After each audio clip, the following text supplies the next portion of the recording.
Let the day begin.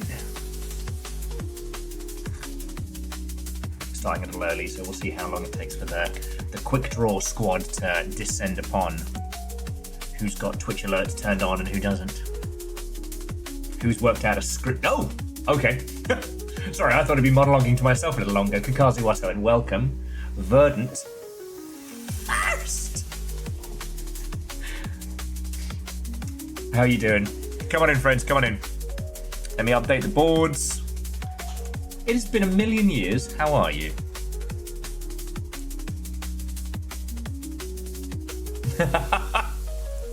I mean, Kakazi, what if I hadn't been here for another, hour and a bit?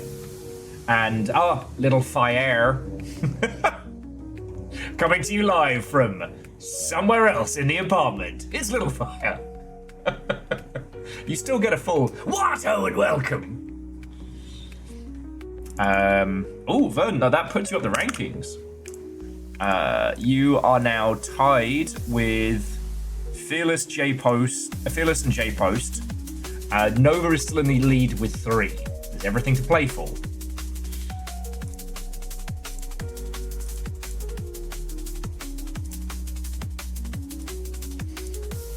And Dustin, Watto and welcome. Oh yeah.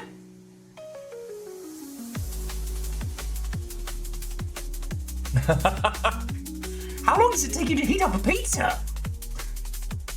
Legend, Watto and welcome. Come on in, friends, come on in.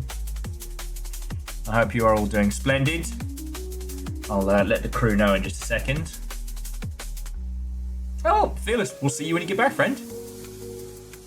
We've got a long day.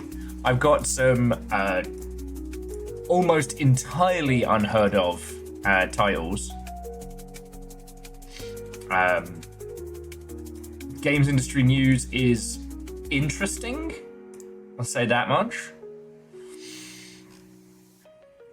And yeah.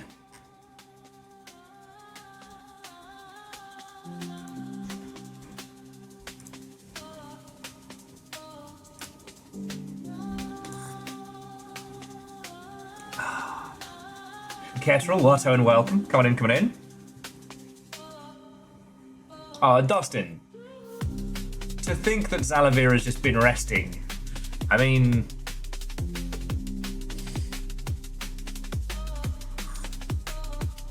Turn it up! Well, come on in, friends, come on in. Sorry, that's the dishwasher doing its job. There's loads of good stuff to talk about today.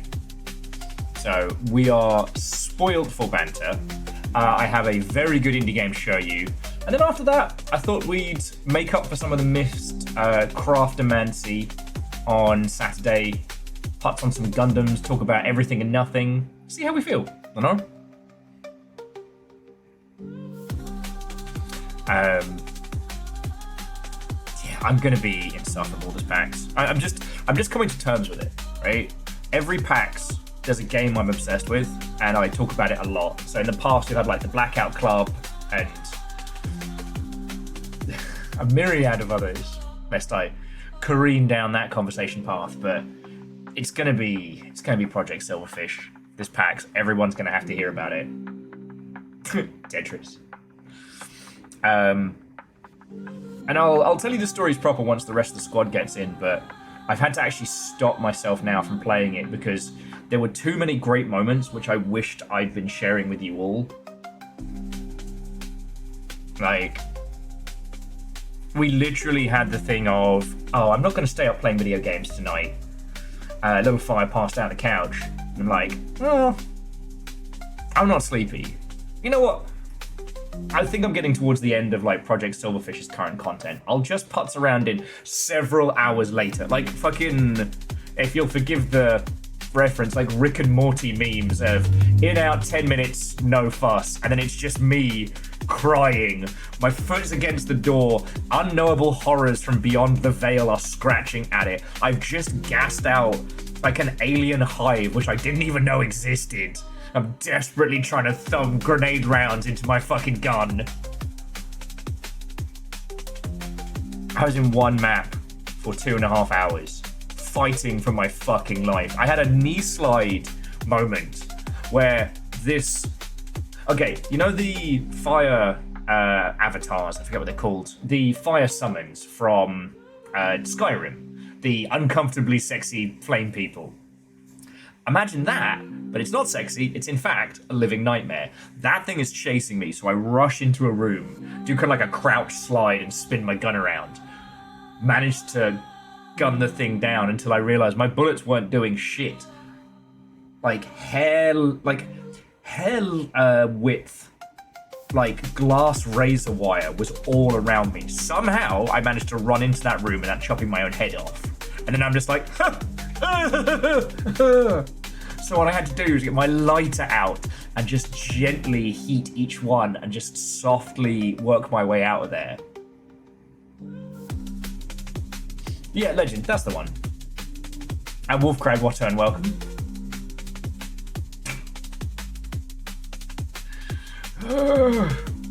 There comes the sharks.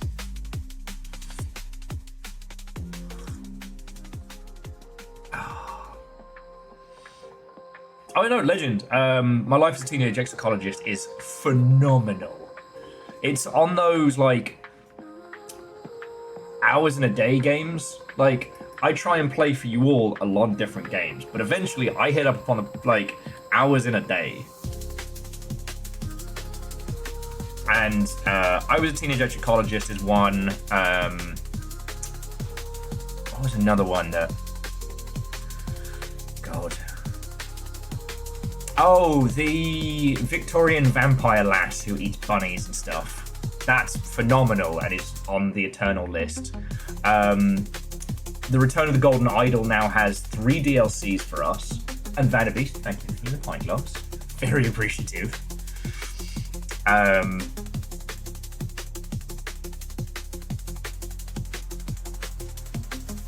So Ketteril, only you can be the judge of that. Here's the thing that I would say, because I didn't play the demo on Steam, so I've played 38 hours of the current early access build. I'm still finding new things. The reason that I am stopping now is because I'm not going to have another moment like I had over the weekend without you lot. Like, Project Silverfish has officially crossed from, oh, this is just a thing I can play in my downtime, don't worry about it, to, no, this is going to be one of the greats. And I want to help promote it, I want to shout about it, and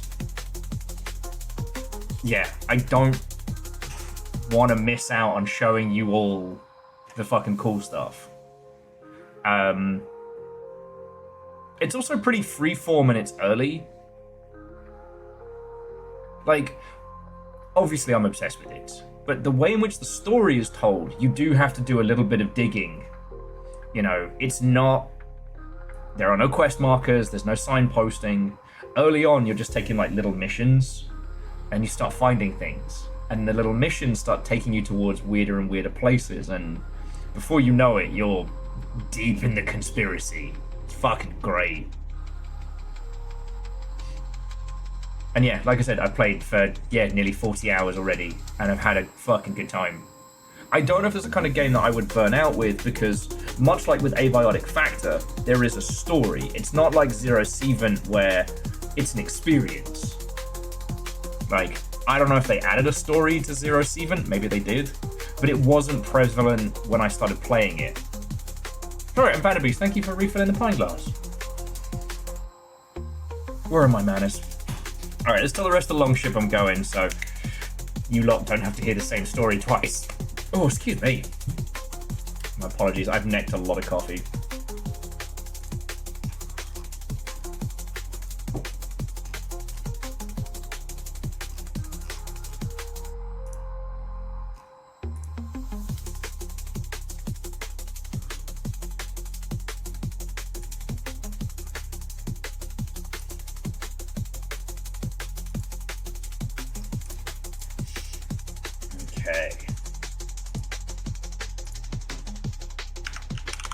Ketteril, I think it's a really interesting question because I think everybody here has done the whole early access burnout, where you find a game that you really like, but you jump on it too early, burn out, and then you know, as it progresses onwards, you don't have the same love for it, you know.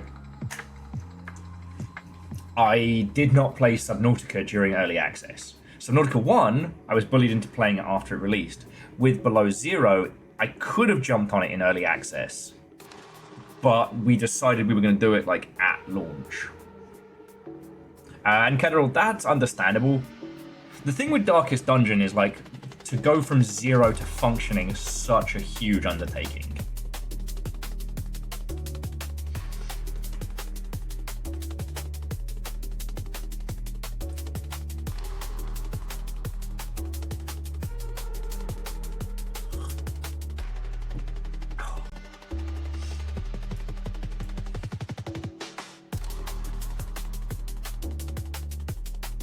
Yeah, Aeon, a similar thing with Hades too. I don't ever want to not be keen for that.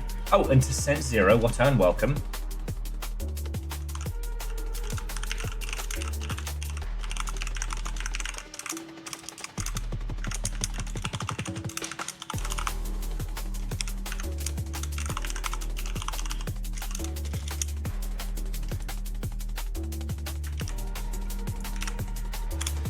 Okay, and I have let everybody in the long ship know. Oof. Okay. Early access is definitely one of those things that's changed our medium in a way that I definitely feel for the better. It's not right for every game, but I think it does a much better job of crowdfunding pacing than a lot of others. I do think that more ways to be able to support a title whilst it's in production in early access are not a bad thing, but... And Legend, okay. Sorry, Legend was just saying that Zero Seavant technically has a story, but it's making you go into new zones. Project Silverfish, you have the story of what happened to the zone, and it's an investigation, not a plot line. I haven't tried any of the, like, alternate paths. So, like, it is an RPG true to the word. Like, you get to choose your whole starting build, but you can also choose your faction. If, for some weird reason, you want to play as the woodland fascists, you can be them. If you want to play as the army cops, you can. You can also start off as the cultists, which I have a feeling is a wildly different game. I obviously like doing the independent start, and then because I like making friends with everybody. Yeah, virtually exactly. If you play as the fascists or the cops, I will judge you. But there's also be nothing to stop you from starting as them and then sabotaging them from the inside.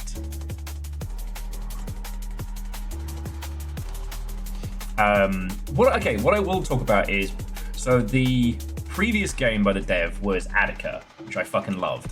And the reason I loved it was that Attica's zone patrol mode was kind of like a light version of this, right? Like, in terms of kit, like any weapon or any weapons or gear that you found, you continue to carry around. But when you went back to like the base, you had to hand in all your gear, meaning that like as you played through, you would unlock kit to take with you from the start. But Megaboss, what's and welcome, and John Deere, what's and welcome.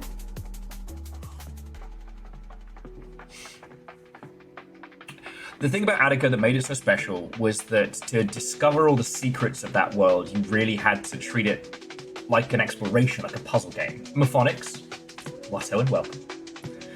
And like, I know it's a really simple example, but you find like a little... Hey Lance, how are you feeling?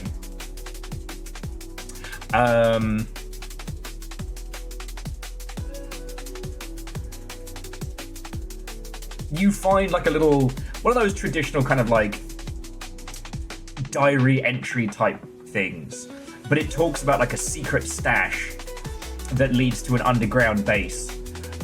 But all the instructions are like, you know, hit this line, follow the train line to here, and then look for these crates and stuff like that.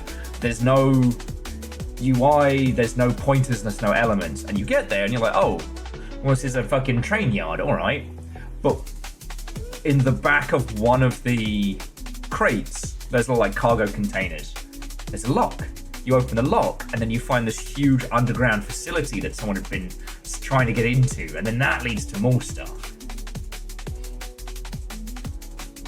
Hey, Lance, then when you can tell us, let's fucking go. I don't know. I've been playing so many of these like open world shooty gunbang games that I don't want the facsimile of an adventure anymore. Like, in the days of yore, JRPGs were a way to show a great story of swords and sorcery on very limited hardware. Right? Now, we have the technology and the hardware that you can run around with a sword just fucking stabbing people. You know, Fallout 3 proved that the open world shooter was fucking viable. Like, it was doable and it was fun. People wanted it. And it became one of the dominant AAA concepts. But in doing so, it got so much of its personality kind of shaved off. Right? And that's okay, you know. I'm glad that Fallout is now a huge, you know, IP. But also, I miss that feeling of being in the wasteland and having to work it out.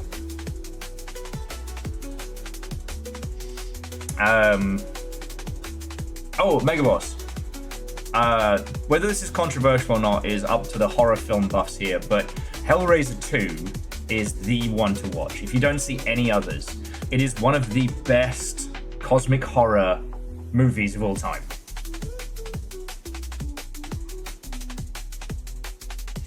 And if you're wondering why we're bringing that up, so Saber Interactive announced that they're doing a Hellraiser game, not a Dead by Daylight clone or anything along those lines. It is going to be a single-player horror game based on Hellraiser. Oh. After making a Raptor game, I've heard that Zalavia might do a game mixing crabs and cheetahs. I'm not sure about it. That could go sideways fast. I did see that Kieran Gillen put that joke out last week and broke Blue Sky, which amused me greatly.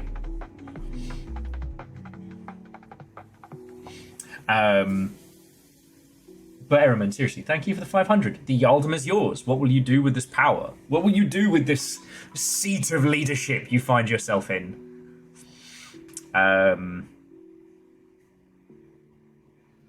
Mephonics, look, someone who understands the cinema of horror and the great franchises of horror better than I can explain it to you with more detail and clarity.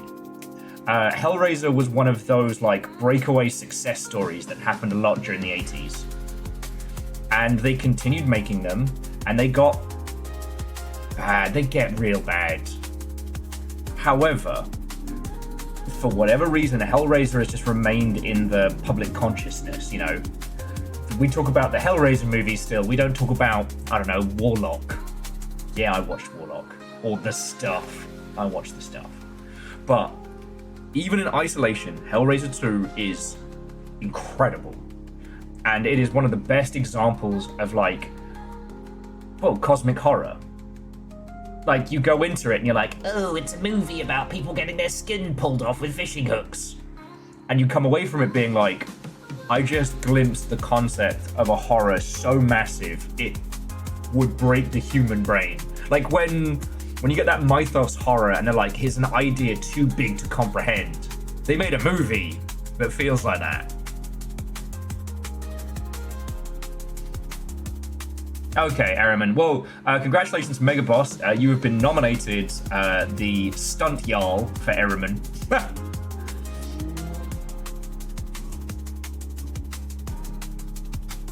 Yeah, and Chonorus, the squad is on the fence. Chonorus, I'm glad you're here. I did want to apologize about how vehemently I was against starting over. I don't know if we are going to start over, but I apologize that I dismissed your suggestion. Even my press contact at PlaySim's like, you might want to consider that early game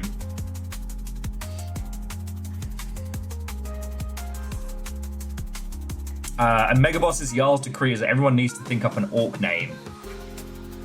Oh, I always freeze on this one because, like, we already did Thick McRunfast. Gorb's Tooth Cruncher. There we go. Jobs are good. It's me, Gorbs, your orc mate.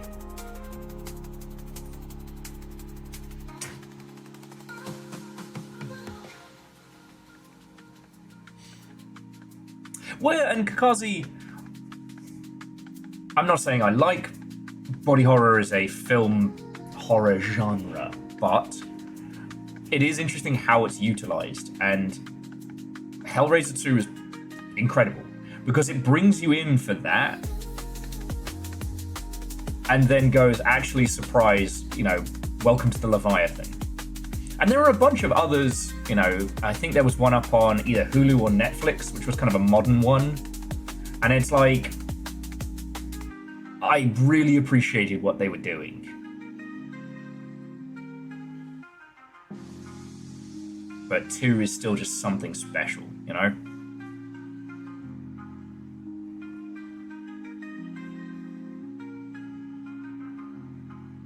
Reactor online. Sensors online. Weapons online. All systems nominal.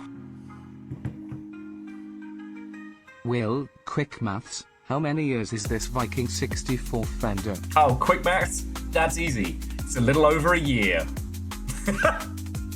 Martin, heckin' thank you. 72 months. 6 full years. Fucking hell. Fucking hell. No, seriously. Thank you. And thank you all for being patient with me again over the weekend. Gotta get my arse in gear better. That's it. Just gotta get my arse in gear better. Well, and jumping back to what Vershi was saying is that, yes, Little Fire has been a very good influence on me, but also I've been wanting to get back to starting at noon because I keep hitting up against a lack of time with you all. I want to be streaming more. I want to do more stuff. And I was definitely falling into that trap of getting up later and later, drinking more and more. And that's not good. But thank you, is what I'm trying to say. Anyway, jumping back. So Mophonics, it's interesting with the classic cinema, especially 80s through to early 90s, the ones that are good, the ones that were influential, and the ones that never get talked about. Like, especially end of the 70s into the 80s, there was this whole craze of like post-apocalyptic movies, all of which disappeared. It's wild to think that like Event Horizon was like a bit of a cult classic for a while. Do you know who that is? That's Mr. Video Game Movies himself, Paul W.S. Anderson. Sadly, the original has been completely lost. The salt mines it was stored in was not a good place to store movie footage. And so the original reels for Event Horizon are rotted. Apparently there was a bunch of like scenes that were shot and cut for the cinematic release that have been lost to time. Some of the lost media sites have bounties on stuff like that, which I think is fascinating. Yeah, well, and Wolfcrat, that's what's so fascinating about those early franchises. That usually the first one was a bit janky, but interesting, and then the follow-up was bombastic. Predator's a fascinating one, because it's influenced so much, but Predator 1 to Predator 2 is so wild. And I'm not saying Predator 2 is a good movie, but what a fascinating thing to study. Horror is kind of fascinating because a lot of the early ones were, the original would be a subversion of expectation, and then they would become franchises, and thus becoming the expectation themselves, I don't want to say too much, especially about the classics that Mophonics might be jumping in on, but in the same breath, God, they're good. DJ Coyle, Lato, and welcome. Come on in.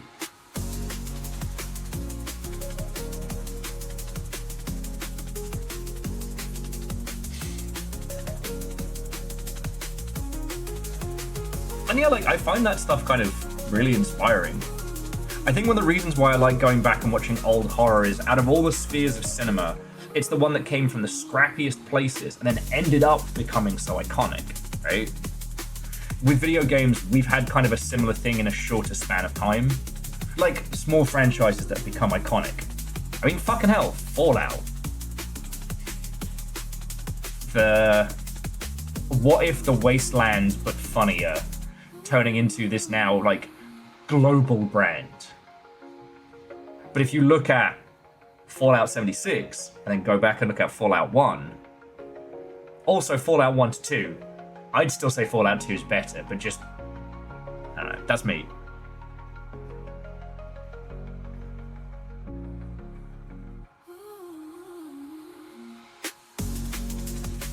Oh yeah, no, and Kakazi, one of the things I do love talking about, and like, when deconstructing horror stuff, is that appreciation that things that either give you the ick or things that aren't your style, I know I can talk to you all about their impact.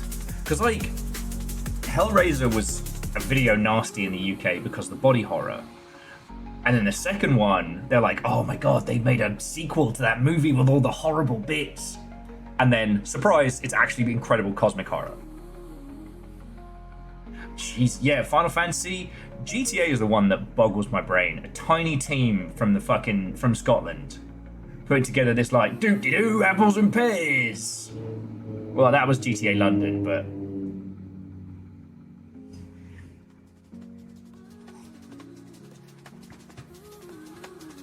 So yeah, I don't know cinema like I know games.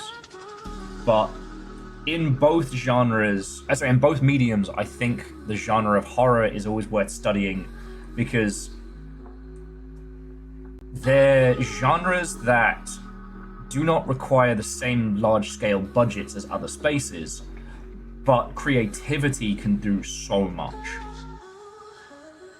Like, I don't even remember when it was, but I had a drunken pub conversation about Hereditary, and I was like, you ever think about how that movie has a nothing budget compared to, I don't know, pick a Fast and the Furious movie. I mean, and Verdon, again, that's entirely fine. Like, that's why you keep dickheads like me around, because I will dive into the good, weird horror stuff.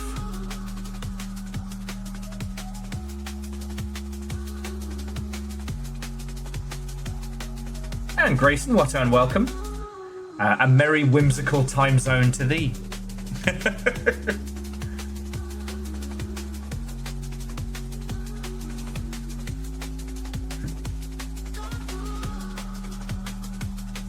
Well, and Megaboss, again, I can't comment on cinema. I don't know cinema like I know video games. I like classic movies because when they're bad, they're fun. And when they're good, they're amazing. And there's still a lot that you can find out from back in the day. Like, for example, a couple weeks back, Little Fire showed me Sleepaway Camp, or Camp Sleepaway, which had James Earl Jones's dad in it, because it turns out he was a working actor.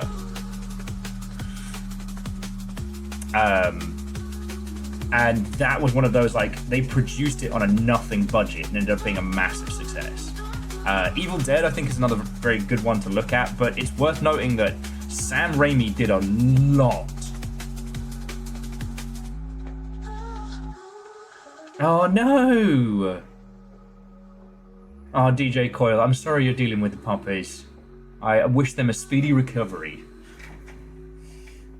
But yeah, Evil Dead is fascinating, because Evil Dead 2 is just a remake of the first.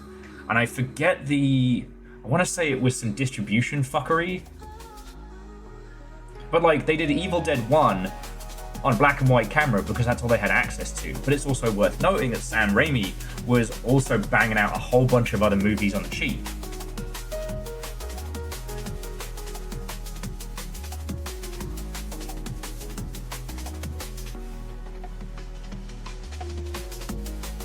And, like, not to always bring everything back to video games, but I do think that in video games, horror is a fascinating genre because it often comes down not to technical ability, but implementation, skill, like creativity.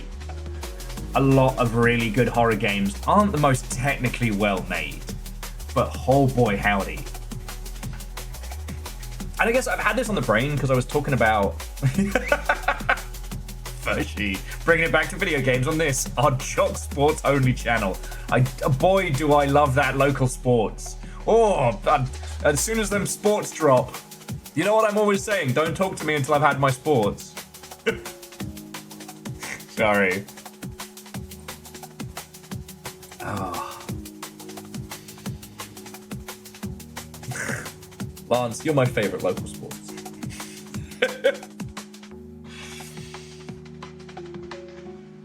The other thing I was talking to is Little Fire didn't do Dead Space back in the day, and I was trying to explain like how that was such a big deal and how they eventually kind of basically worked themselves out of being good.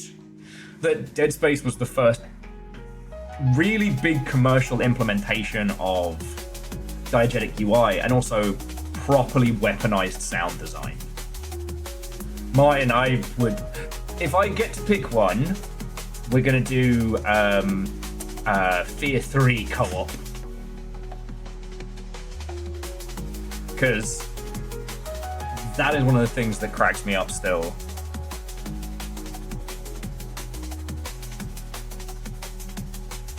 Especially if you want to talk about like the evolution of like horror franchises in the ilk.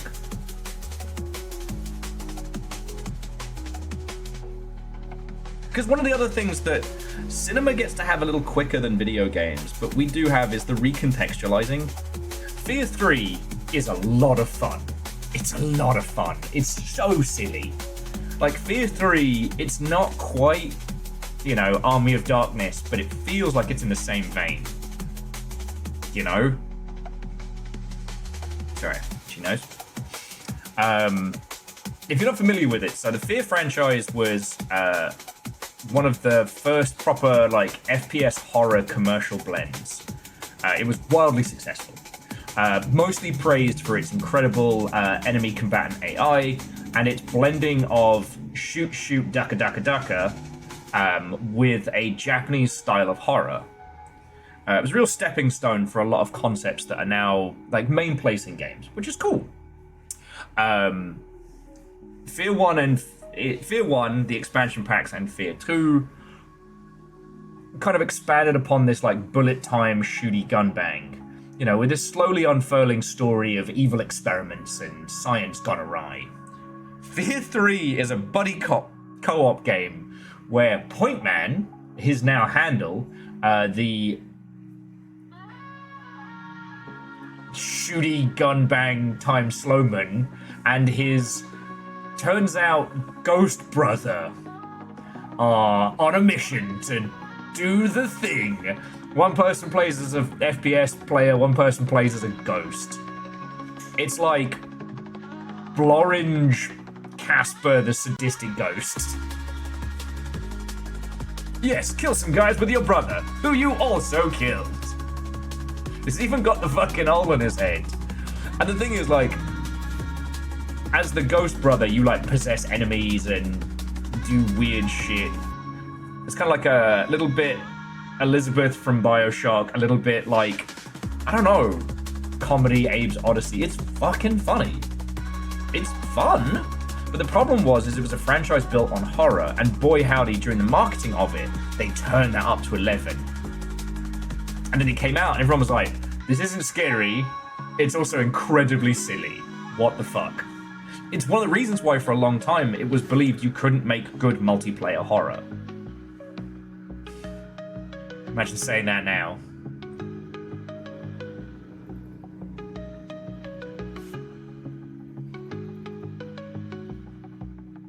Well, so Martin, I would say that Trepang 2 is the action of Fear.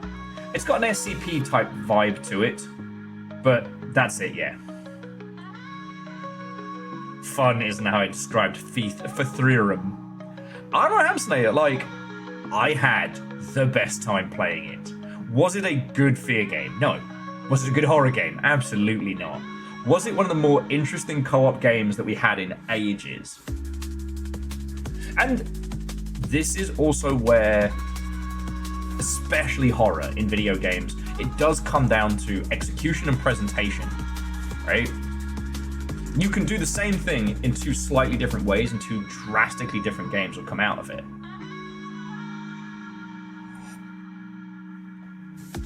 Well, so Martin, that's where we got to stop. Like, Dead Space 3 didn't die because it was co-op. Dead Space 3 died because it did only a couple of interesting things. It vastly armed both characters. And it took a game that was famously claustrophobic and in the dark and made it very bright and very open. So a game about disempowerment in a claustrophobic spaceship became an open-ish world game where you make your own super guns. Yeah, I'm good. That's the thing. Dead Space 3 didn't die because you had a friend. It died because of a bunch of dog shit AAA decisions.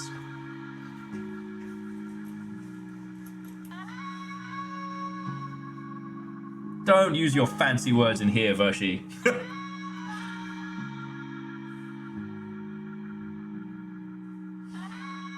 Well, and so, to the beard, this is again, I can't speak with cinema as I can with video games. With video games, I know.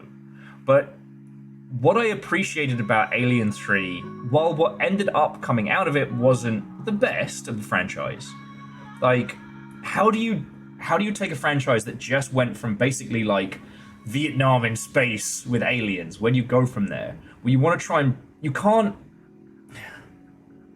escalate that. So what you want to do is try and bring down the stakes and increase the threat.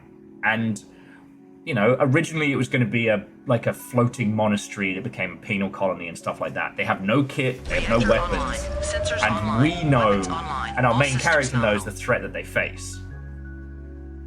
Hope everyone is doing well. MDH, hells yeah. How you doing?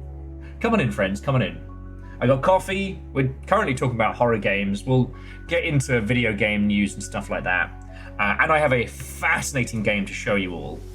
Hang on, before we go back into horror banter. So today, I'm going to be showing you this. This is Metal Garden. Came out earlier in the year. And it is a indie FPS about, like, lost and forgotten megastructures. It's not super long. We'll probably end up finishing it in one sitting. And if we finish it too quickly, then we'll build some Gundams. But yeah, so Martin, I don't mean to jump on your comments around, like, Dead Space. It's just, in games, recontextualization is something that we do need to start thinking about. Because Fear 3 is a fun game. It is not what was marketed, it is not what was advertised, and it was not what a franchise talked about, but ultimately, as a standalone game, it's good. Because the reason why I'm thinking about this a lot is, okay, so good gaming news today. Hey, good gaming news today. And trust me, this will all tie together. The Chinese room. The Chinese room?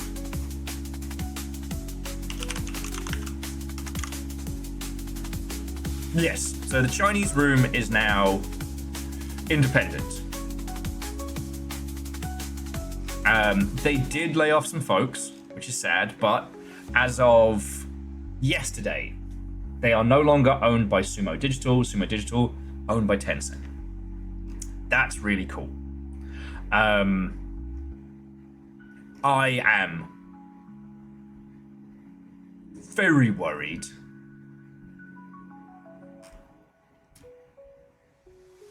And yeah, no, Lance, there's good gaming news. Now, I will say, though, I am very worried because the Chinese room is about to hit upon this Bloodlines 2 problem.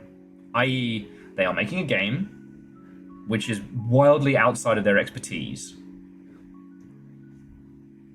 And it is the sequel to a cult classic that is going to have a lot of focus on it, both, you know, press and industry alike. And while they will deliver a game that I think will be well made, it is not what anyone is expecting due to the sequel of its nature.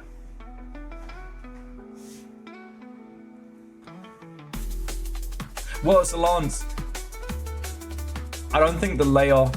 See, this is the thing. Right now, we've been under siege with Games Industry layoffs so much that it's just starting to get accepted that that's why it's happening. With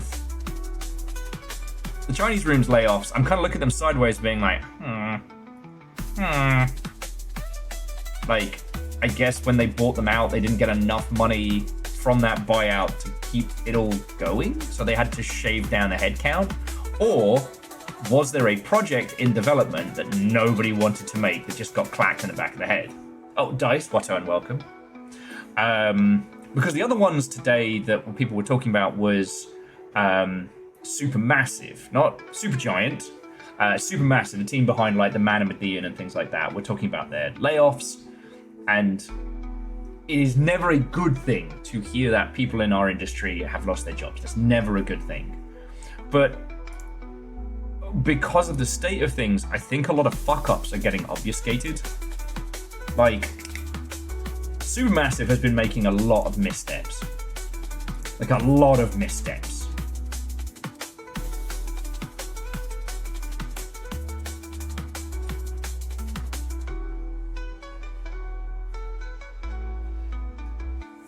Well, and Lance, I disagree with that. Like, the big ones we're hearing about. The others are, you know, inflation's kind of fucked a lot of the medium studios and they've just had to close. But there's also been some really bad biz dev decisions. And if we're going to analyze this industry, if we're going to understand it, we've got to look into those. So when Supermassive said that they're like letting go of a bunch of people, that's obviously very, very sad. But like, if we have a look at, okay, let's have a look at what Supermassive have been putting out.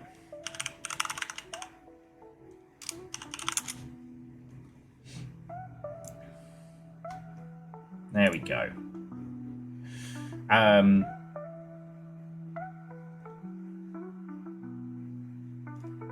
So obviously the Man and Medean was the very, very big one, right? Like, that of the Dark Pictures anthology was the big banger. And those have done pretty good. Like, the number of copies sold seems to have drifted off with each episode. The Quarry was huge. And obviously, like, Little Nightmares 1 and 2 have done very, very good. However,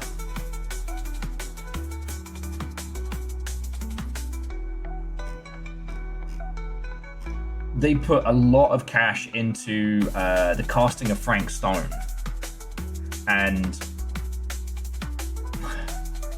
that was always a bad dice roll. You know how we talked a lot about IPs and how when you're working with somebody else's IP, you don't make as much money.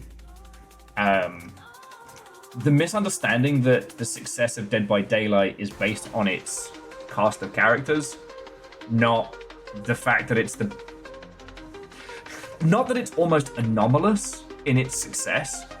Like, that's a biz dev mistake, right? If they'd done the casting of Warhammer 40,000, we know that's a franchise that shifts copies. And Kimball, Watto, and welcome. Like, how much money did it cost them to get the Dead by Daylight license to make that game? Because you can be sure, like, it wasn't given them to free. Like,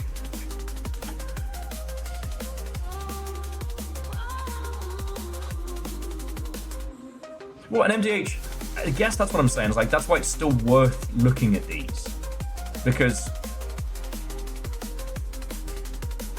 incompetent white men succeed through obfuscation. One of the things that's been so interesting about the whole thing with Slipgate 2 is because of that fucking hat, like, all the failings of their, you know, management have become front and center. No hate to people making that game, poor buggers. But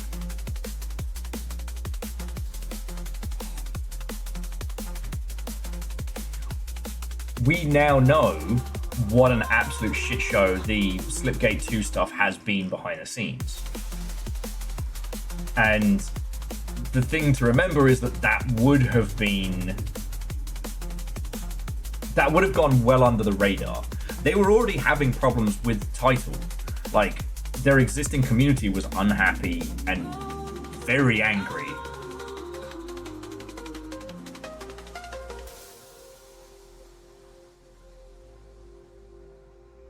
Oh, to a bad hot dog?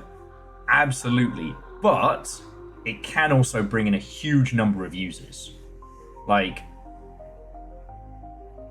and depending on the deal, like, sometimes you can get, like, additional good promotion. Baldur's Gate 3 was a great build. That was a great play. Because, you know, at that point when Larian started it, like, Wizards of the Coast were really kind of not giving a fuck to the same extent. They gave them a legitimacy of the D&D license and a whole bunch of promotion. Oh yeah, no, bad hot dog. That one's true. Yeah, Wizards of the Coast didn't give a solitary bare fuck about Baldur's Gate 3. But we also now know that anybody who's now trying to work with D&D is under way more scrutiny. So to a bad hot dog, I don't know if you've worked with any Games Workshop IP stuff, but if you have a fan on team, if you can prove to them that someone on team is enough of a fan, they'll be super lax with, like, sign-off. Because I think they know that anybody who gets that deep into the paint cares.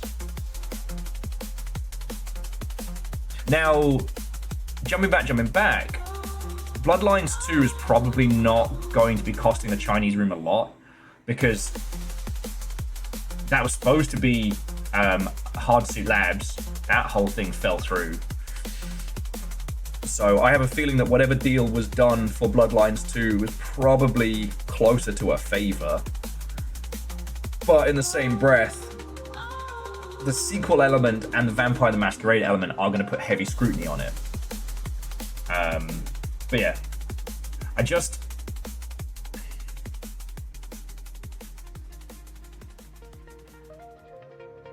you can critique a studio's biz dev choices and still want them to succeed. I don't want Supermassive to go under. I don't want to hear people losing their jobs. I don't want to see the Chinese room eat shit either. But I think it's important to discuss these decisions because, one, it helps us understand the industry better, and two, when a bunch of idiots will start running into each other in like a year's time being like, oh, it was because of the moon in retrograde, or whatever fucking bullshit nonsense that the games media sphere comes up for, we can at least be like, well, actually, no, and here's why.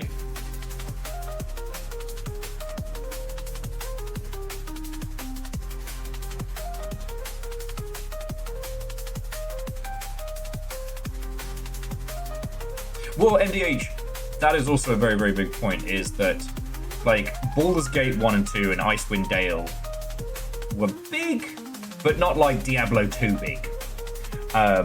Whereas Vampire the Masquerade Bloodlines has been slowly growing in, like, cult popularity.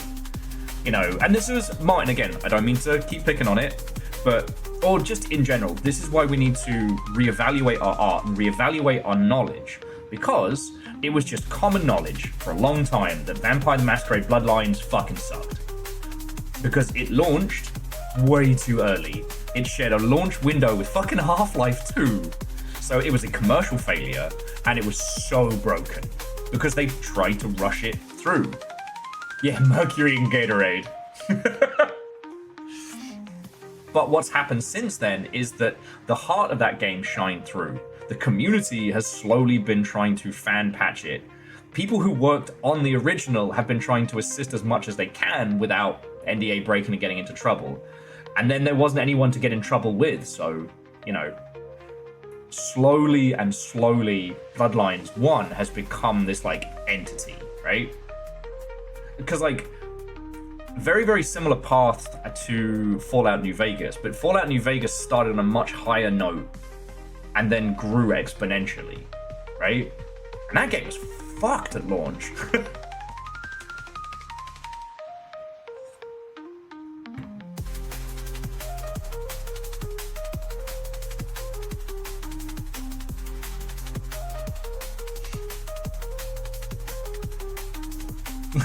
Sorry, Hot Dog, I missed your the Larian Dark Arts. Larian had their fly too close to the sun moment, and they came back from that shit battle hardened. I love it, alright? But I do acknowledge that Dragon Commander nearly cost them the whole fucking game. Yeah. Oh shit! What, dice? May you sell a squillion things? Fuck yeah.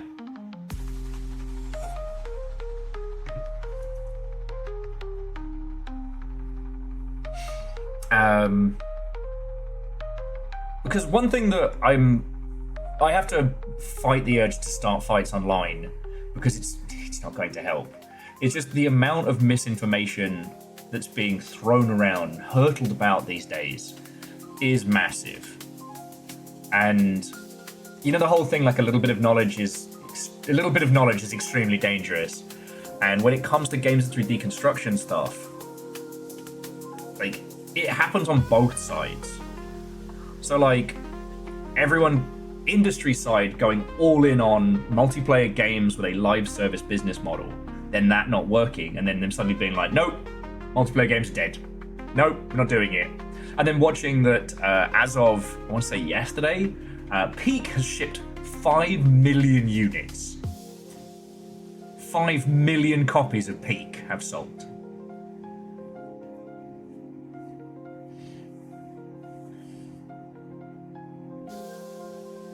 Well, so Lance, I would say that you've definitely discussed it with me and other folks, so you've never spoken with it like absolute authority, and I hope I do the same.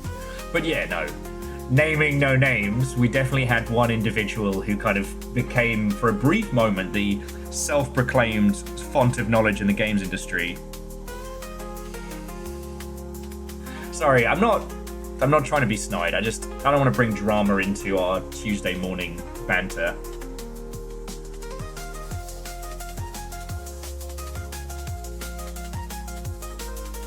But it's also that thing of like, repeatable, sustainable success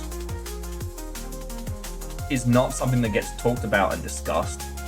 You know, even in this, you know, the year of Project Silverfish 2025, we're still battling against so much survivor bias. It's ridiculous.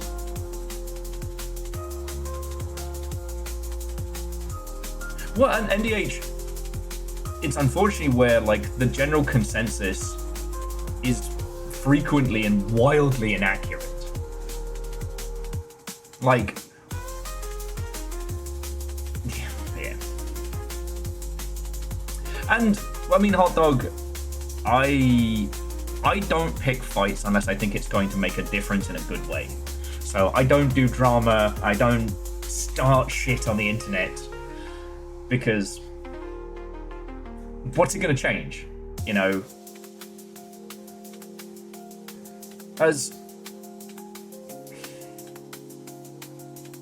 yeah. Vershi, I couldn't possibly comment.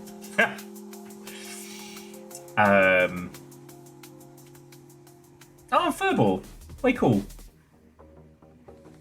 I got my the lance I was working on down there.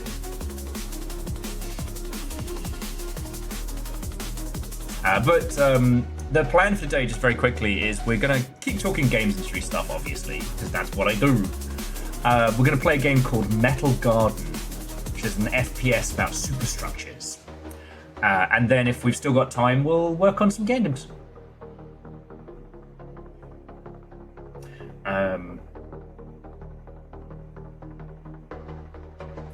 Okay. I'm not trying to say this in a way as to fluff up all of us as the Longship as like the knowledgeable sages of this stuff. But what I will say is right now the games industry is still in massive flux. The wheel is turning and it hasn't stopped. Analyzing and reanalyzing, you know, the business of video games as well as the games themselves as they are coming out is very valuable. What is true today may not be true tomorrow. And that's not because we're wrong, but that's because the whole wheel is shifting.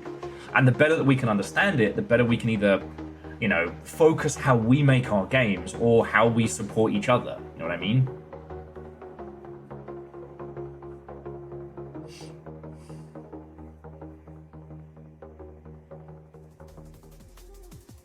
And Jonorus, the friend-based multiplayer I think is good. The toxic term that was doing around was friend farming games. But essentially, yeah, games like Peak and Lethal Company and Repo are focused around they're focused around fun with friends. Like web fishing, the whole ilk. The amount that AAA design philosophy has gone through to remove the friends from playing online with people. The amount of barriers to entry between... So if I...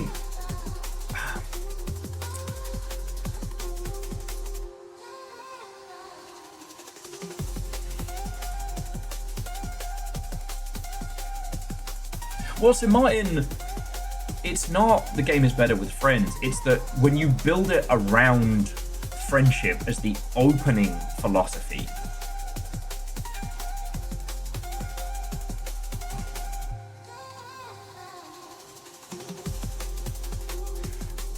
oh, sorry, everybody's making really, really good points. I'm just trying to read them all as quickly as.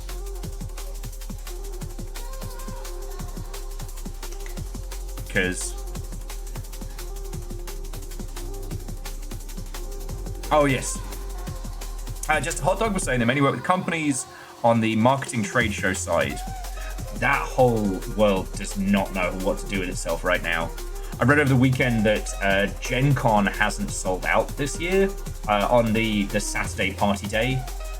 That world is also going through its own, like, upheaval.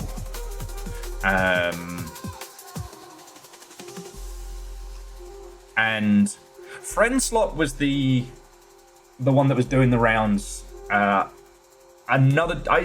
preferred friend farming, the idea of like looking at friendship as the first part of a project and then farming that for ideas. Which is one of these things that seems super simple to say out loud, but I don't know at what point, like, I don't know at what point the Mobagi philosophy of onboarding seeped into every fucking facet of online games. But so I had a point with Alchemist Joker over the weekend, and we got, as always happens, talking about Shooty Gunbang. Alchemist is thoroughly enjoying Arena Breakout Infinite, which is what if Escape from Tarkov believed that women existed. And it's exactly that. It's a hardcore shooty gunbang, realistic gun physics, you know.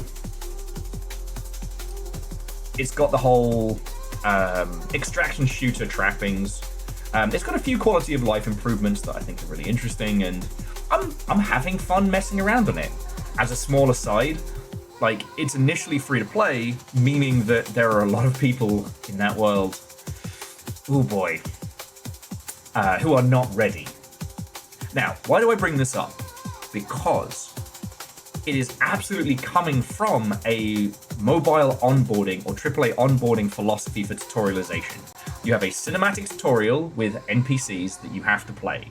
Then you have the mandatory click this button, click that button, click that button before going into a match. And only then are you released from fucking locked UI tutorial jail. I can't just say, hey, how about a bunch of us get together and just play this game like silly buggers, right? The idea is not to encourage me to play with friends. The idea is to make sure I have the smoothest onboarding so that I'm more likely to spend money. It is not a philosophy that is about increasing the cohesion of gameplay. It is about making sure that the user retention is drastically high. Verdun, I'd say tutorial jail is the opposite of horny jail. Like, you're still in a form of incarceration, but it is the opposite of the thirst. Well, and Mega Boss, they did it to Rocket League. We don't play PUBG anymore because every time we have to go back, mandatory tutorials, mandatory bot matches. If I said, all right, everybody, we're playing Battle Royale today, it would take us a minimum of 35 minutes from start to go before we're allowed to even think about hanging out together, right? This whole philosophy has seeped into all stuff, and it comes from user retention design around, you know, free-to-play games, predominantly from mobile, because they have a lot of data that shows that this is what users want. In actuality, it's not what users want, it's mandatory, and it pushes them through. It stands as a barrier between the user and what they want to do. Like, as I've told you all, I'm loving the SD Gundam game on mobile. It's a little strategy game, it's fun. It took me 4 tries to get into it because the fucking start of it is so gross. Because it's like, push this button, don't push any other buttons, push this button, okay? Oh shit. Hang on, friends, something's going on.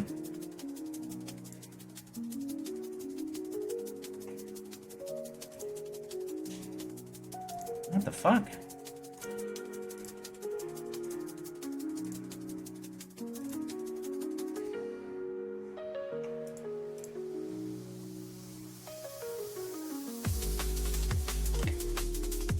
Yeah, sorry friends, I do apologize about that. We had some dropped frames. That's fucking weird, that is. I think we're okay now.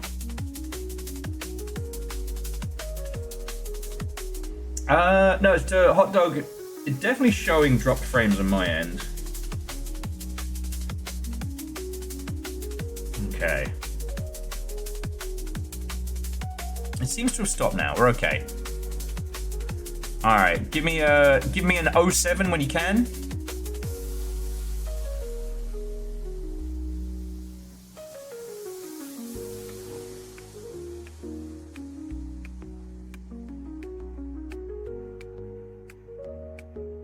That's fucking weird. No, I'm getting huge frame drops right now, friends. Hang on. Yeah, no. What the fuck?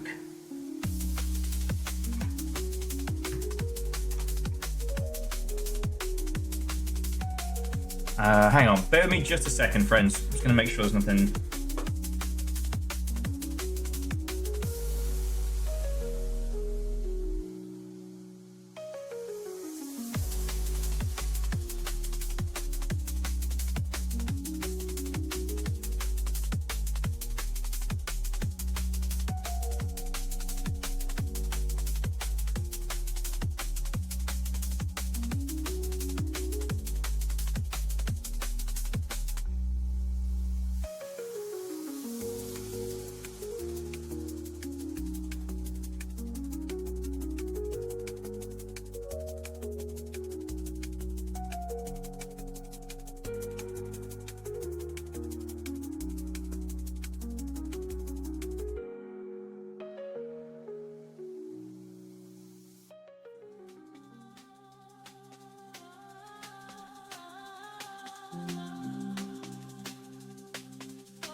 Okay, friends.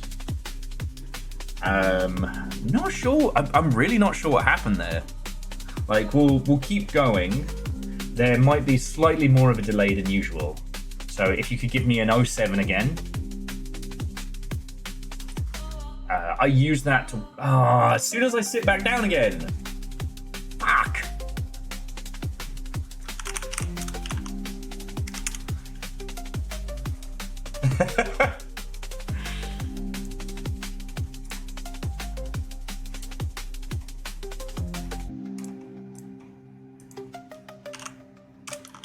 Okay.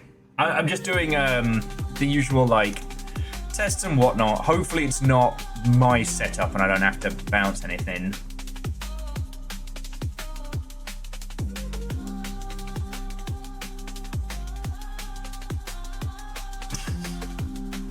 Sagara, I don't know if I even can return my Warframe anymore. I think my frame's actually past like returnable warranty.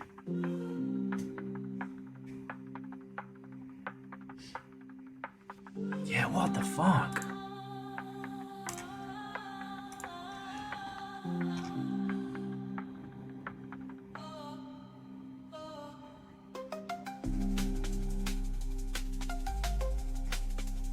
Okay.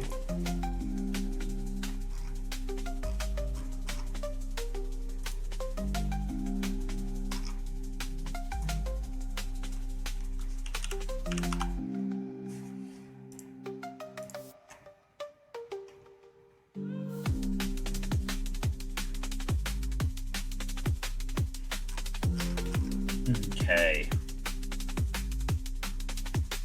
Yeah, DJ Coil, it is. Not happy. Alright. Upload, download speeds from here are fucking up.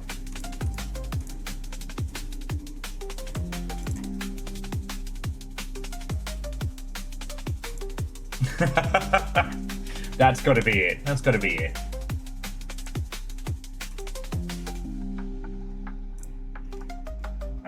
Oh, if any of you all want to grab yourself a coffee or anything like that, like, now is the time.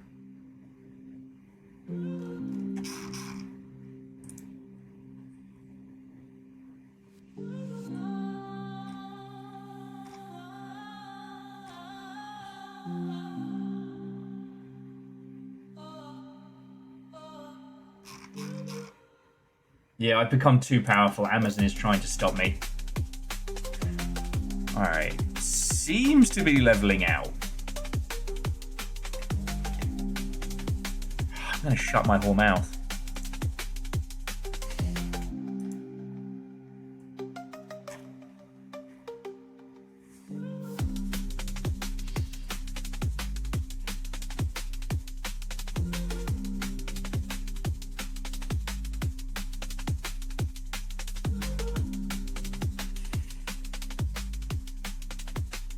Okay, yeah, no, it is fucking mad across the board, and it's each time I'm like, hey, let's go do something.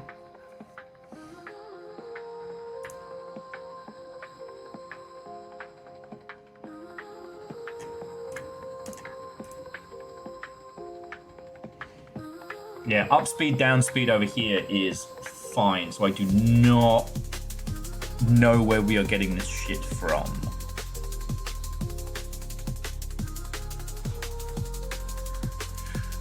The only thing I can do is bring everything down on my end, and start us all back up again. Obviously, I'm loath to do that.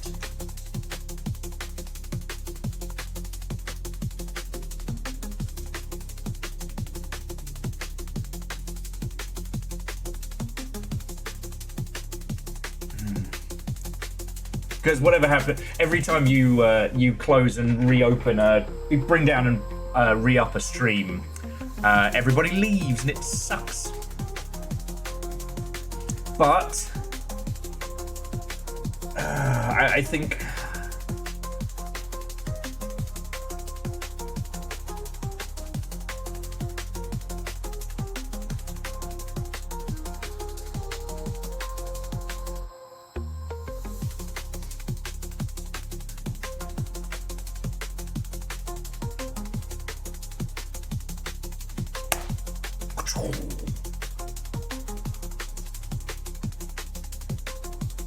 might be doing well.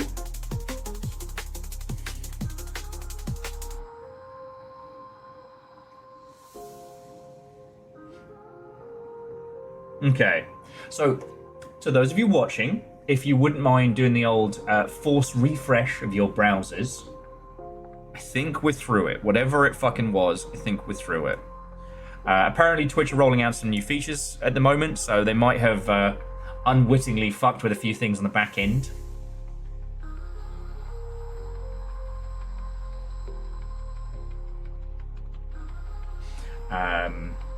Oh, and Mega Boss and Hot Dog, I finally got to have a proper sit down with the Forever Winter, and I am enamored with it.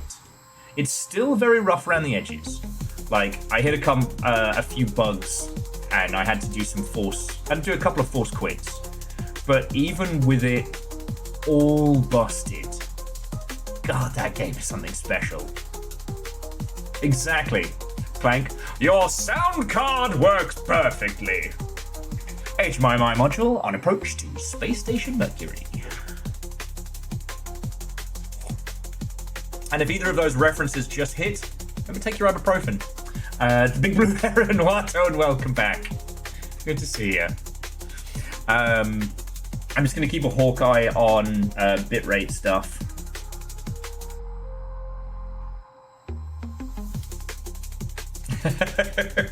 Yeah, no, Araman, that's it. That's definitely it.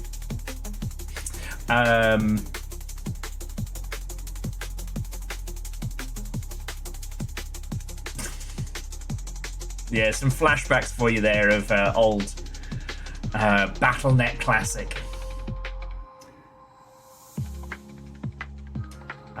Okay, so jumping back. I just wanted to add as a tail end on biz dev around the games industry isn't always an exact science. It is like charting the seas, but sometimes failure to understand user behavior seeps in from other places. The concept of user retention is...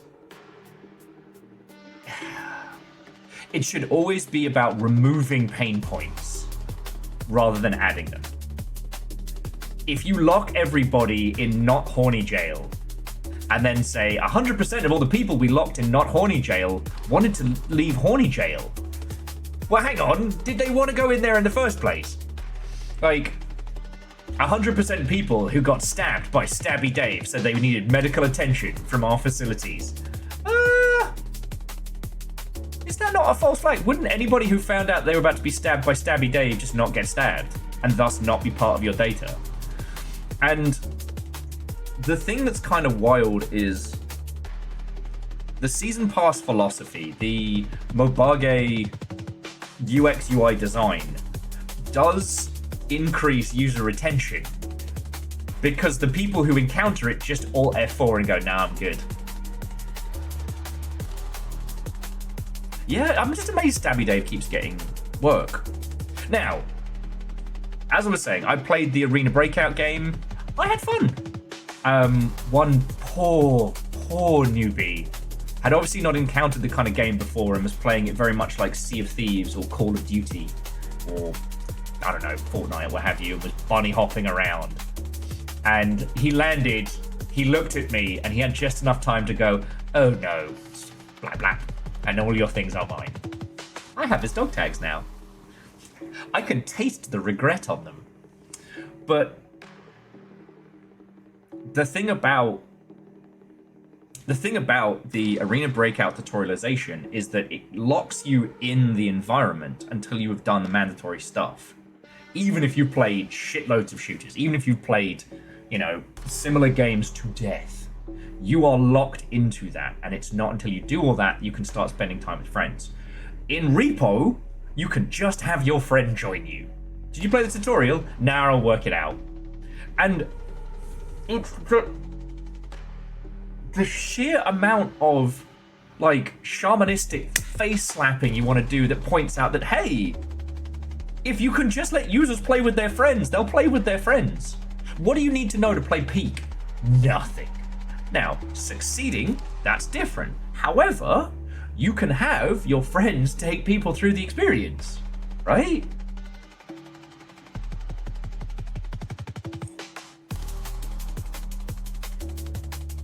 Aww. And to the Big Blue Heron, thank you. Yeah, and we'll have to have a point. You can tell me those stories off the record.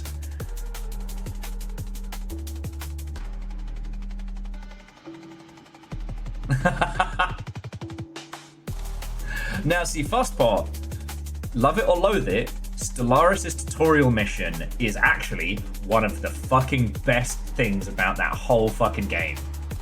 If you haven't played Stellaris, it's a 4X game, it's quasi-real time. But what's fascinating is that when you first play it, there isn't a tutorial, there's a tutorial quest line that takes you through the initial building of your empire, which you can do in a big multiplayer match with everybody else if you want to. It's fucking great. Because someone can be like, oh man, I'd love to play Stellaris with you all, but do I have to like spend a whole weekend learning how to play it with... Oh, I can just jump in with you?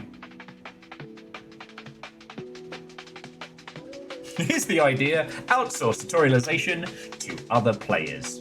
Yeah. Well, we've talked about the game loop a lot, right? And how discussing game loops can be a really good way of coming to understand your experience. But an over-obsession on game loops leads to unfun experiences. You need to have some counter... You need to have things that are not measured in moment to moment.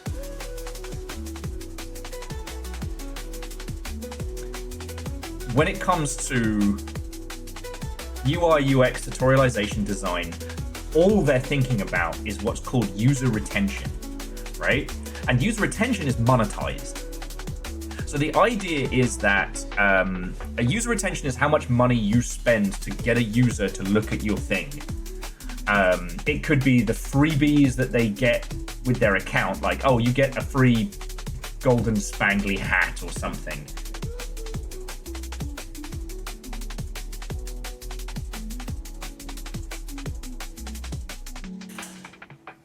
Sorry, Reactor online. Sensors online. Weapons online. All sorry. systems nominal. Volosaurus, what's on? Welcome.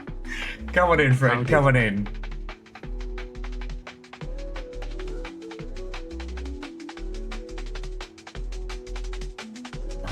Months.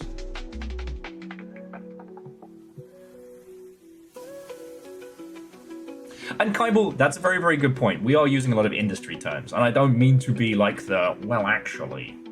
But jumping back. That kind of locked-in tutorialization comes from mobile gaming. And mobile gaming, every potential user is seen as a spend. That's where user acquisition spend comes from. So the amount of free fun coins you get, the amount of free pulls, is all tied into how much they are spending. And so when you look at every new user as a spend, you want to make sure that user goes from A to B and experiences as much of the spending as possible.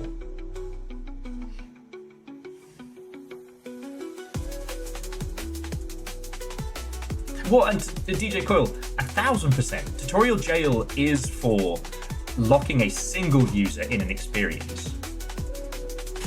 So it's like, if I want to play a game with my friends, I have to be alone in lonely jail.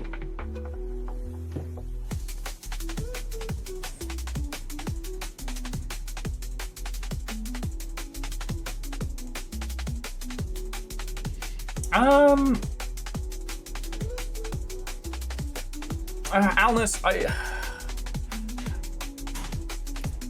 that one's more complicated.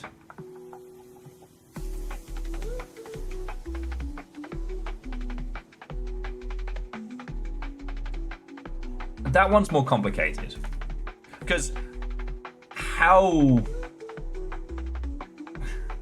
User acquisition spend is only counts towards the freebies and marketing spend to get you to install the app and then get through to tutorialization.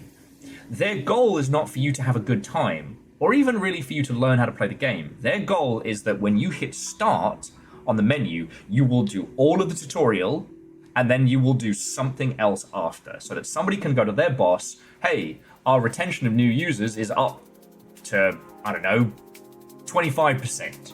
That's probably a ridiculous number. I don't work in my bar game, but that design philosophy is designed to increase the amount of spending. During that tutorialization, you will not be taught how to have fun. You'll be taught how to spend money. It's all dark pattern stuff. But then it bleeds back into the others. So much so that, you know, games that focus on just playing with your friends and having a good time are seen somehow as a break from the norm. Like, Peak has done 5 million units. 5 million!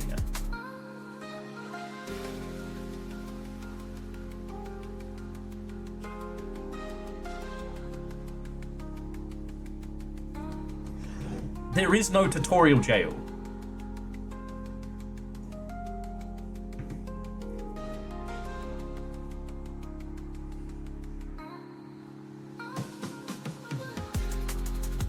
What's a Kimball? Okay, I'm not against tutorialization, but we do need to talk about it in a modern context. Because, like, how many titles are there where you don't get to join a game with your friends until you have played those tutorials? How many of those tutorials are designed in the same style as we have seen in Mobage? Because a large proportion of the people designing, or people who are involved in the decision-making process around free-to-play games, online games, live service titles, they come from the monetization around Mobage, because that's where the money was. I don't know if the money still is, but it's a lot. You do need to teach users how to play the game. How you do that, that's a creative challenge. You know, if we're gonna put Peak on blast, the first region is purely for teaching you how to play the game. And it then does the puzzle game philosophy of introducing a new gimmick, which is usually a slightly more lethal version of the gimmick you would introduce to. Sorry, that doesn't make a lot of sense. So, Biome 1 of Peak, there are no strange weather conditions, there's no bizarrity. There's a plant that might poison you, and there's some foods that will hurt you and some that will heal you. You learn the climbing elements of it, but you have plenty of time to take your time.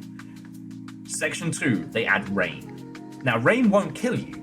It's not like the ice blast that will knock you out or the fiery lava, but it makes climbing really difficult, so you learn to wait.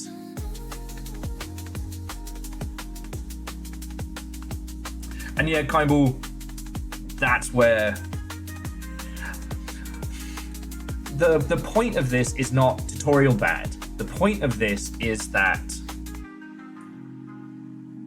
we can see where we are a counter to what is considered the absolute gospel truth in BizDev. That actually you don't need to lock people in tutorial jail. Let them play with their friends. You know?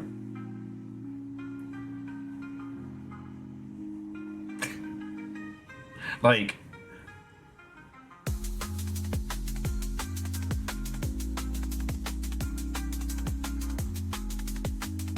that shouldn't be as revolutionary an idea as it's sounding, but when we think about how many games have launched in the multiplayer space recently,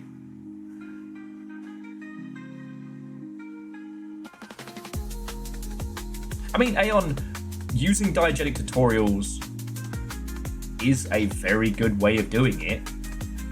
What a lot of the comedy games like Peak, Abiotic Factor, etc. have done, which is like UI instructions on screen all the time. Hell, fucking Night Rain does that. What does this button do? Oh, it literally tells me on screen. Lovely. Wonderful. And if that reacts to the different items you have and like the different buttons you press, people aren't looking to another guide.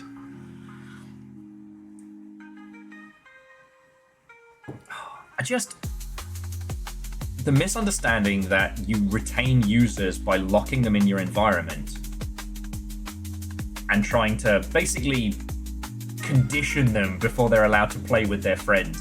One, that's super dark. But two, it's data that's coming from a wrong place, right? Genshin did not succeed more because of its mobile tutorialization, but it was a success and it did use this. And a misunderstanding of how those things interact is how we end up with these like fucking terrible, not even climb under this log situation, but you are locked in. You may only click on the parts of the UI that I tell you to. Well, so why am I doing it then? Because you have to learn. You have to learn how to make fun coins, and you have to learn how to spend them. Oh, cool. You gonna show me how to have fun? No, you don't get to have fun. You're in jail. Anyway, sorry, this is... I've definitely gone on a rant onto a rant. It's just, we're seeing wildly successful multiplayer titles. Wildly successful. At the same time as we're being told by huge companies that actually people don't want multiplayer games. Excuse me? Think we just don't want, like... And with the ever-increasing budgets of a lot of those multiplayer titles, they end up costing so much money that the desperation for that return on investment leads to this, like, Mobage tier. Like... I'm so impressed with Night Rain. And I think that Firebreak might be able to bring it together real well.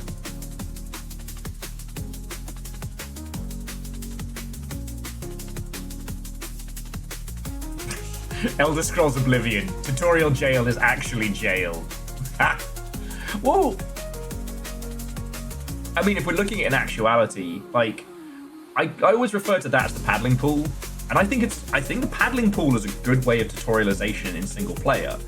Give the user like a smaller version of what they're going to go into, and just kind of let them putter around. Like, everything's soft. Like, there's no hard edges. There's no, oh, you clicked on this rat, now you die. And then once you get out of that, what you've been taught in the little bubble, in your little paddling pool, those are the tools that allow you to understand the world from there. Like, everybody took so many lessons from Breath of the Wild. Breath of the Wild's paddling pool is perfect. Peaks Airport is a great opportunity. Like, you get to fuck around with the controls in a non-worrying area. For people with a low games literacy, that's really good. You can fuck around in a way where you can't lose.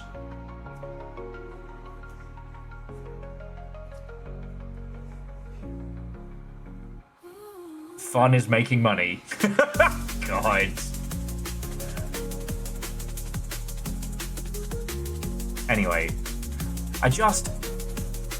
it shouldn't be as big a thing to talk about, right? It shouldn't be as huge a thing to say, let me have fun, as a path to success for your multiplayer game. But here we are. Like, it is wild how many stages and how many barriers there are between I would like to play a video game with you and I can actually play a video game with you in a large number of, like, big money projects. Whereas, like, with Peak, what do we need to do to play together? Just get the game. Don't worry about it. Like, sorry. I'm okay. The point being is that there's a lot of what's called common knowledge in the games industry, which is actually fucking stupid. There we go. That's why I was trying to swing on round 2.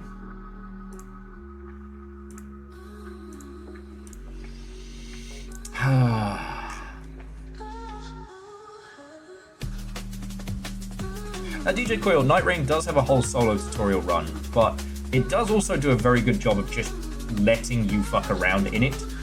Night Rain's solo run is closer to Peak's Airport than anything else. Like, you don't get to pick your character at that point, but also you don't have to worry.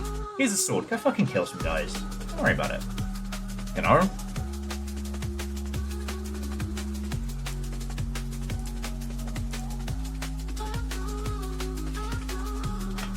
And again, I love talking about tutorialization. How we teach players how to play is a big part of the experience. Like, users need to feel like they're the ones working it out.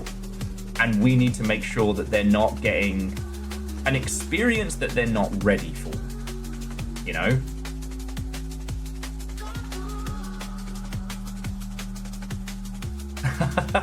So hot dog, the number in top right, that's how many folks we currently have subbed here to Longship Style. A little friendo counter.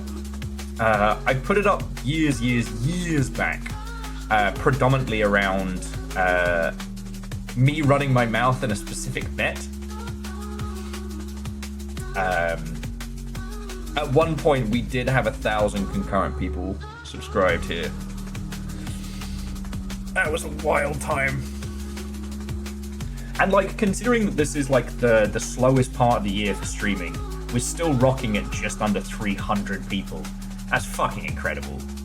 And it's like, something that makes me smile, you know?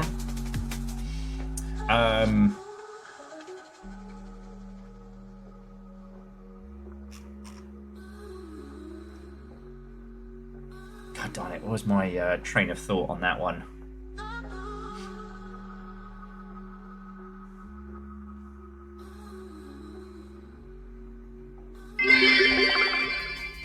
Slowest part of the year, just the right speed for Will. Bershi, thank you for the 200. Oh, God, we're so long without a shark fact.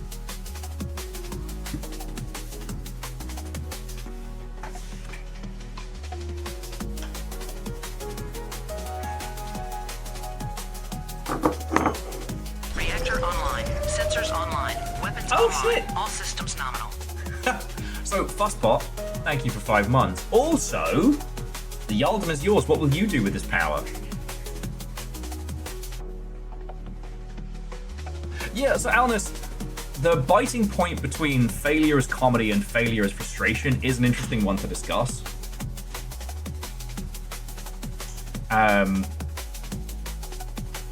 It's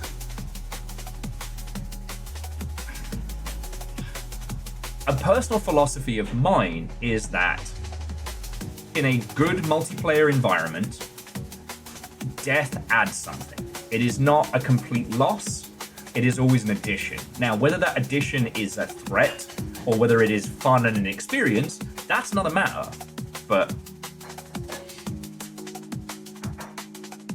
the idea that, for example, in like repo and content warning and things like that, dying is fucking funny and adds something to it. In, for example, Arena Breakout, the death is a real threat. Like, it's a sword hanging above you. Every time you find a cool tin of beans, you're like, oh, if I die, I lose my beans. I mean, and also, if we're talking about multiplayer titles, you know, in the Battle Royale formula, death is like the end of your run, but it's the beginning of the next one. You know, it's not you sitting around for the next 10 minutes watching everybody else having a good time where you're just there like, all by myself. But then we're kind of getting into design philosophy. My points are that the amount of barriers to entry between, hey, we should play a game together, and actually playing that game together need to be as few as possible. And that runs counter to the industry philosophy of, you know, enforced tutorialization and conditioning for dark pattern type spending, which shouldn't be a fucking wild thing to say, but it is. Fuck you guys. This is the page we're on right now. Fuck off. Quick as a flash, I said, fuck off. Oh, God, okay. A large adult great white shark is 3 times longer than a person, and the force of a great white's bite is 4 times stronger than a tiger bite. While in their mother's womb, young great whites will swallow their own teeth as a source of calcium, and when hunting seals, the great whites burst out of the water completely, which is known as breaching. Thanks, I could have lived without that.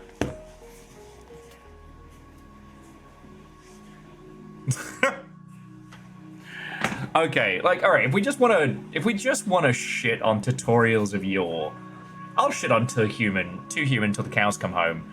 2 Human is the, oh, look at all these cool things I can do in a cutscene. Oh, I'm not allowed to do those yet. Cutscene me is allowed to do those. Cutscene me is allowed to do a double backflip and fight like a jet engine dog demon. Me? Oh, I have to be taught how to push the A button. Oh.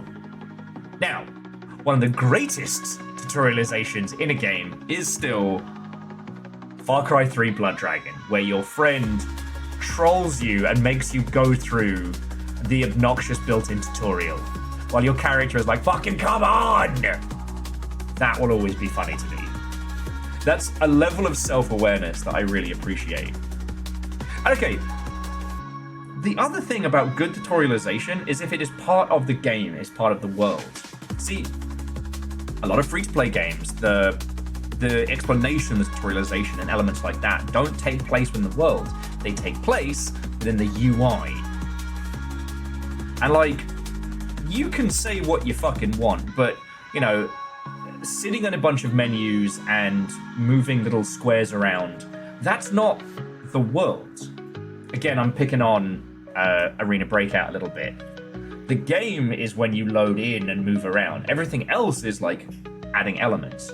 And the bulk of tutorialization is done within the UI outside of gameplay. You know? And it's not that that game is bad for it. Honestly, again, there's lots to love, and it fixes a lot of problems from the Tarkov bollocks. You know, again, like believing that women exist. Kimball says the Manhunt 2 Wii game, best tutorial I've played. Fucking yo! Maybe we'll have to cook that one up.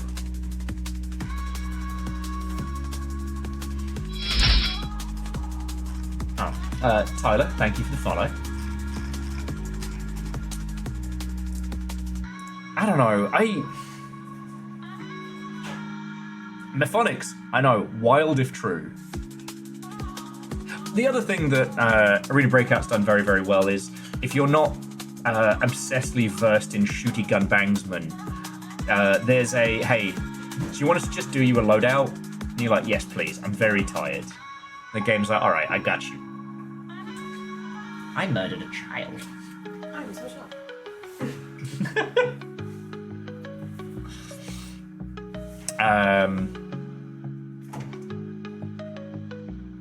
Yeah, whatever was going on was, I genuinely think, is a Twitch side. Probably. They're rolling out some weird stuff, so we've got it all sorted. That's very likely. And we're going to start poking some superstructures in a second.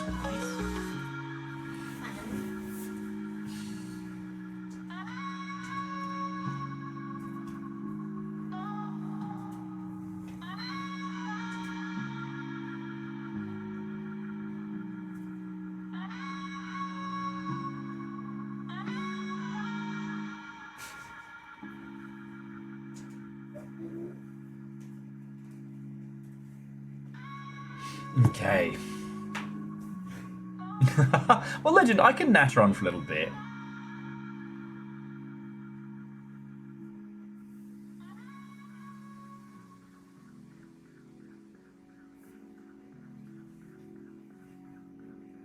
So, DJ Coil, I haven't spent time with Cloudheim. But, so you're saying it has a split loop. So you've got one loop where you're running around and getting into trouble, and one where you're just kind of chilling?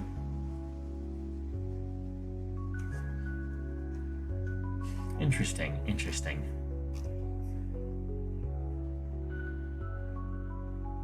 Oh! That's why Cloudheim uses fucking generative AI. That's why I don't fuck with that.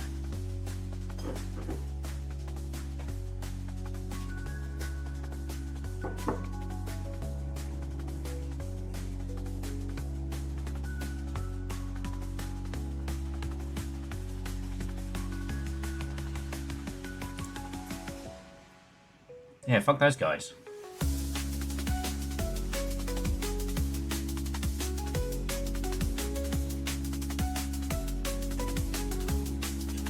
Yeah, I was trying to work out why we haven't talked about Cloudheim a bunch, but yeah,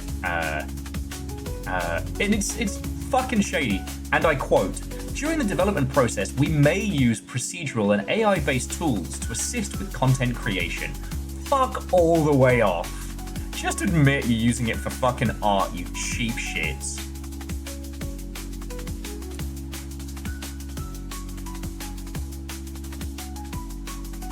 I'll go back. I'll just go play some more fucking Valheim. Didn't have to generate AI that to be good. Fucking wankers. Yeah, exactly, Mephonics. What do you mean you may be using AI?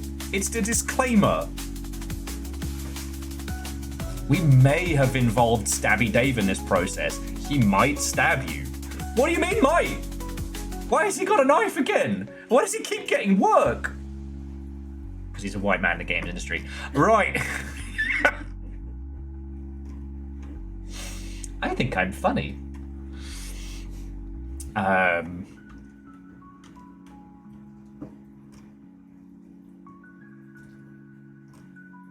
Now, I do think that there's loads of fun things to talk about these days with multiplayer titles. Like, I don't know how much longer it's going to take larger publishers to understand that users want experiences with friends. Or they want to be able to play big experiences with friends. And that the amount of time between A and B needs to be as little as possible.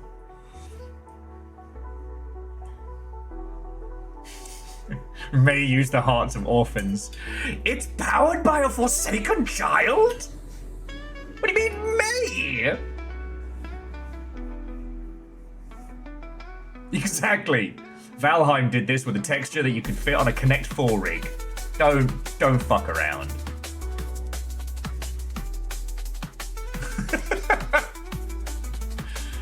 I don't know. Look. There is a place for big multiplayer experiences, things that feel like grand worlds, feels like, you know, you enter as your own personage and others come in and join you, and that's fine. But if we look at what is actually succeeding right now, it is fun comedy games to play with your friends, or games that have the least amount of time from let's do this to let's play together. Now, one thing that I do want to do in the coming weeks, as Baron and I have been talking about this, is we're going to go back to GTFO. Because I also want to point out that comedy games are fucking great, right? These comedy co-op, wonderful, love them. But it is not just because they are silly and funny and nonsense, right? Hot dog, I'm pretty sure that exists. Isn't that called like Into the Zone? Get shot when you take damage. I trialed one of those haptic vests a million years ago. So a company was making them that were going to be like Unity supported haptic vests. I got shocked.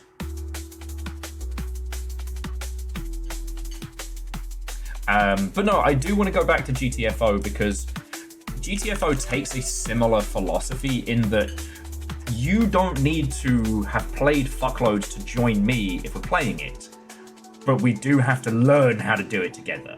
You know, Peak doesn't have any unlockable consumables or anything like that.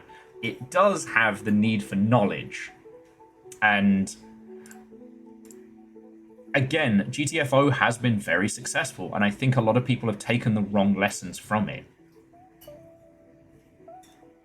Why get a haptic vest when you can piss somebody off in a bar and get it for free? It's the budget option of just getting beaten with a broken pool cue. I can't afford this $1,000 haptic vest, but I'm pissed off Mark down the pub. He's chasing me with a chair.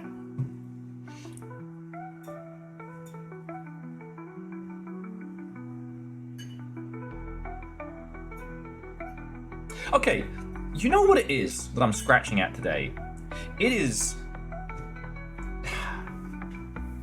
basically the min-maxing of art and battling against it. See, every now and then, the games industry has like a successful formula, and people try and min-max their way to that from a development standpoint. And it isn't how games work. You know, we keep pointing out like how wonderful Supergiant are, but they never seem they're not min-maxing their titles. They're getting everything in a state of balance. We had an era where multiplayer shooters were the hotness. And then we mandatorily jammed a multiplayer mode into every game that dropped. Then we had the era of... Okay, there's been lots of eras, but the era of the COD success, the prestige shooter. And so many titles desperately trying to sharpen the blade down to get a min-maxed variation of that same COD experience. You know, these days, the live service shooter is what everyone has been chasing, because when it works, it makes bank. But missing all of the other elements that came together and hyper-focusing on the perceived success points of it. God, yeah, the trilogy era was fun. A lot of studios died on the trilogy hill. The hillogy, if you will. And I don't know if I'm making this point fully, but definitely how the obsession around trying to create a min-max live service shooter and missing all the elements that would make you want to play an online game in the first point.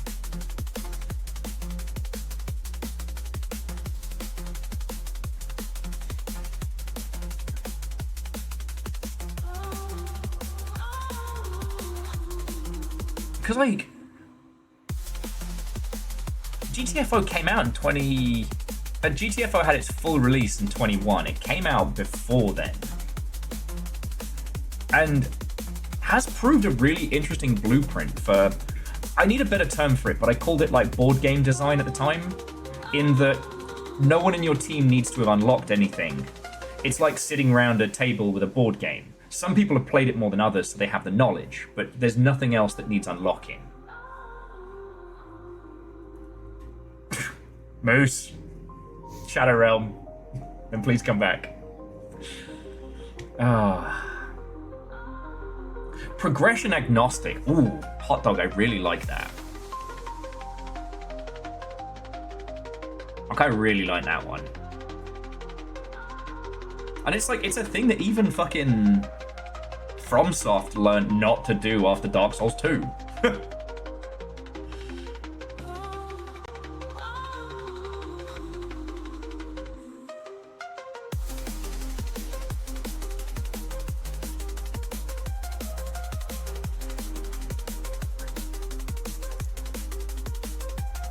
Hot dog, essentially, but removing all those barriers to entry to just be able to play with your friends, having something that is progression agnostic is very, very powerful.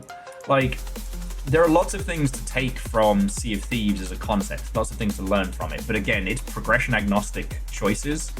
One, makes things so much easier on the dev team, and two, makes it fucking better to play with friends. If you've never played Sea of Thieves, you can just join somebody's crew and you have exactly the same weapons, tools, and equipment as everyone else. It's fucking brilliant.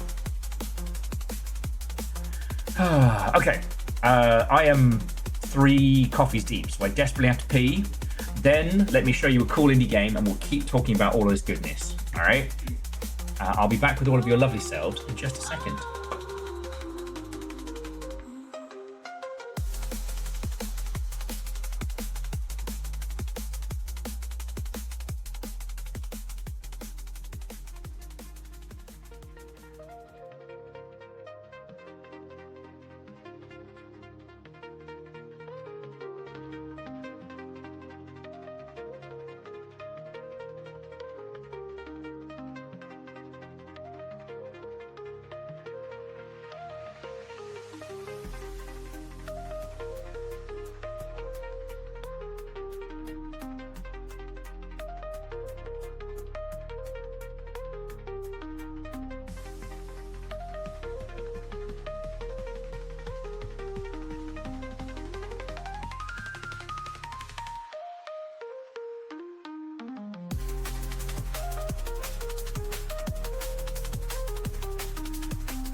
Okay. Oh.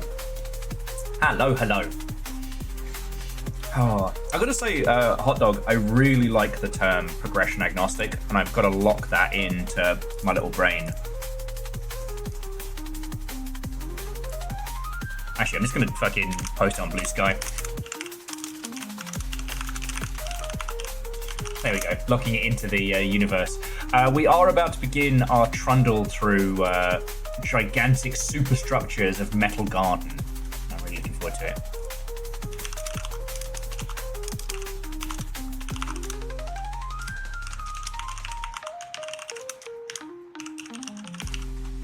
Hey, Saren.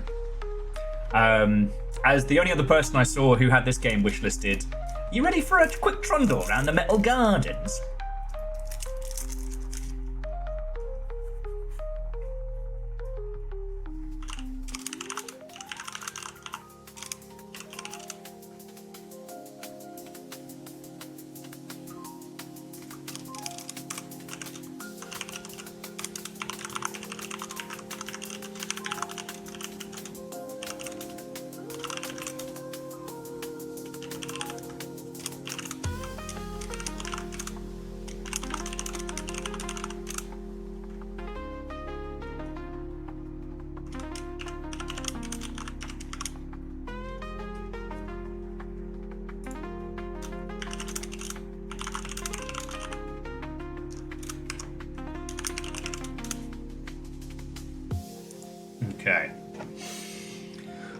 Okay, let's get this going.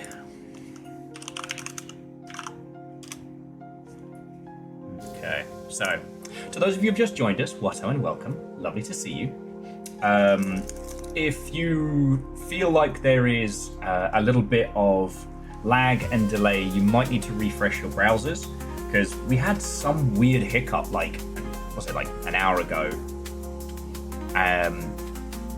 I don't think it's anything here, because like all the other consoles are turned off, nothing was downloading, so I guess something was going on Twitch side, but I've got no proof of that. Not like I'm trying to do my job here or anything. Quieter. But we've had some wonderful conversations. Predominantly about like tutorialization and how a lot of people are taking the wrong lessons from the success of Peak. But I am very, very happy to see Peak doing so well. And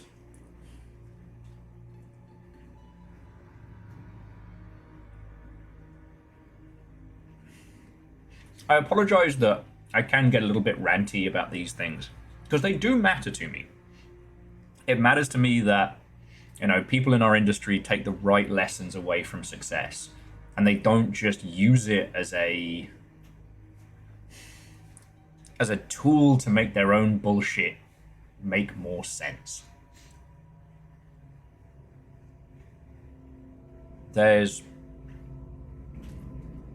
Thankfully, I had a good influence around me when I started to write out a very caps lock themed paragraph on LinkedIn. No, let me just, I was in my zone, and it was just, and I glance up, and I just see the browser open, and just words flowing, and I was like, are you ranting on the internet again? He's like, yes. Do you want to do that? No.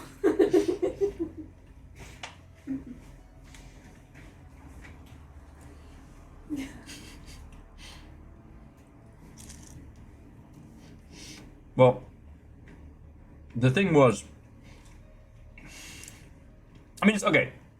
It's a lot of the same shit that we've encountered. Like, you know, people will say in the same breath, like, oh man, the games industry is having such a hard time. Thanks to my new AI-powered, like, oh, what was the one I started ranting about? It was like an AI, it was a generative AI, like, I'm imagining getaway? when I'm Ipsum but translated into numpty. That's what Little Fire would refer to as proper bean.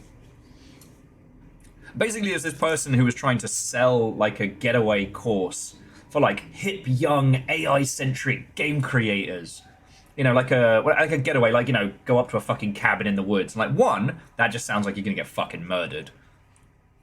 But two, the level of brain rot on display, not just by the person, but the responses and things like that, was insane. And it was people desperately trying to use the current narrative of games to justify their own fuckery.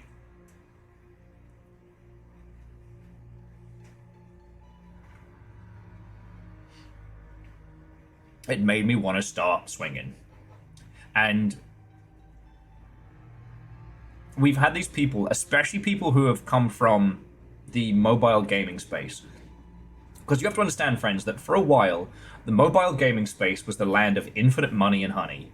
Like, you could put out, I don't know, Clash of Fart on a Widow, and it would make a squillion dollars. Like, the area was so... It was devoid of creativity, but it was rampant with people spending. That world has changed now, and a lot of those people have been displaced. Some of them tried to jump onto the NFT craze. Some of them are now all in on the AI stuff. Like, they're not of games. They are of business development. The game is just a vehicle for them. And they love to walk around and speak with a level of, like, knowledge and authority, which is entirely unearned.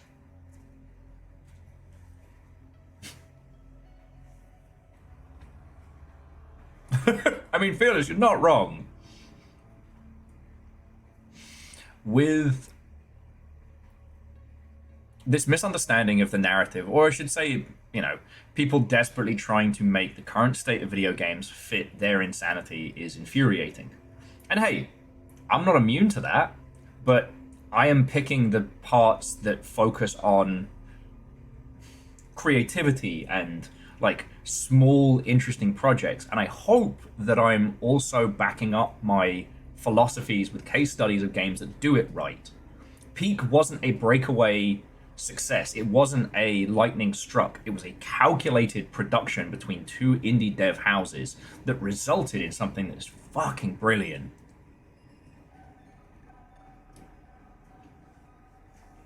Oh yeah, bad hot dog. I've been saving this one for a while.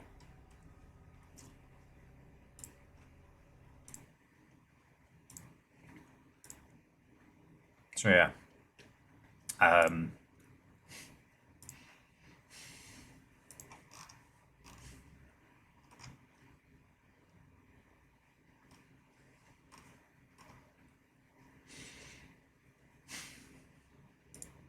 There's a lot, I don't know.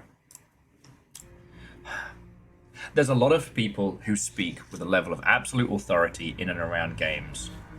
And I've spent a lot of time having to undo their damage. Like,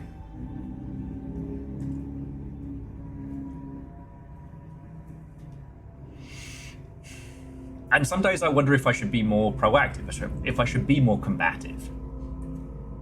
I think that I'm going to choose to continue to bring more people to us. Like, we don't have to talk about it, but excuse me. Trying to fight misconceptions at a grand scale is an exercise in frustration and misery. And I don't think anything has encapsulated that quite as much as the air quotes "stop killing games" movement. Exhausting concept.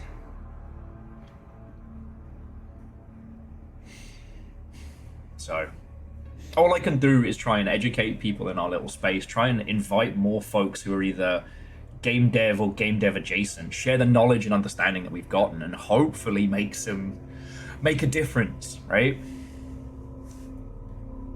Not spend my afternoons drawing things incorrectly on MS Paint, he said, like a little bitch. Well, I was only bitching a little bit. Just a little bit. Alright, you know what? One of the things that was very, very difficult was... I'm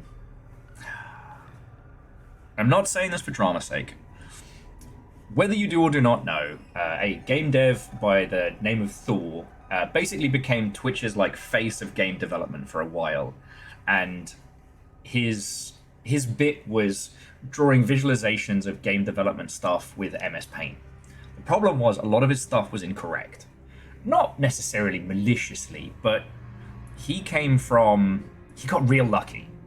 So came from AAA and just happened to have a Kickstarter that got picked up by Jacksepticeye and hurtled him into like success stories whilst doing his development stuff on Twitch. What this meant was he basically had a double hit of luck. Sustainable streaming environment and a funded, kickstarted game with a huge momentum behind it. And I mean, I haven't been doing any consultancy really this year, The but Teenage Mutant Ninja Turtles, our 4 reptilian heroes, have overcome the arch villain Shredder. So to a bad hot dog, thank you.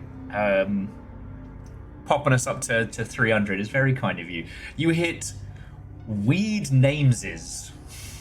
So there we go. I know, bad hot dog, you know, I completely understand. It's obviously not beneficial to me to keep it at a nice round number. No, it's completely fair for your good self.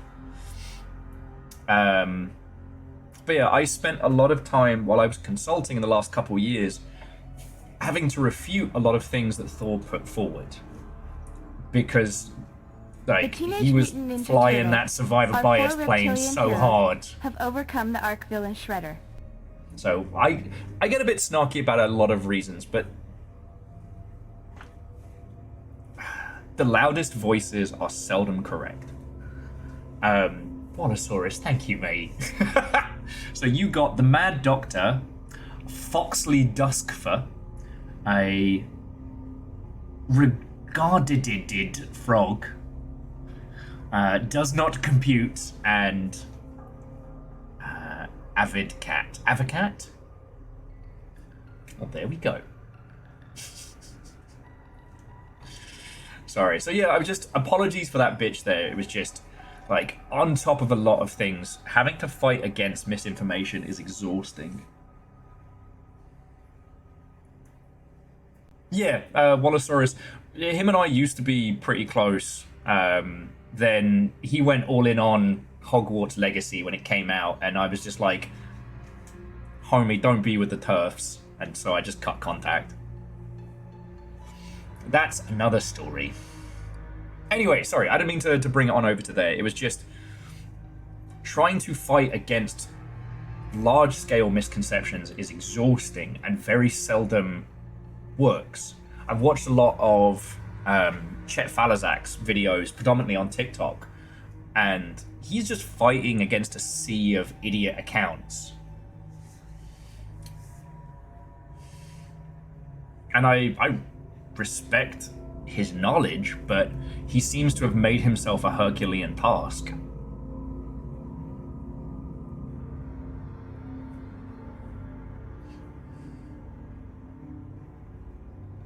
Yeah, well, and so Hot Dog, alright, before we get into game, the other thing I really hope that you'll take from this stuff is I do hear you all. It is a discussion. I've got a lot of knowledge. I'm an insane research fanatic when it comes to games and games industry stuff. But I don't know everything. Shocking. I know, I'm sorry you had to find out this way. My knowledge is actually fallible and not infallible. And this kind of discussion, these kinds of like banters on days like today where I can take something that's been like rattling around in my noggin and vocalize it whilst also discussing it with you all is great. Right now, no one knows how the games industry is going to shake out, how it's going to be at the end of this year. I personally think that small type projects that focused on playing games with your friends, I think is a renewable business model. I think that's one that will work.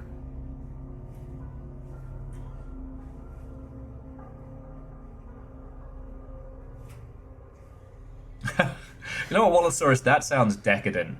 Marooned on a desert island with one-way internet. You can download video games, but you can't partake in any discourse. And Fearless, exactly. And I'm not saying it's the reason why we have a survivorship bias t-shirt. But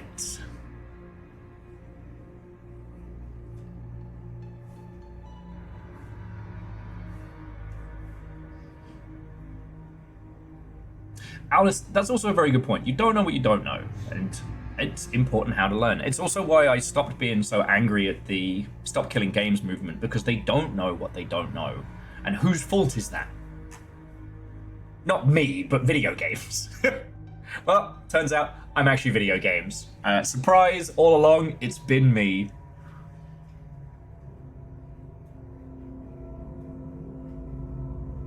Actually, I used to hang with a guy, and it wasn't worth the arguments to try and, like, it wasn't worth it. Still fucking isn't.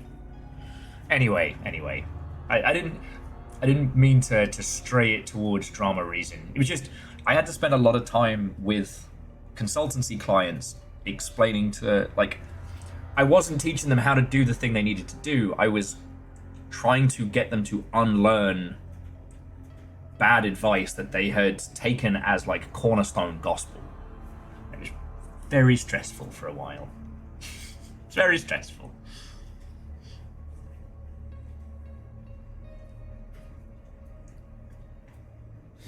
So, we're not here for drama and nonsense. We're here for some cool fucking indie games.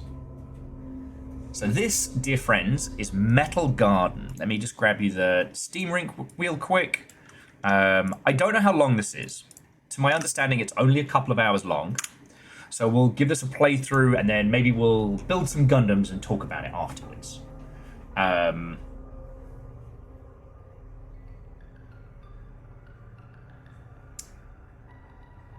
But I really want to show you this.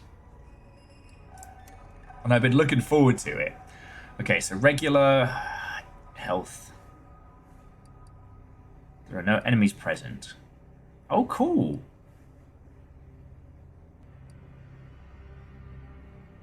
Oh, this is fun. So there's an item randomizer, enemy randomizer, infinite ammo and health.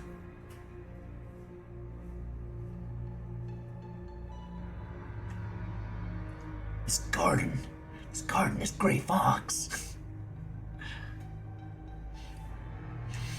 I'm just gonna jump in on standard settings, and if we need to tweak stuff, we can.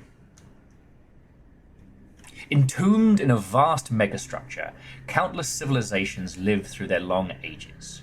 Though they have attempted every method, the walls and ceiling of the structure remain unbreached. The path outside has never been found. And in the structure's overgrown far reaches, many nomads wander, living off the remnants of battles fought among the many warring states and corporations.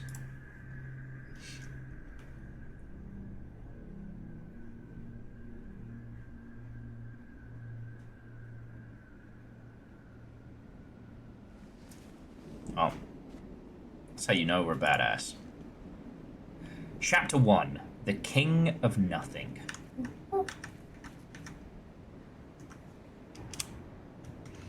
Okay, ooh.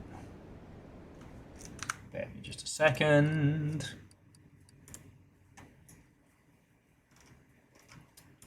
There we go.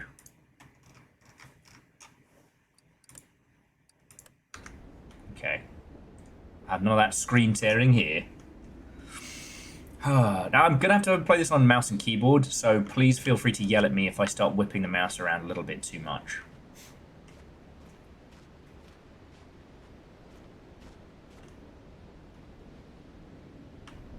Yeah, Maphonics. It's already there immediately. Like, there appears to be some kind of cloud cover, but above it, like a scratched behemoth. I mean, I don't know. Maybe I'm just a... Oh, the smoking engine of your old mech. The aftermarket cannon. It is beyond repair. No tools you possess can make it run again. He was just a little guy. We used to live in this mech.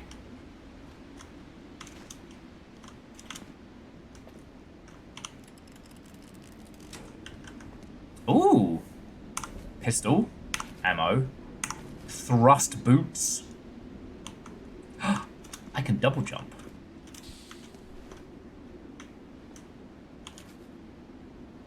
Now, obviously, there's a lot of things I want to point out in this, like using the concept of megastructure and brutalist architecture as a jumping off point is pretty good because the expectation and complexity of models isn't too bad. Yeah, I should have done my laundry, though. But the fact that it carries through even into, like, the gun design... Save yourself a lot of time. Okay. A beacon to let other nomads know there's a mech for rummaging for scraps. One's trash and another is another's gold after all. Wait, did I leave that for somebody else? Okay.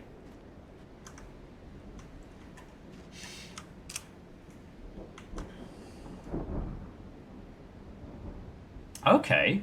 And Phyllis, that's fascinating. Like, I keep forgetting the name of it, because you had Blame, and then I want to say Biomega was the follow-up. Not the same, but in a similar kind of vein. Blame is essentially like an automated city forever rebuilding itself. So far in the future that the citizens, well, the people who live around it are so far from what the city considers a person that it uses its systems to try and wipe them out. Biomega is like a post-apocalyptic bizarrity that leads into like impossibly sized megastructures. Fascinating manga to read, both of them.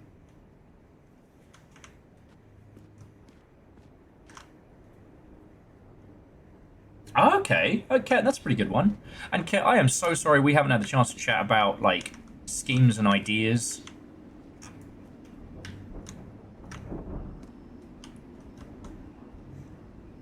Alright, what are the chances these guys are just happy, friendly homies?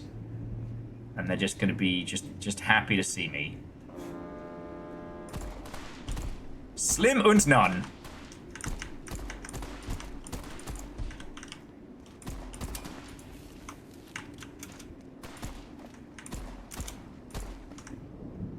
Notice the guns aren't hit scan. Also, the Nomad's attire being completely covered, meaning you don't have to do facial animations in the ilk. Real smart. You know? What's the old tale? Work smarter, not harder.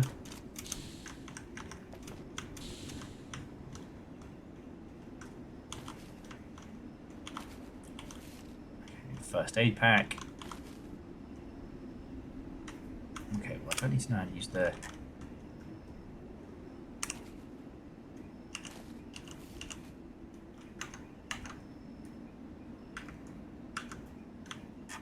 Did you show me how to heal and I forgot?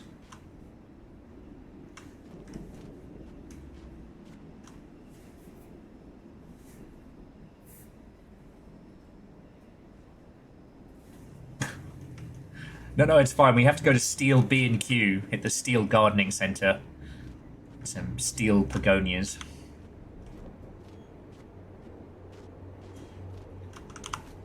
I may not know my flowers, but I know a bitch when I see one. Me playing Metal Garden. And it seems to be Yeti that it's more this kind of like rolling mist.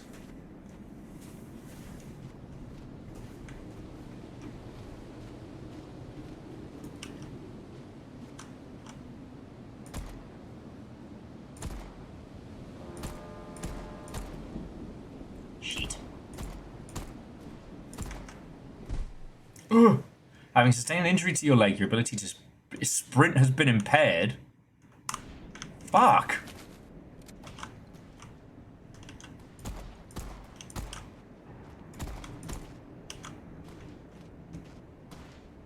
He broke my leg. Well, shit. That's not good. Alright, so we're back to games done incredibly slowly.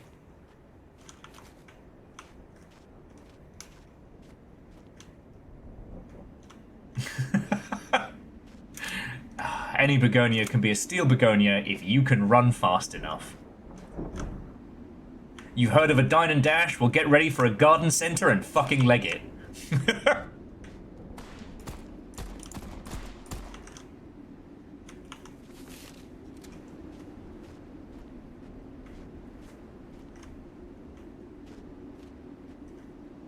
Oh shit.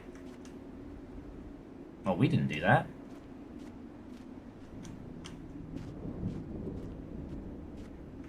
Nomad battlefield.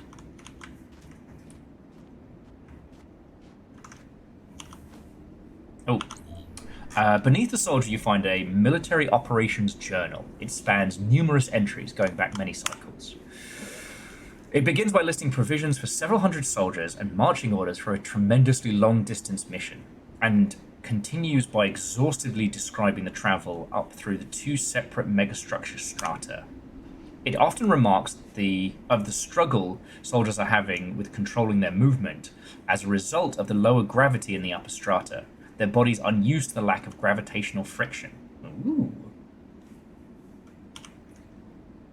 Oh, a trash can fighter. Yes, this is Metal Garden. We just started.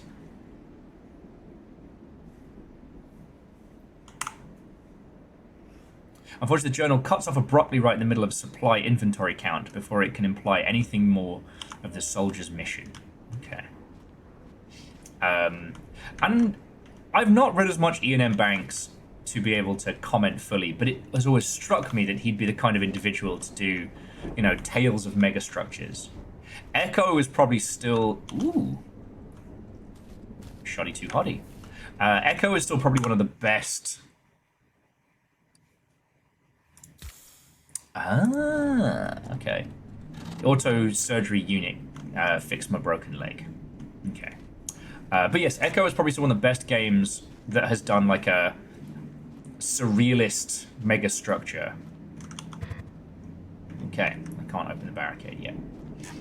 If you haven't played it, that one is like this luxurious French opulent mansion, constantly refreshing, constantly rebuilding and reworking. Oh. Regal man. Brr. The royally dressed man before you is bleeding out. Even at a cursory glance, you can tell his wounds, if his wounds not treated, he will die. Begin treating his wounds. Brr.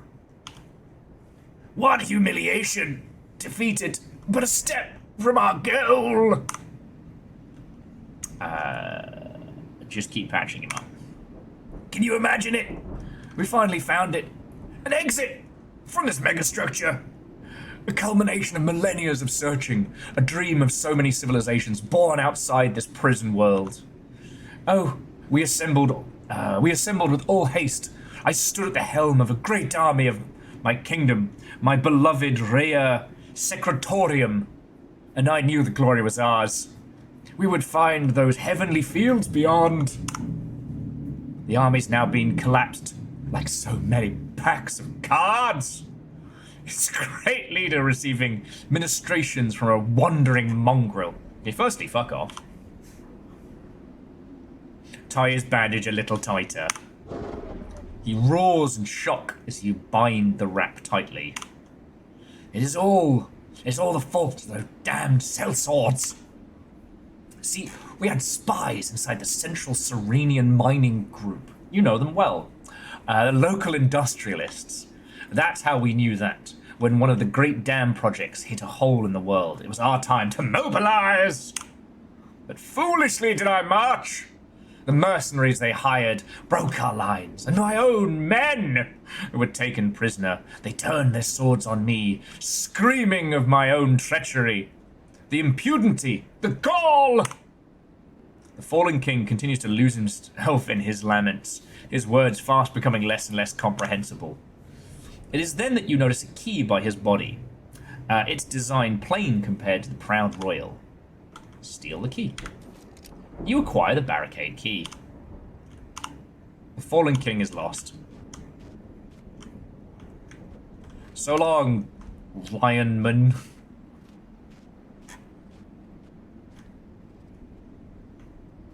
Oh yeah, DJ Quill, I can't remember if we finished that, but we definitely played that one on stream.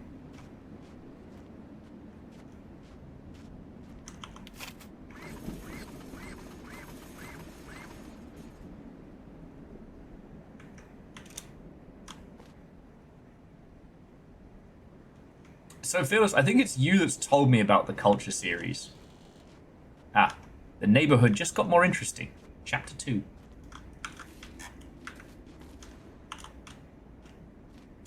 Yeah, it's not stealing if you return it to the British Museum afterwards. Okay. So we've got something up there. Can we get back up here? Yeah. Alright. We got that bloke over there. Alright, we'll do this nice and quiet. 1, 2, 3. Okay, I guess he sounds the horn.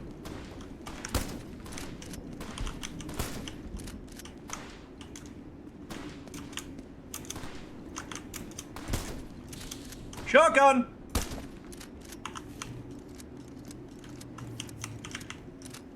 Parkour, parkour.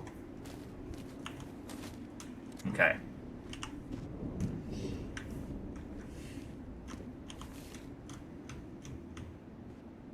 There was some goodies up there, but there also seemed to be like a downed mech, which is pretty fucking cool. God. Well, Twitch seems to have stabilized. The lag is very pronounced. Or I'm just not that funny. One of these is also distinctly possible. Every time I think you're zoned out. Like, no. I'm listening.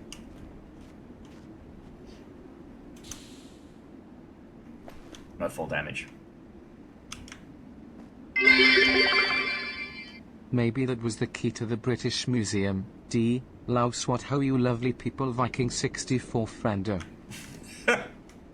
Scotty, thank you for the 200. How are you doing?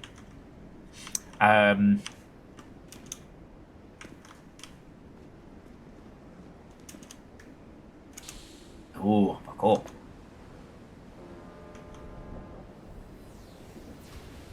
Oh, fuck. Okay, firstly, hold that thought. I'll be back in just a second. I didn't break my bloody leg.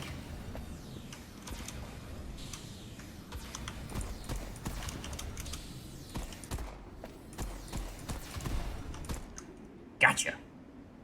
Thonk. Oh, for serious? Shoulder injury. Okay, I can no longer aim down sights. Well, then we just won't have to aim then.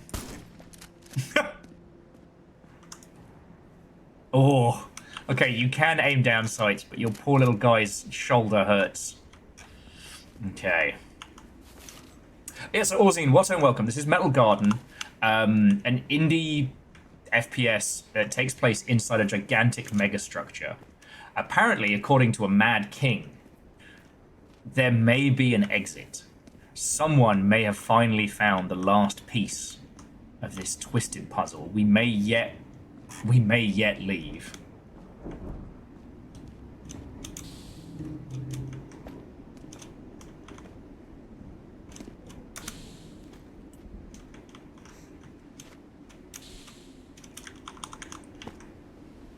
I've not worked out how to use the med packs. I assume they are for cowards.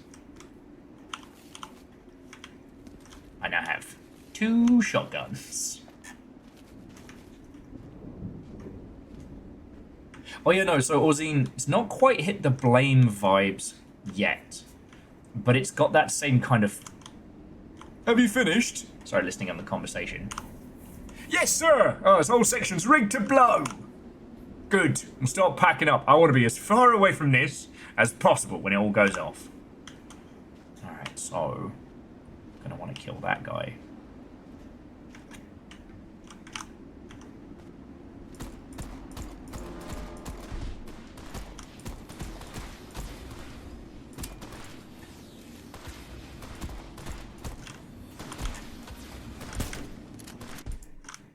Torso injury.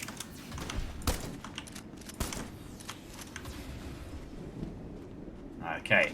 No, I have not worked out how to heal.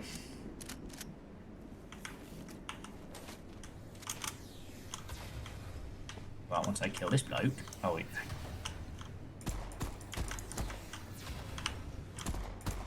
It's kind of very...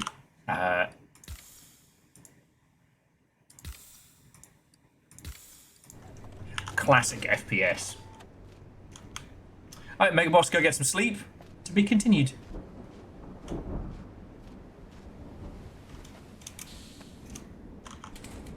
Opens from the other side.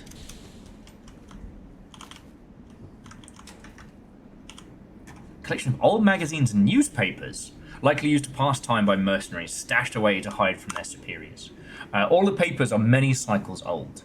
The newest issue can find front lines a retrospective on the anniversary of Sigismund gaining majority control in the running of the Strata. I remember that well. The article tells of how many people of the Strata, as well as that of the Skmxu workforce and leadership, suffered from extremely high UV light-sensitive bodies. The same ceiling lights that warm the flesh of other species torch the bodies of those born here. Smagumskwa gained control of the Strata on popular support after they promised to dim the Strata's ceiling lights as their most important policy. As a result, this layer is unique in that it holds permanent mid-tone conditions. Huh. You know, for someone who's usually against, like, exposition dumps and the ilk, I'm not hating this right now.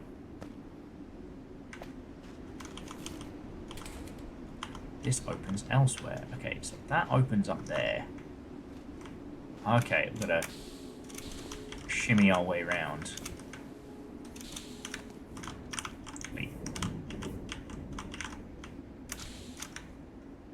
Wait.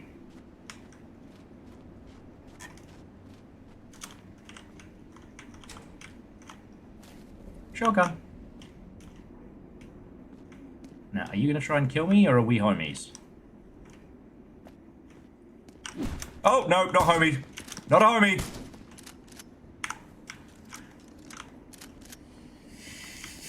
Not a homie.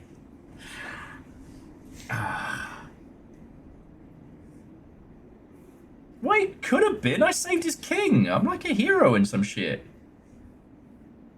Should be a hero.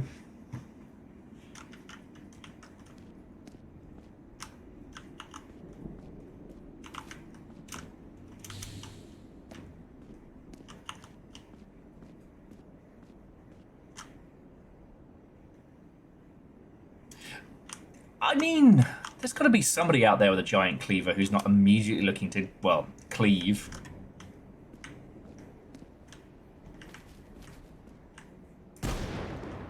Knew it. And Neo Shadow, Watto and welcome. Sadly, I can't take his cleaver.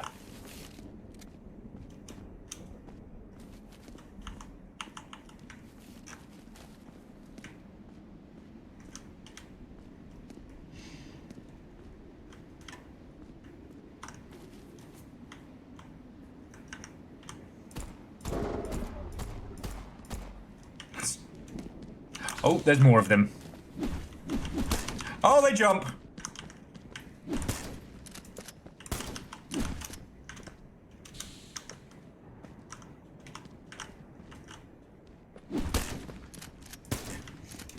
Ow! My bones!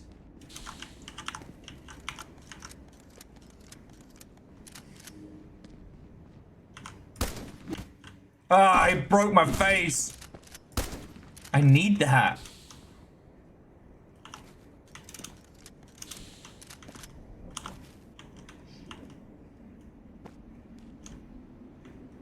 Yeah, hot dog. Sorry, and you all were saying that, yeah, the exposition isn't front-loaded. I did have an indie game that shall remain nameless just because I don't want to shit on it, but I could not get that title to stop vomiting exposition at me.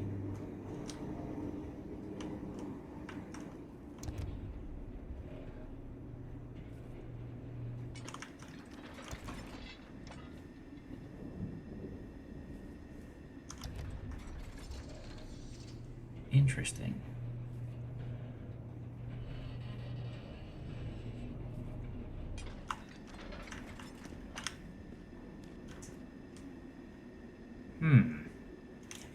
Come back to that one, but it seems to be connecting stuff.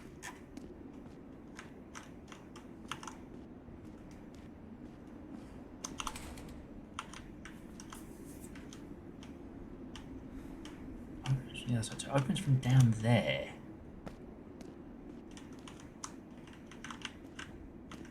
Sorry, I'm trying to find how to get into this ruddy back door here.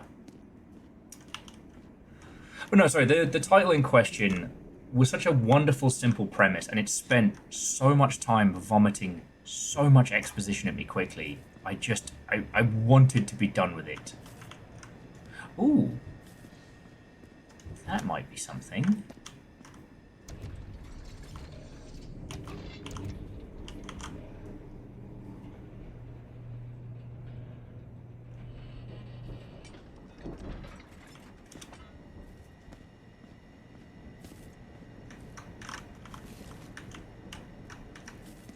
Okay, either way, it opens up the door. So I wonder if it matters which one. Perhaps this is the one that unlocks that. Sorry, I'm thinking out loud here, but... Oh, Orzine, that sounds decadent. I take it it's been silly hot where you are. We've got the flat pretty good, but more for the nuggies than for us.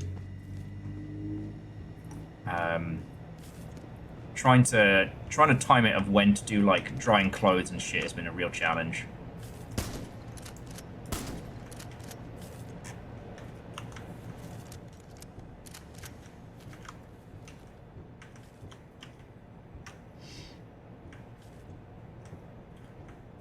The sheer amount of heat that the dryer pumps out in here is not fun. Oh.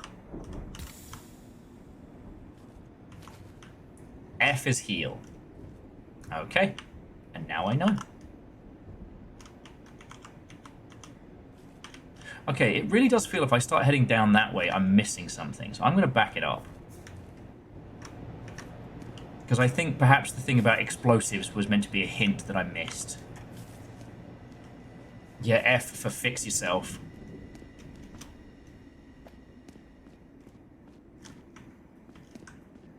Yeah, and a hot dog, it's kind of...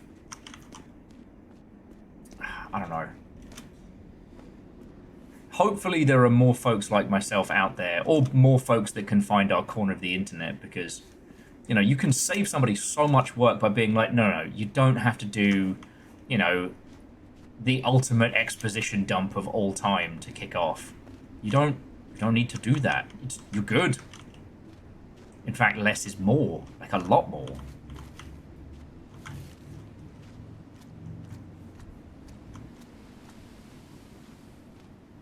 Is that a cave? Is that a cave or a boulder? Alright, neither.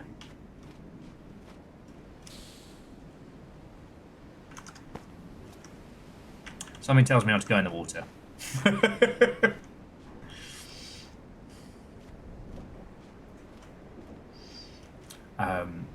But yeah, this particular title in question, it was an experiential one, right? Like, there wasn't a lot to it.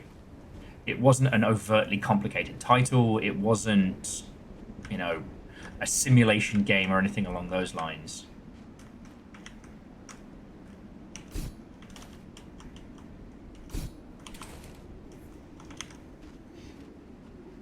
And what I found fascinating about it is that they put a lot of time into this huge wall of text exposition dump right off the bat. They could have just not. Sleepy gaming. Okay.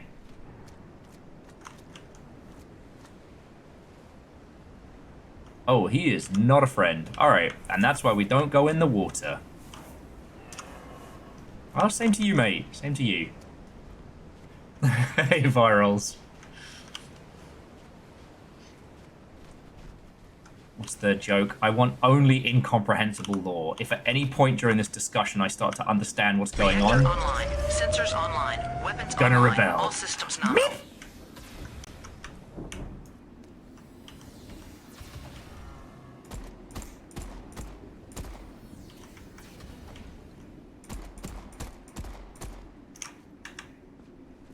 Sorry, I know I'm doing a lot of backtracking, but I really do want to explore as much of this as possible, you know?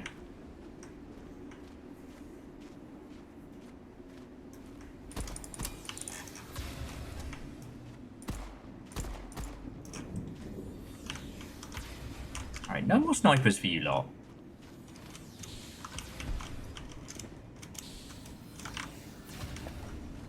So I'm gonna go back and fix my head.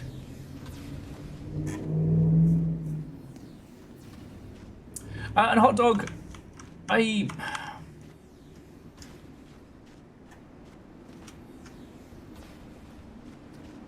think the fear of being misunderstood is quite a pronounced one, especially for somebody who's creating a game pretty early on, that all story created must be story directly told, you know what I mean? And I can understand where that fear comes from. I just wish I could help more people to not do that. Okay, so now here's the question.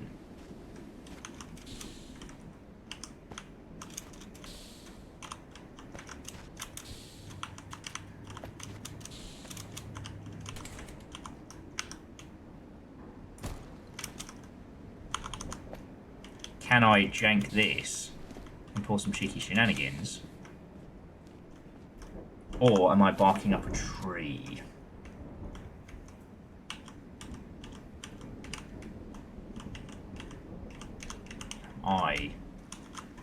Am I the idiot?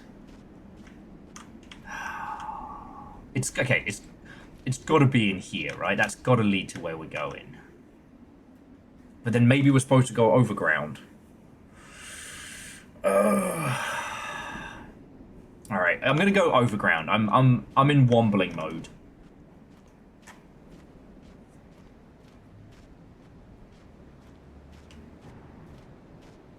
Oh shit, so Wallosaurus, have a lovely rest of your evening, friend. Thank you. It was good to see you.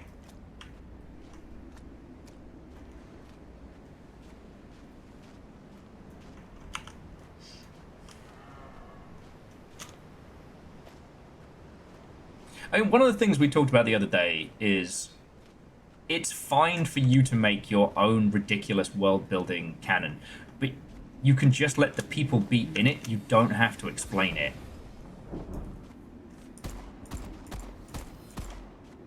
Yeah.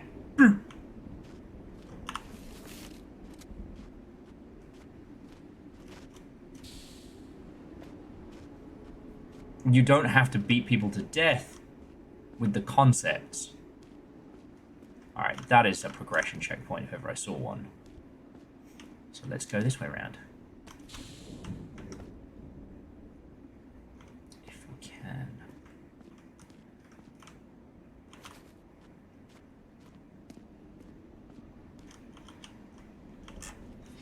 With it being an indie game, it's that knowledge of, are we going the right way, or am I leading us too fast? Aha. Ah, I'm not supposed to be here.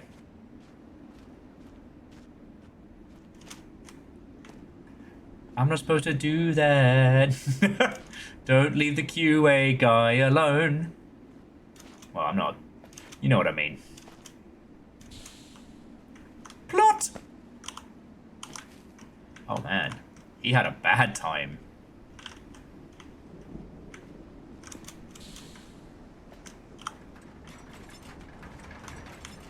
Oh, we doxed these souls.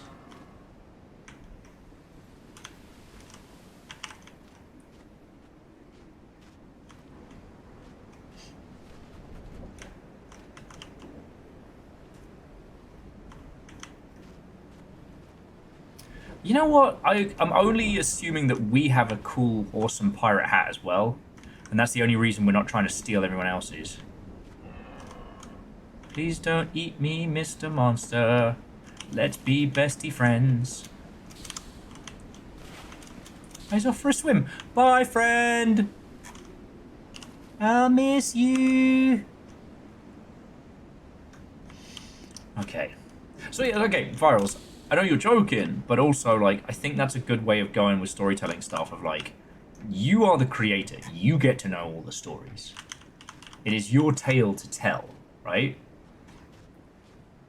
If you tell the user everything, you deprive them of being able to take their own meaning from it. Like, let them be wrong. Because maybe one day they'll be right. Like, make a world in which you can tell a story in. Stop that incessant clicking. Fuck off.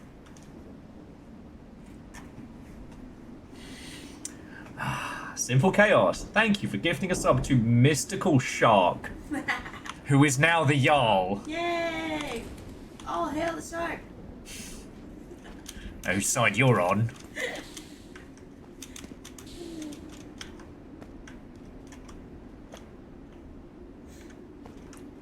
Fucking terrors a lot of you. And a shark fact! God. Fine. You don't even know the horrors of the page we're on.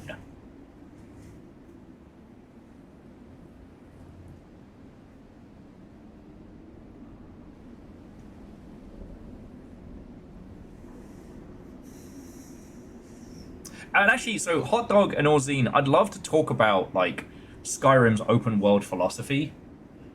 But I have to now read 4 shark facts because these guys are assholes. Sorry, these folks are assholes. Gender-neutral numpties.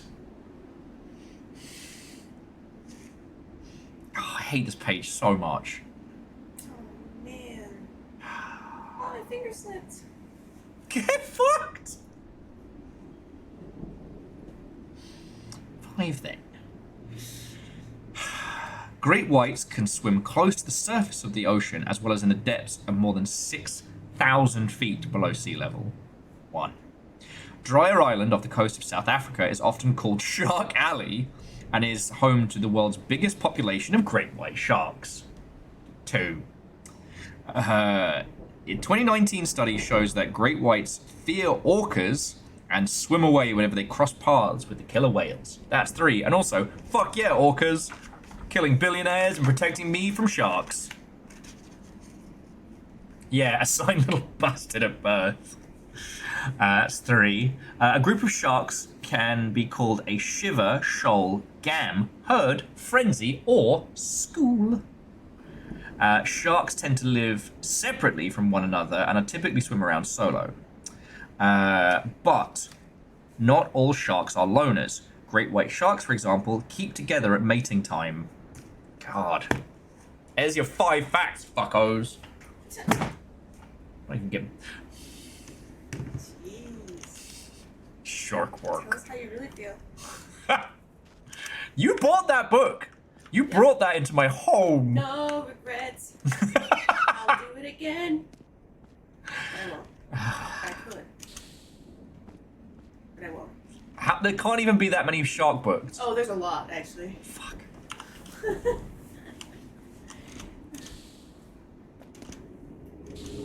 Virals thinks it should be a group of sharks should be called a kerfuffle.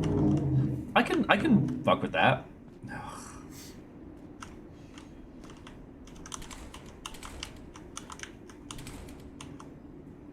Oh, why stop at 5? Says Down Under Dwarf. Yay. Down Under's where the sharks are.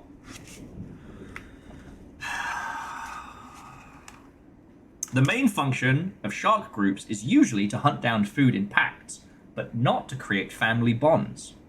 This behavior is known as cooperative hunting, and lets the sharks efficiently locate and capture prey. So they have no heart for family.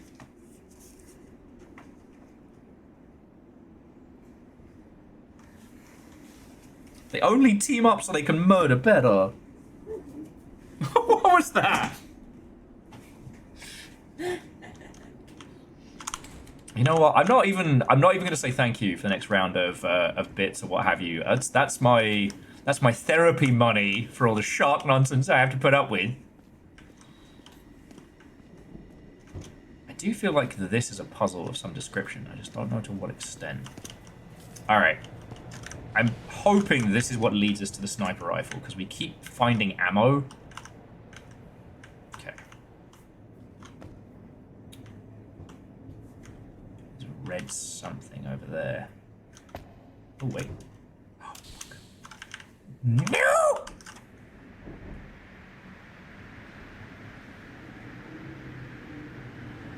What the fuck?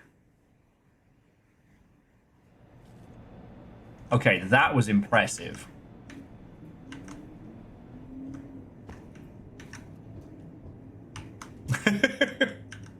Yeah, DJ Coil, that was the one sharp fact too many.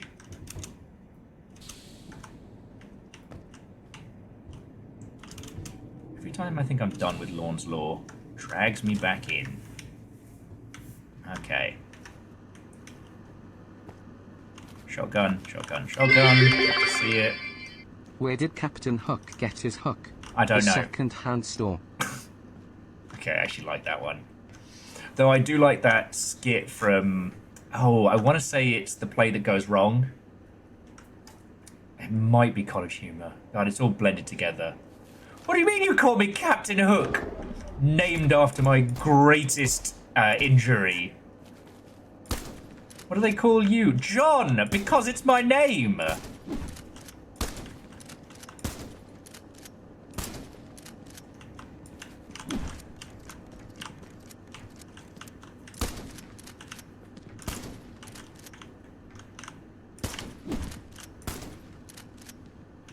Thankfully, sharks are woefully difficult to animate, so I don't have to deal with them in too many video games.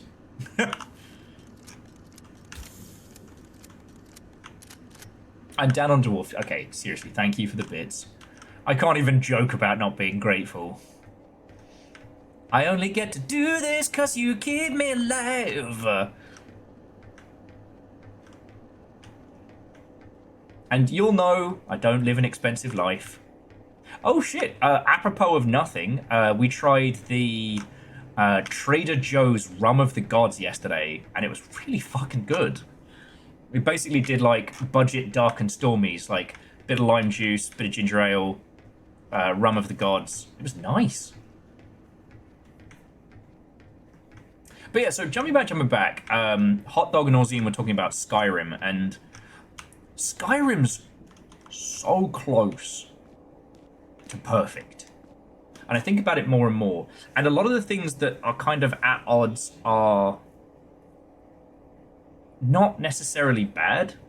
So like Skyrim's leveling system, very much taken from like, you know, everything else Bethesda has put together, allows you to build a pretty interesting character, but ultimately, with it being an open world game, some maneuvers and philosophies are much more effective than others, i.e. Stealth Archer. You can train to be a great powerful wizard, you can train to be a fighter. Stealth Archer? Congrats, you win.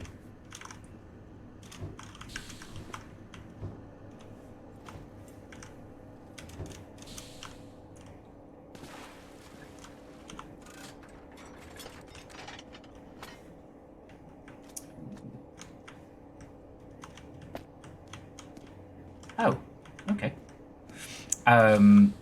But I do think the way in which they approached open world design... We appreciate you spreading knowledge during Shark Week. Oh, your new hand has touched the beacon. A new hand has touched the beacon. Okay. I think I'm picking up what they're putting down. Multi-stage puzzles and whatnot.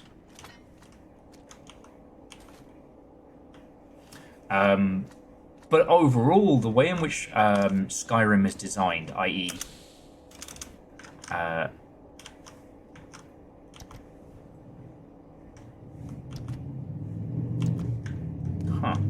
i.e. that each area has its own kind of like worlds and stories and what have you. Oh, it's there. Here's me trying to solve puzzles and talk at the same time, and I failed at both.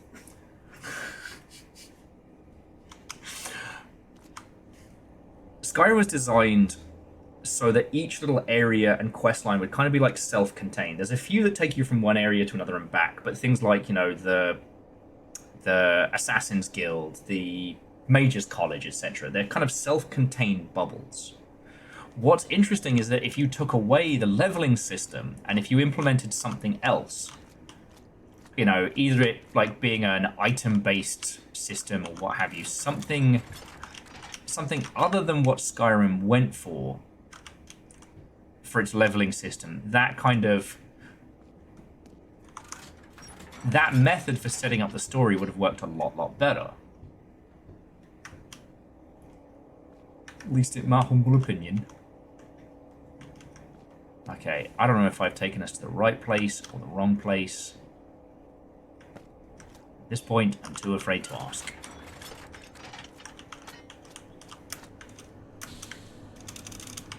No! But it's only because of the old style of like RPG leveling, which is what was very much expected of Bethesda. I'd also like, maybe not a whole cookie, but at least a metaphorical cookie for having not made the Bethany Esda joke this entire stream. To Snow Wolf. Ankles do go clank. Ankles go crunch.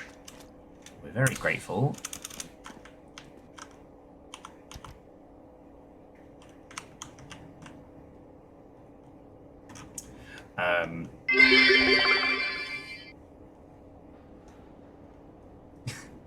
It's definitely, yeah, to a bad hot dog, you can skooma in real life, but you shouldn't.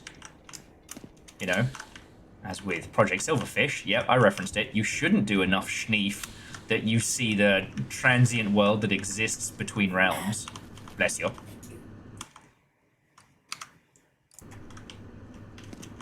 I do wonder if I've led us astray.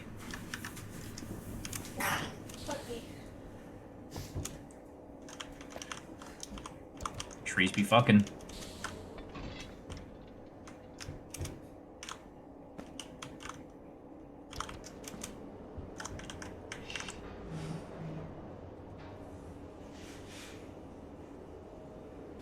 Yeah, Ozine,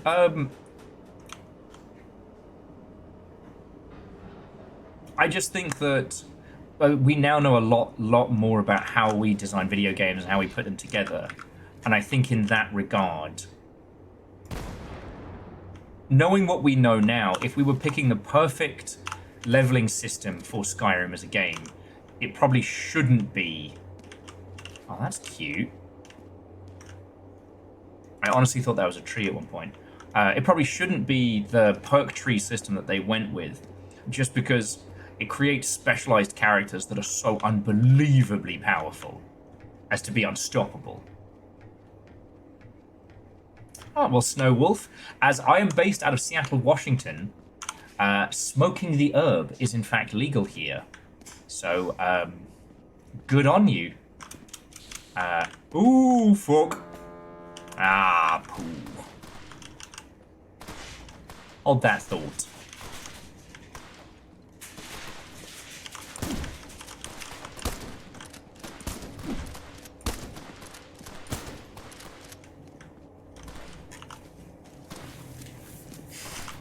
Oh, fuck these guys.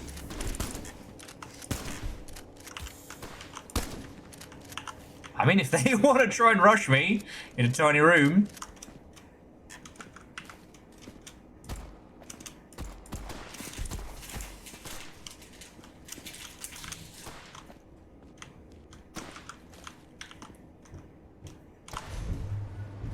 Surprise!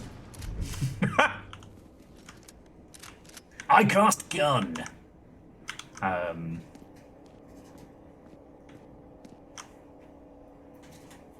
Because, okay, we're going well off topic, but I do think these are fun ones to analyze, because, like, back when Skyrim was made, to be able to make something like it, you needed insane amounts of resources and a AAA team. Now, we're in a time where you could make a game of that size. Not necessarily that level of, like, voice-acted fidelity, although you could. I mean, voice actors are way cheaper now than they were pre-Plague. but man, I never got that snipper riffle.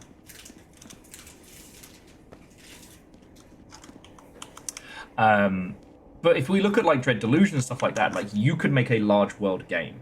Dread Delusion was fascinating because ultimately the combat was quite light. Yeah, the sniffer ripple. It ripples the sniffer. Like a Flammenwaffen. It waffs the Flammen. I think I'm funny.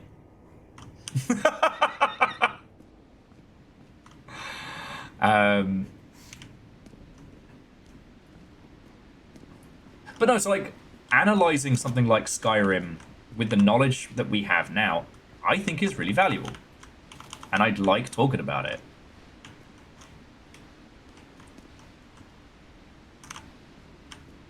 You know, there's a lot of things that Skyrim does as a story because that's just the done thing.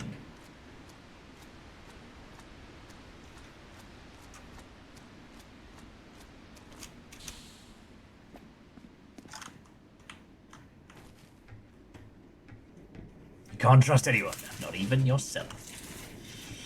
It's the honest ones you got to worry about. Here we go! This was an extremely long walk for a small glass of water. Worth it!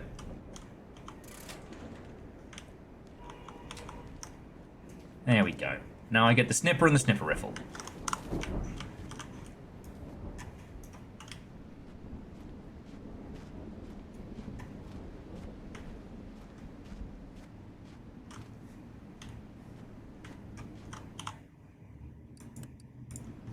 So yeah, personally, if I was going to make a game like Skyrim from the ground up, I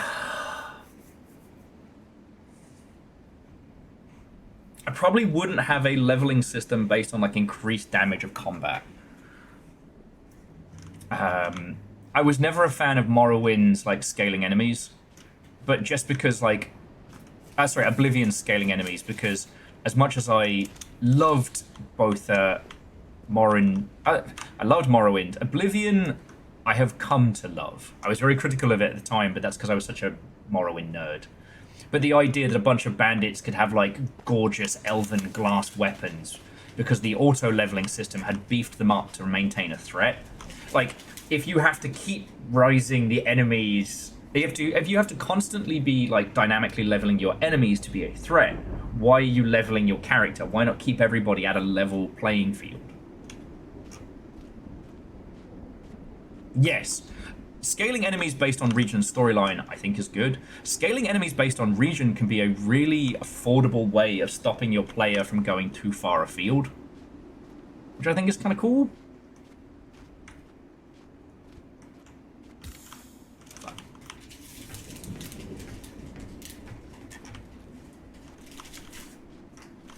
But yeah, if I was going to do it for a Skyrim-like game now, I'd have kind of like perks almost like super abilities.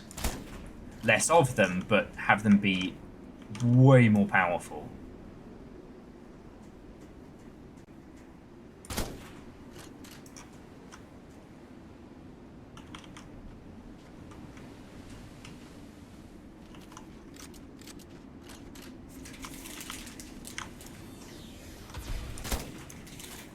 Because, like, you want players to be able to get better armor, better equipment. You want them to feel that sense of progress and achievement.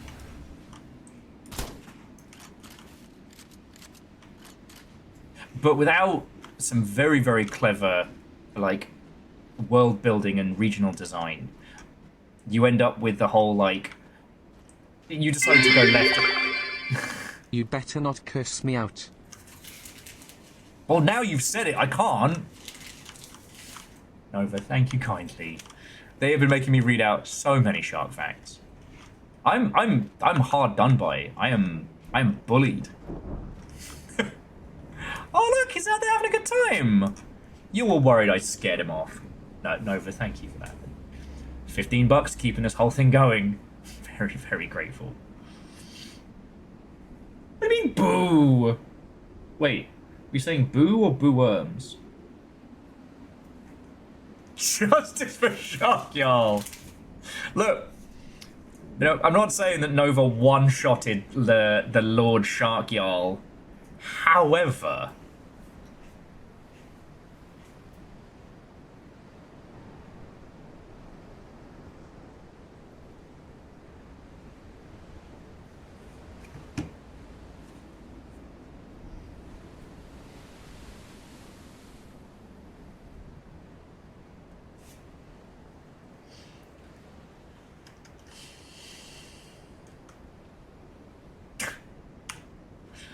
wait, no, you can't have two Jarl's Decree. You can pick one. But also, no one's ever mad to see more pet pictures, so...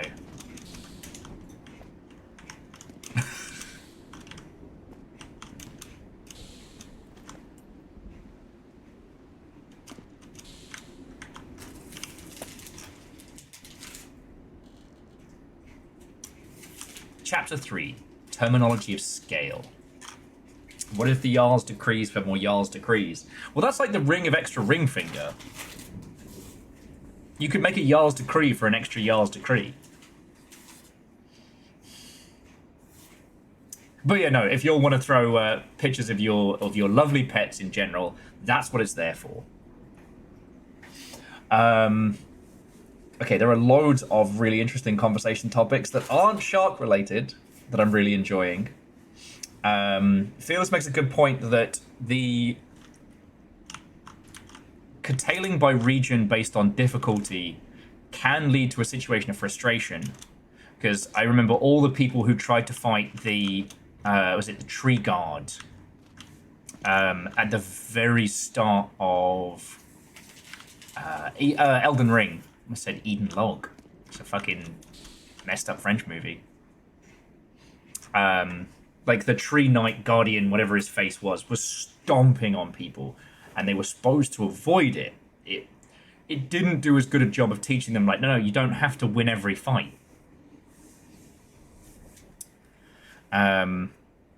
Tree Sentinel, thank you, Hot Dog. The Tree Sentinel was a real hot button conversation for games industry folks around the time.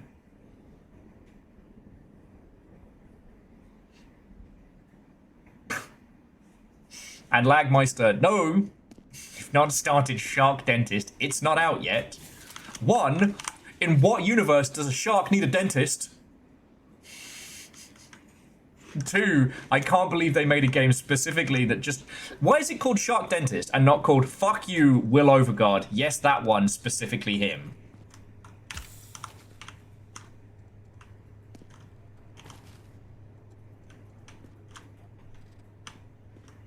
Anyway.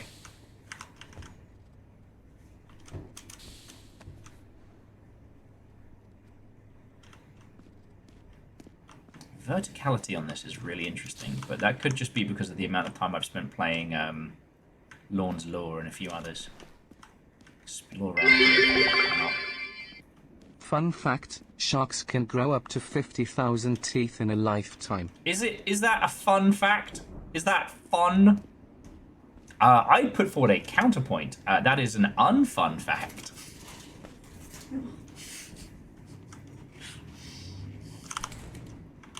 Opens from the other side, of course.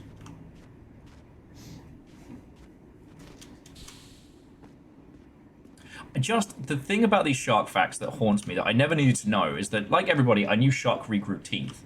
What I didn't know until we did these shark facts. Edenlog whale roam the lands over there after the old sign was broken during the Great Coming Apart ending. Simple Chaos, thank you for the 200. Fucking yo. Man, I think Into the Lost Lands broke. Hey, this guy hasn't attacked me. Can I talk to him? We good? No, we're not good. Alright. Hey, look, let no one say that I didn't try and exercise a little creative diplomacy before I blew that guy's face off. Like in that movie, I blew that guy's face off.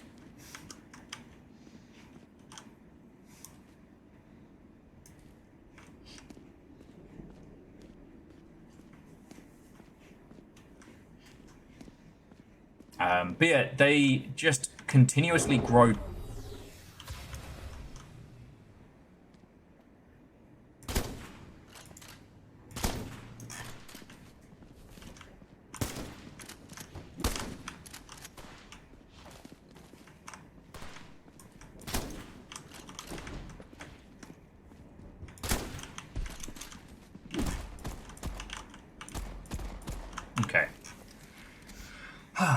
They continuously grow teeth all the time. So it's not that when a tooth drops out, they grow a new one. Like, if a lizard loses a tail, it'll regrow it.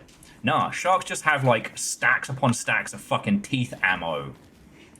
Oh, what was that? I lost a tooth? Oh, well, no worry for me. I've got 15 more crammed up my gob. Man, Alfredo Maru does sound like a fucking great pasta dish. Oh. Why is it I always want chicken Alfredo? Really good. It's really good. Mephonics, same. Maybe that's why I hate sharks so much, is that they don't have to deal with teeth shit.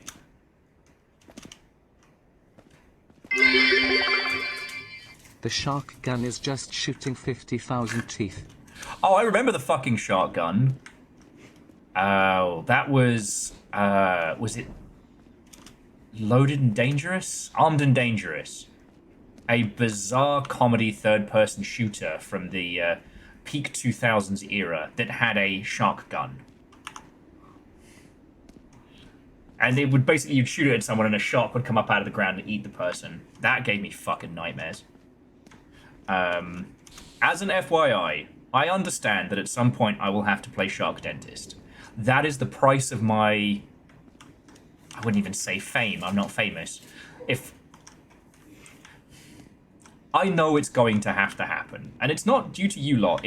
The games industry won't let me avoid it. I've come to terms with this. But it will be a very large donation requirement. Assuming the game isn't, like, riddled with AI or some bollocks. AI art. Chunk eel loading. Mephonics, it is my curse. Shark Week has been brought to you by the Viking Blonde on orders of the Jarl BTW. What's your take on game dev with 11th hour change request prior to handoff/ship? God.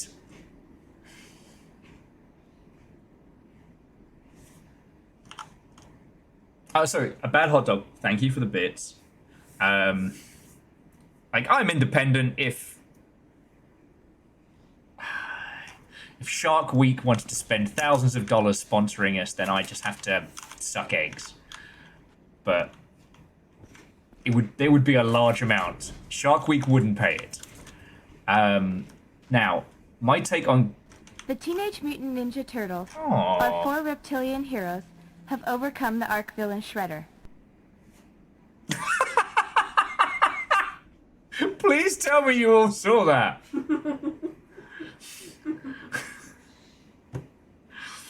Well, thank you. You managed to get Hut, Ozymandias. Oh, Cluto. You managed to get Crazy and Lagmeister. Yeah, Nova. I just looked over and just got a...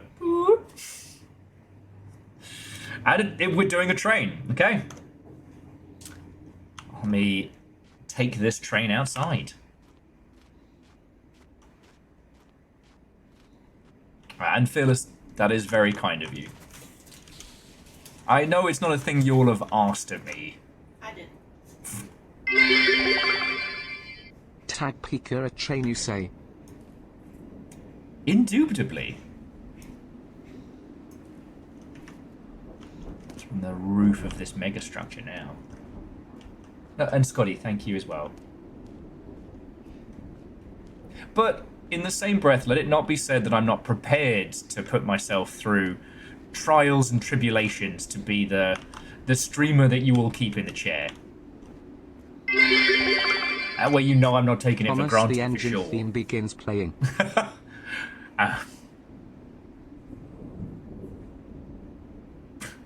Just reminded of Kimball playing a Cabela's game to the Biggie Smalls Thomas the Tank Engine matchup. I will say though, a hot dog, your question about like 11th hour changes, I'm trying to think of like a time when an 11th hour change has been good and not a fucking catastrophe. There's gotta be some, right? Down on the dwarf with chaos!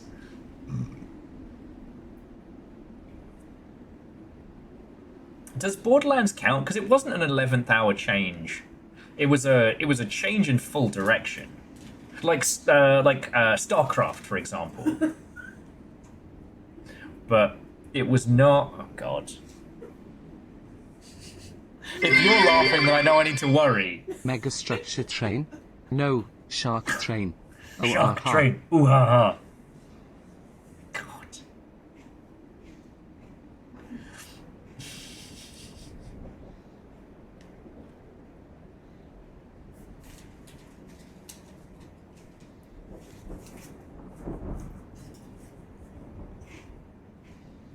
Yeah, and Dustin, the submersed incident was a lot, but also people were fucking with me IRL at the Justice same for time. Shark Jarl.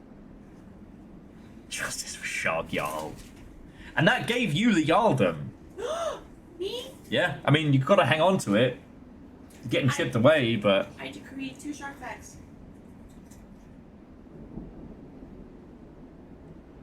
You can't buy Shark Facts with your Jarldom. I'm Jarl. Do whatever the fuck I want.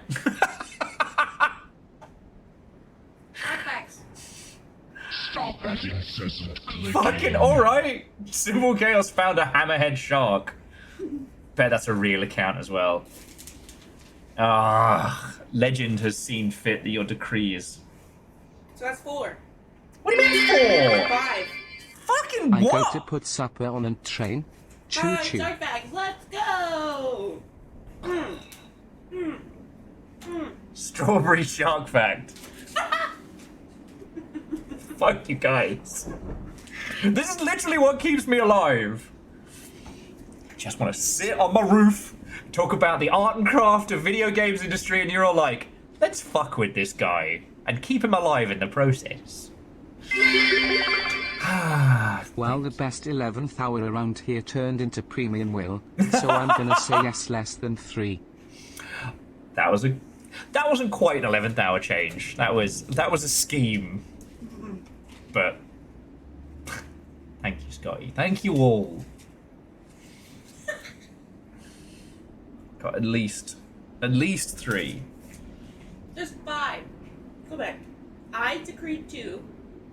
Reactor online. Sensors online. Weapons online. But All did you systems not nominal. decree so that others would summon Shark Fact I for you? decreed on top What of, ho Viking in train? conjunction with. Oh. Alright, well, what do you lot think? Do you think a Jarl should be allowed to decree a Shark Fact? Dabs are sacrosanct. Shark Facts aren't quite the same level.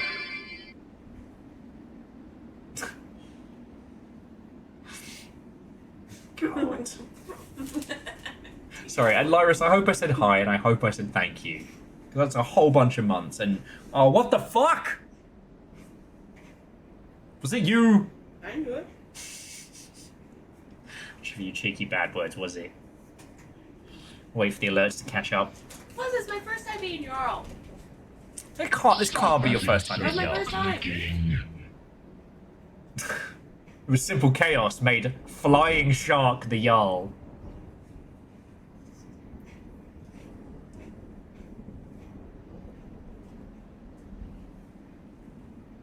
Boo. Boo.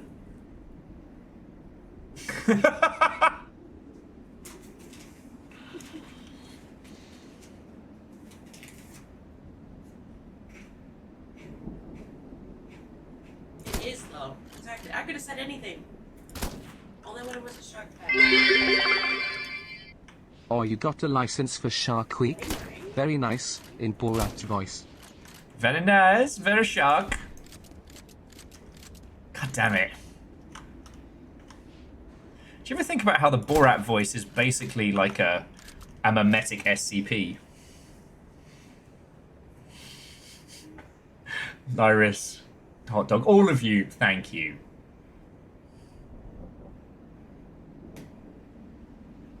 Simple Chaos has a list of all future Jarls. How many sharks are there? I don't want to know, do I? When we run out, we'll just make new ones.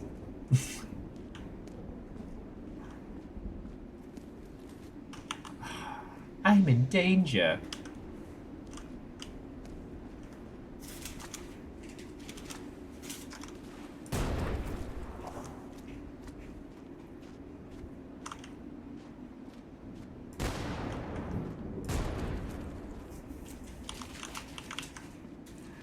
quickly hoover up some goodies while you lot are being terrors. Stop that incessant clicking.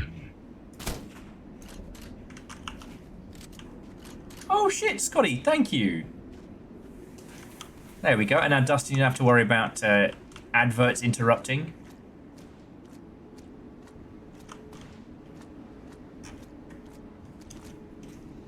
Oh, so you have a master list of shark yarls. Okay.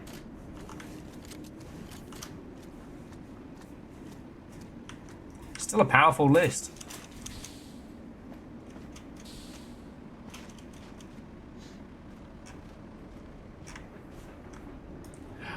They've got the moosen. They got the bison cow.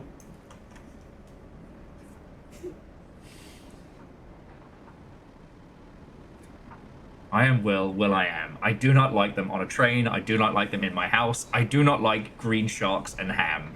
That doesn't even rhyme! Perfect for me. Okay. The train has concluded a level 4. By no means a small feat. Fuck you all, you absolute shark fact terrorists. But seriously, thank you. Like, I know I say this a lot, but this is the quiet time of the year, so I'm shocked and surprised that anyone is here and that anyone is chucking anything in. So thank you. Seriously. Alright? I do not like them chewing on me. I do not like those sharks, you see. What rhymes with teeth?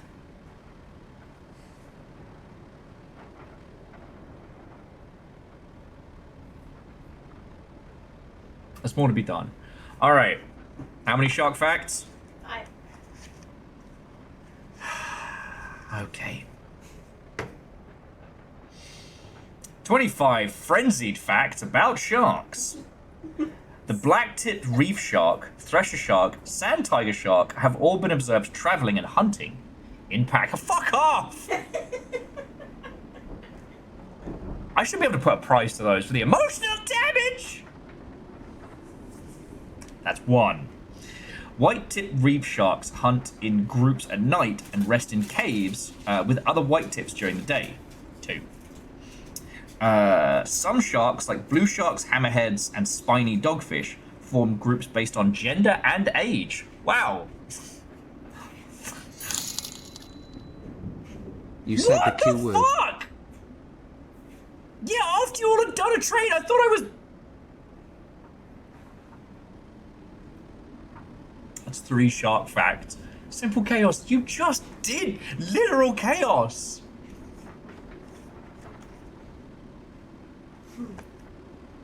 Yeah, because no, everybody puts everything into the train. And now I'm gonna dab! The shark lads had just run a train on the Viking blonde. Good luck walking after all this, mate. I definitely think that we could phrase that differently. But thank you. Thank you all! Holy shit! Yeah, Simple Chaos, what is your Jarl's Decree? Because you're not getting knocked off that spot. $50 is a lot of food and keeping this place going. So sincerely thank you. Alright? Holy shit.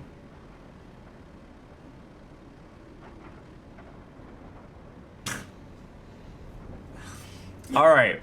But Simple Chaos, after this, no more shark facts for Jarls. Boo! Boo! The previous Jarl does not support this decision. Boo. Nova's just like long sigh. Wait, long sigh at me or long sigh at them? Oh, yes. At me, yeah. You know what, that's fair.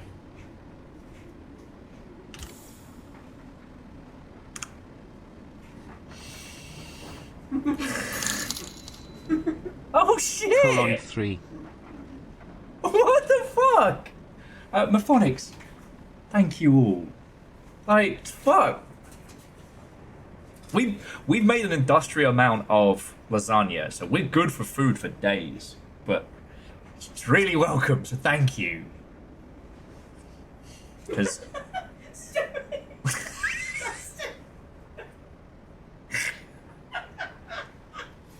Damn! Oh my god! It's because Aiden hasn't been around. Dustin hasn't had like a good like venting point. Fuck. Living vicariously through lasagna. Maphonics.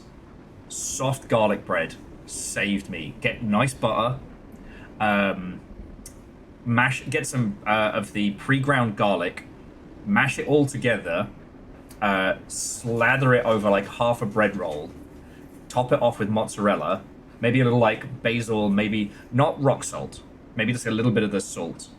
Then don't bake it, microwave it. It will be soft and delicious. That saved me when my tooth wouldn't let me have tasty stuff. Shark facts again. Shark facts again. Okay. I know I owe it 3 more shark facts. Ooh, naan and hummus is another good one for keeping yourself filled.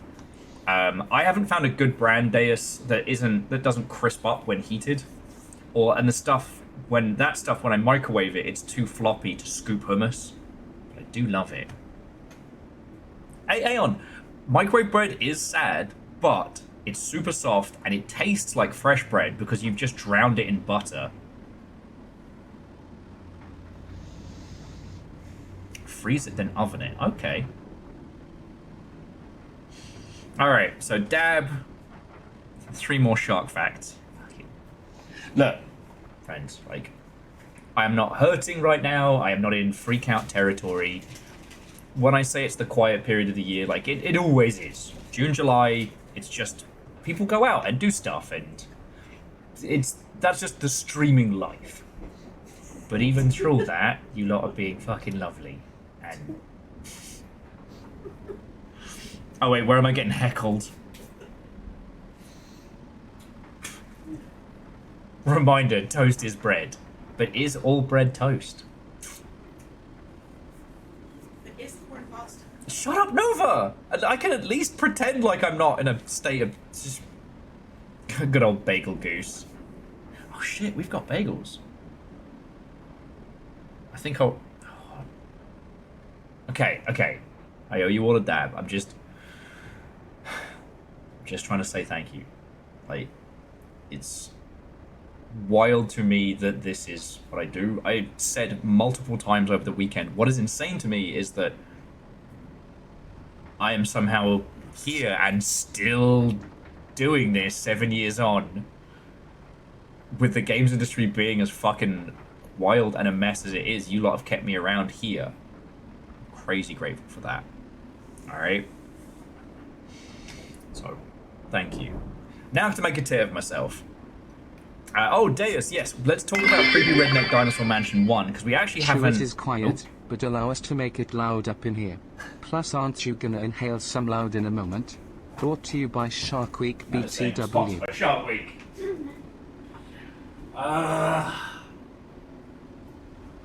Just happily playing Graveyard Keeper over here. Hamata!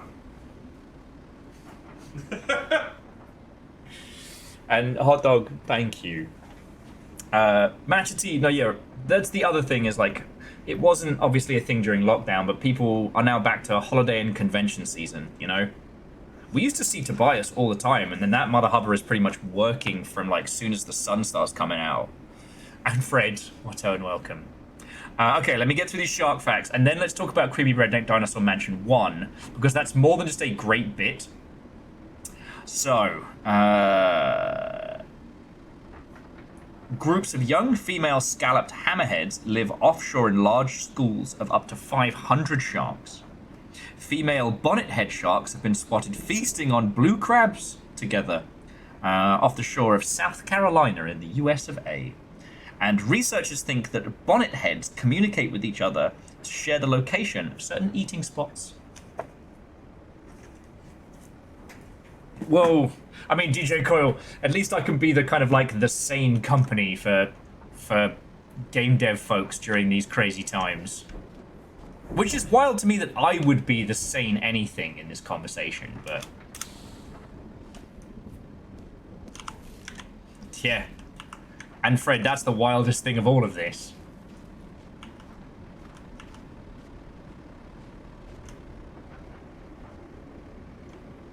Okay, I'm gonna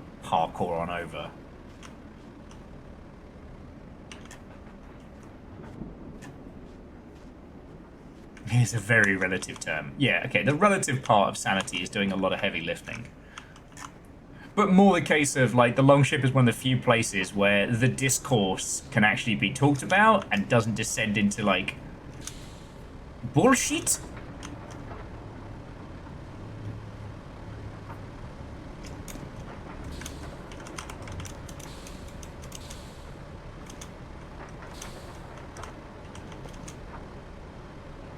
Yeah, parkour.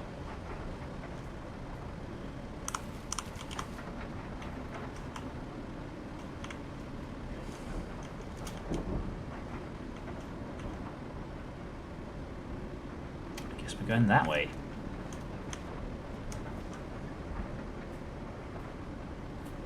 The bullshit that is farming sims. No, they're bison.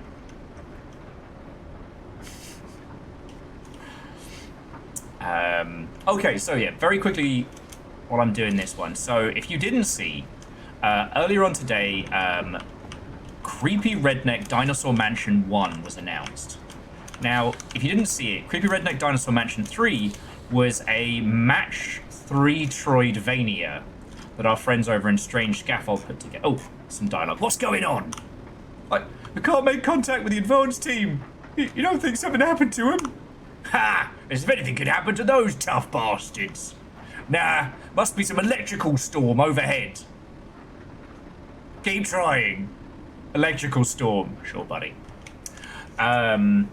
Creepy Redneck Dinosaur Mansion 3 is a match 3 game. It's got a Metroidvania kind of philosophy, and it's extremely funny. But the comedy of it is that you play as a character who finds out that he is inside... Okay, ow. He's inside a cancelled video game.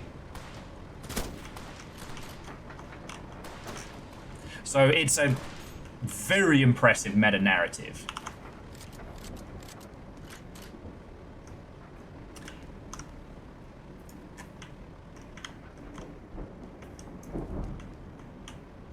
And I do agree, it's hard to tell, and I think that's where the joy comes from.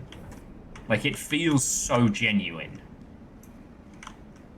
I knew you could say that. Now, the other thing that happened was that it's called Creepy Redneck Dinosaur Mansion 3. Because it's supposed to be, like, the continuation of a long-running franchise. But that's as much part of the bit as anything else, right?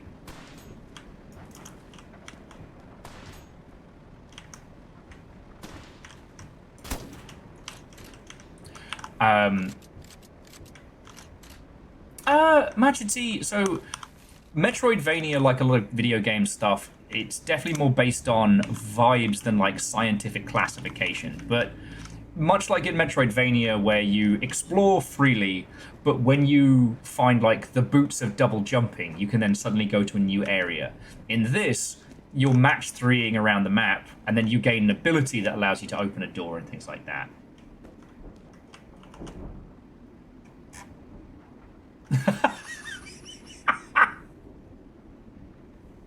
Sorry, just Fred with serious note. I feel for all of us. Not so serious. Turning to Will for sanity is like, hey, I need a comfort read. I'm gonna go skin the Necronomicon. Well, thank you. But anyway, in the lead up to Creepy Redneck Dinosaur Mansion 3, the bit broke containment. And people started posting their favorite memories of Creepy Redneck Dinosaur Mansion 1 and, you know, playing the second one on the PlayStation and, you know, the strange turns. It was very funny. Now what they're doing is they're actually going to do the original, but as a remaster. Now, why is this such a big deal? Because Strange Scaffold are not publishing this. So one of the lead creatives who worked on it and no!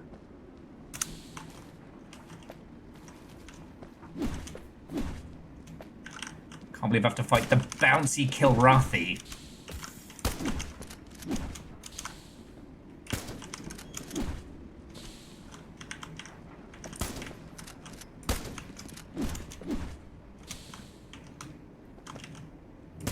Kilrathi de Soleil.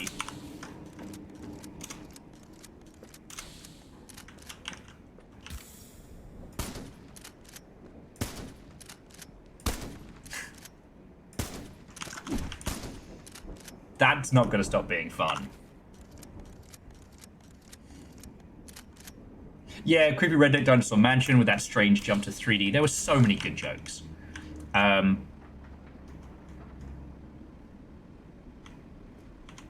it was the bodies hurtling down. But yeah, so the fact that they're going to actually do, like, a pretend prequel is fucking cool. The fact that that pretend prequel is going to be created by one of the team, but not published by them, i.e., that person will be able to make Creepy Redneck Dinosaur Mansion 1, and it will be theirs.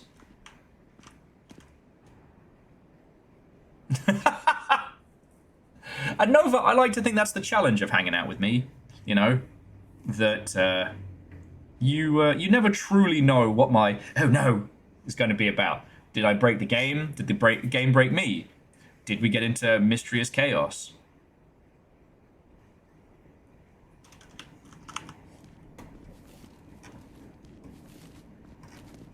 Only time will decipher.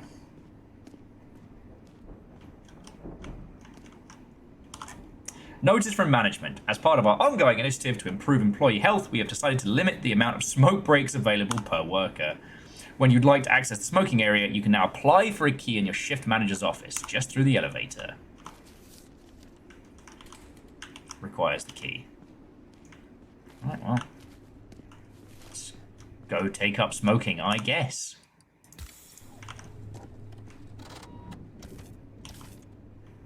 I think the elevator might be broken.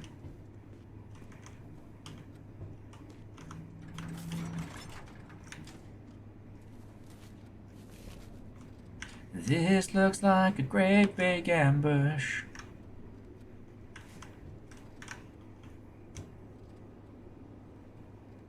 See, this section kind of reminds me more of Infra than anything else.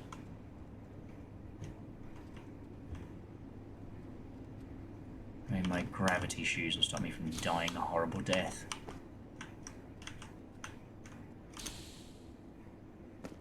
Okay. Oh. There was a ladder right here. Never mind.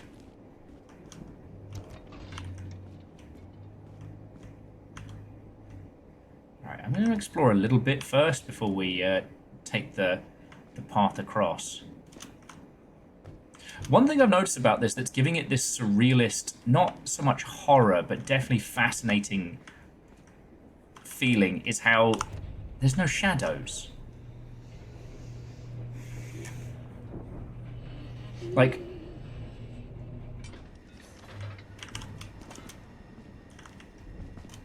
oh, that's cool.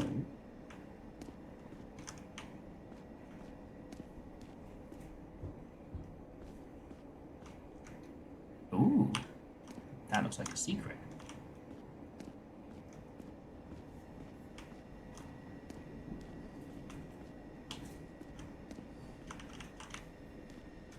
I think I get it now.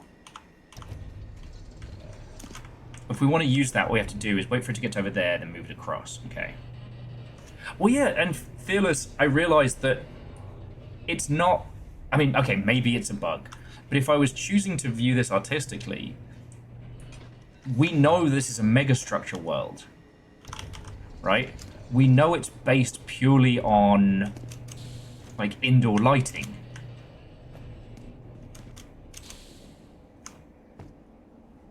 Wait for it.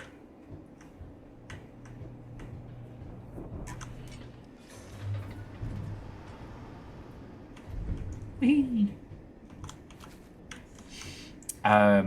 So the permanent indoor lighting, the permanent ambience of it, not casting any shadows, it gives it the megastructure. It's both its sense of impossible scale and its fucking weirdness. And this is really cool.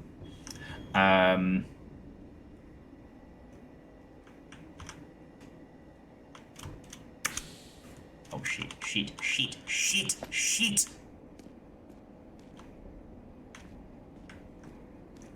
Well, okay, so we don't have a way to get up there. Okay, we've got an idea. J-post, I think I just got lucky. I managed to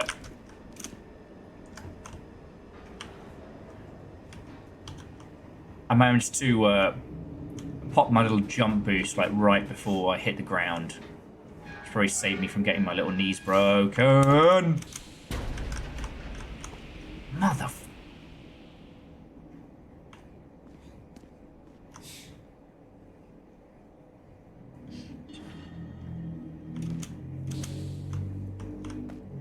Whew.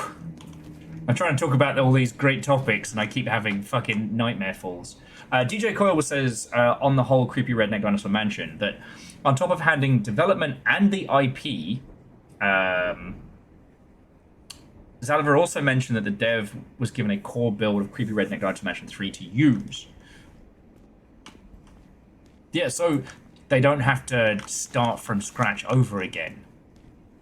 Now, I didn't know that a small kickback was going to Strange Scaffold, which is fine.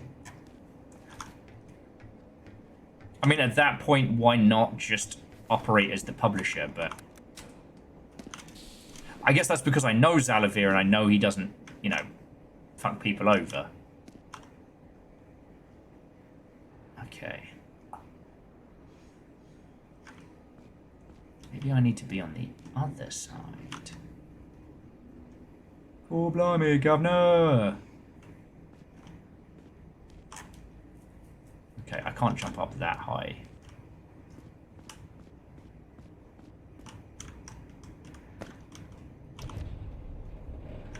But I'll try lining him up for now.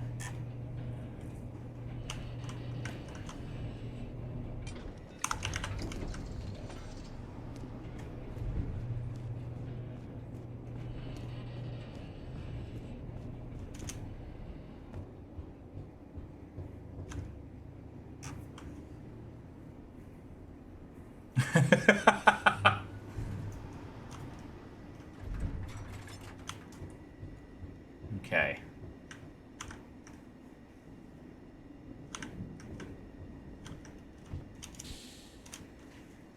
So I can't make that jump up there.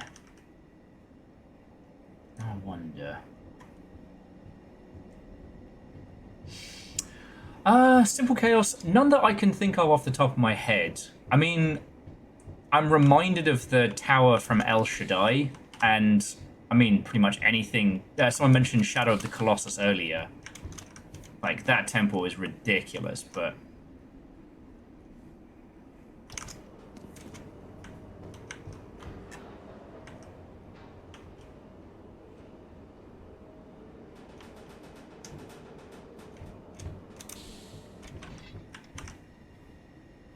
Huh.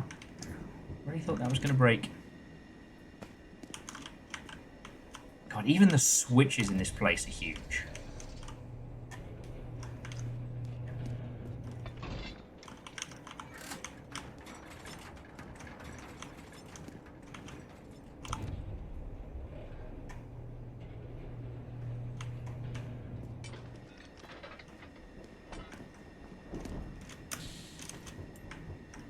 Okay.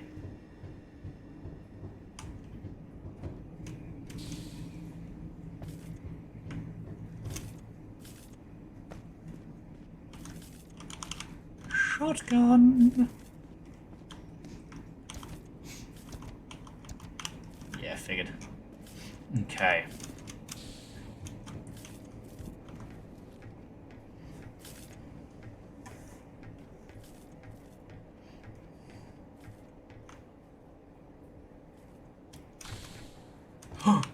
Oh, I thought I was fucked there.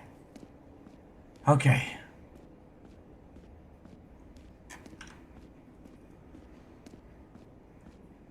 I will say though, dear friends, it may be... What does it want me to be? It may be... reheat past a clock very shortly.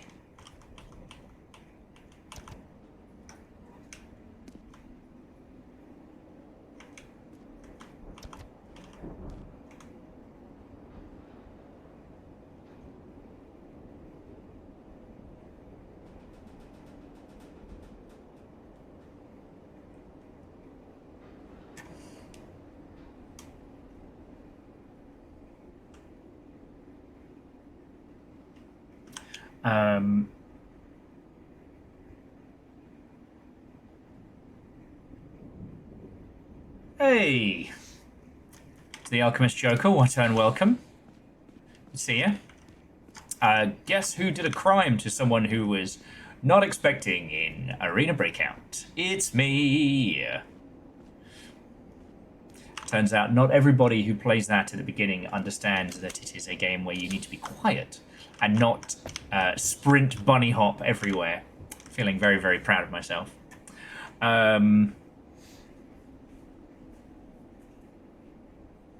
Fearless, you should. I have a feeling that, like, the technical challenge of just making the mega structures would be very interesting for you.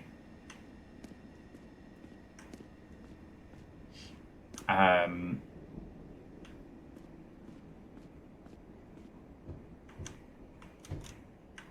you know, DJ Coil, like, thank you for the additional details. The TLDR on it is that I really like what Strange Scaffold is doing, and may we all be as successful with our game projects to be able to help the homies to the same degree, you know? Alchemist, I wouldn't say it was a gear donation. I'm still in the paddling pool with Arena Breakout, but the fundamentals are still the same. And I am working my way through an environment. I take a couple of bullets, and I hear someone doing like the tippity-tap dance, and then I see the helm kind of bunny hopping around, as if playing my first Sea of Thieves match. And well, you know, I'm not made of stone. They made it very easy for me to just go pop, pop, pop. Oh, look, they're full of loot. All for me.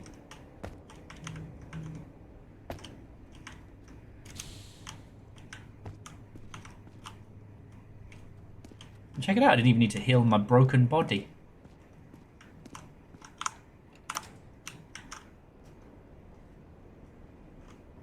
Loot bunnies is pretty good, because they're adorable and easily murdered.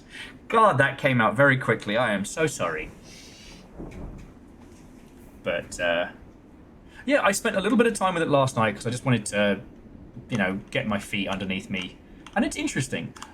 I've been critiquing the tutorialization of it because it's very mobile game. But...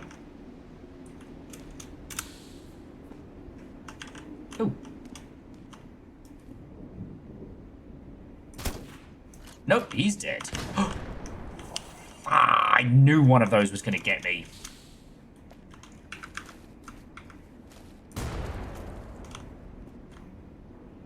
Okay, examine. On this fallen mercenary's neck, you find a curious cranial insertion. An external brain you've seen spies use to store valuable memories. It might be possible to use a neural interface to connect and briefly browse what this one thought important enough to hide. Alright, connect the soldier's external brain with your jack. There's no way that's going to be bad. Ah, I got a virus. Quasi.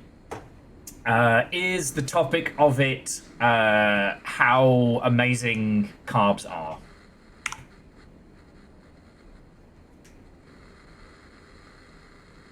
Oh, after a short query, you find most of the external brain scrambled, following fast after the mercenary's own decaying neurons, but the last few memories seem as of yet unaffected. Of course, connecting to unknown implants is not without danger, even more so when the owner no longer breathes. But the memories contained in the external brain could have some important information. Tune into one of these less corrupted memories. There is a tug, and your mind falls like a device whose cord has been forcibly pulled. Your sense of self disappears, and your own memories go hollow. Briefly, there is nothing. You are a guardsman, one of the many standing poised in the dark corner of a large concrete hall. The industrial lamps of the room cast their hard shadows on a group in its middle. The corporate leaders of the Central Syrian Mining Group. You remember, you've been arguing for hours. The Minister of Operations. Are you mad? Blow it up! The greatest discovery of our age? Consider it. If people start leaving the inner structure, so much of what we have created here will cease to be of relevance. Our asset value will plummet, Oh and no, our concern... he died playing Rated Done. Da da da da da da. Rat-tat, rat-tat-tat-tat, rat-tat-tat, rat-tat-tat. Our asset value will plummet, and our concern will be for struggle, and our concern will be a struggle for mere survival. In the state, it is the sensible course to take. We've been granted this opportunity to see ahead of the pack, and we should take whatever actions necessary to keep it that way. Could we really do it? And what of our condition? Oh, don't be coy. We can deal with it perfectly well here. We've seen nothing. We know nothing. All that we have ascertained is that one of our dams wasn't built to hold, and it broke under pressure. The engineers responsible have already been dealt with. There is more arguing, more shapes moving angrily in the half-illuminated halls, but you are beginning to have a harder time differentiating between them. As your sense of self and your own memories begin to return, you realize what is happening. The corruption has begun to reach this memory as well due to the external brain's increasingly deteriorated state, quickly forced to disconnect. You return to warning signs playing over your retinas. They inform you that your escape has resulted in some, but thankfully minimal, damage to your own nervous system. And you lose a little health. Unfortunately, all of the memories you find in the external brain are more corrupted than this one. Disconnect and leave. And it's okay. I have health packs that will help me deal with brain damage.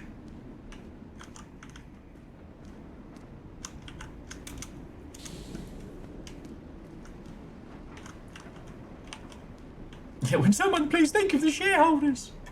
I tried watching the one on Apple TV. I think it was called, like, The Pit or something. I'm gonna pet the bison. I'm gonna pet the bison. I'm gonna pet the bison. And ride it on into battle. Riding the bison. It's my best friend, the bison. Doesn't give a shit about me. Here's my best friend, the bison. Onward to battle. Onward to victory. That's why I'm not allowed to pet in zoo anymore. Fuck.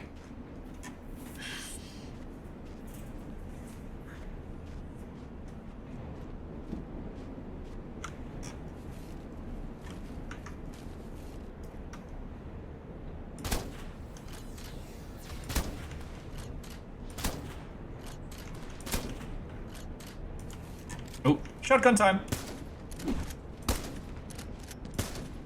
Protect me, bison!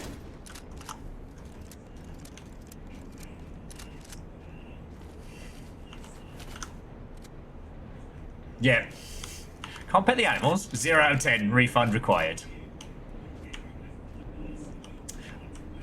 Them's not fighting bison.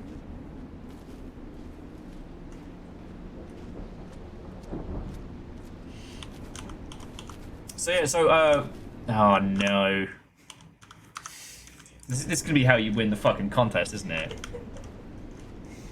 Because currently, Chaunerus is winning.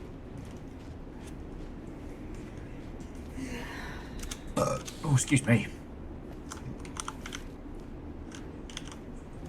Okay, you know what? Whilst we're out here with the bison, I'm gonna quickly reheat some leftover lasagna.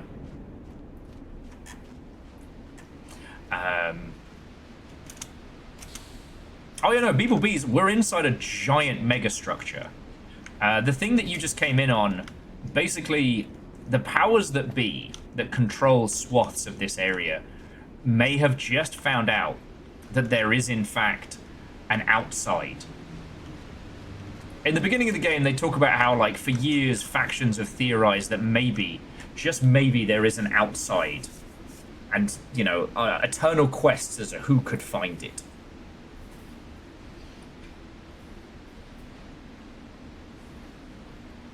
Yeah, Fearless, that's a really good start. Like, let's fucking go. Ooh, so Yeti and Little Fire have both clipped my shame, which I wish I hadn't done now. Which of you shall win the points? What tools will you use?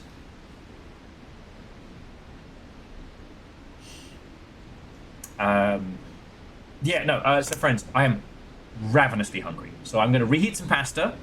We'll natter over these lovely bison. And then we'll keep going. Like, I have a feeling that when they say this game is only a couple hours, it's most people probably speed through it a lot faster than we do. They probably don't take the time to look over the mega structures and whatnot. But this is real good. So friends, stretch, grab some snacks, some water, pay attention to your pets and your nearest and dearest, and I'll be back with you all in just a moment.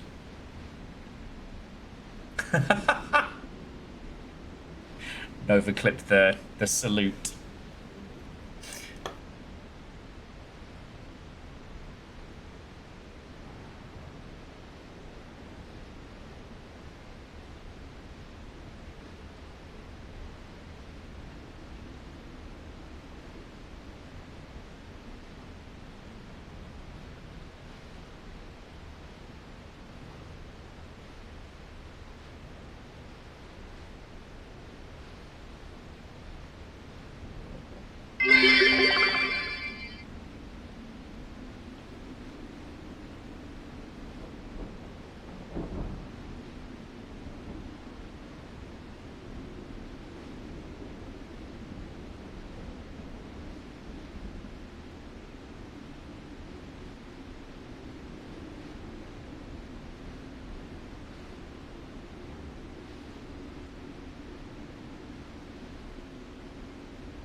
Wait, what do you mean, play it cool? What did you lot do? A full title, Cleona of the Second Serving. That's good. That's good. We were just scheming up.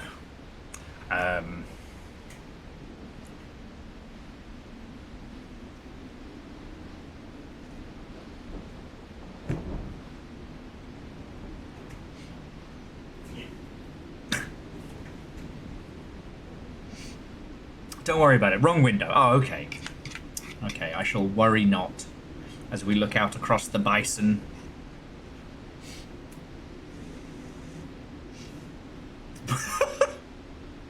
People bees with, wouldn't you like to know, weather boy? Where are your parents?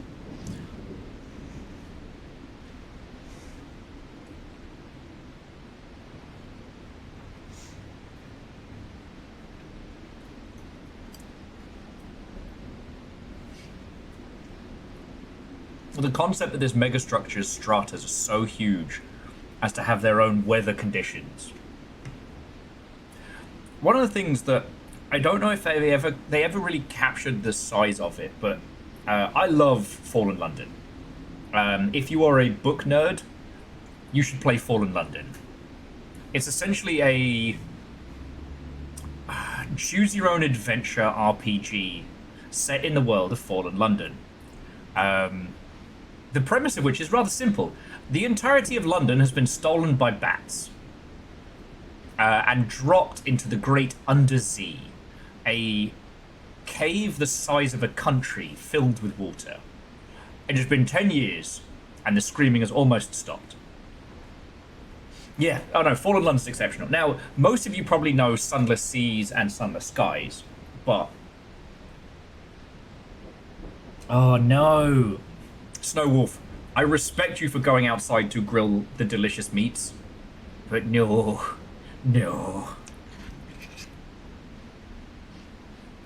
I'm one of those folks that moved to Seattle because of the weather. Very perturbed to find out that the summers here are actually lovely. Well, not lovely, but spicy.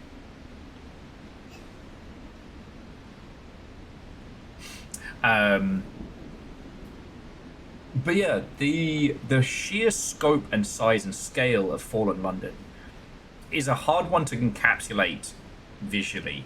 I think the way Sunless Seas works is just there's so much empty nothing in the Undersea.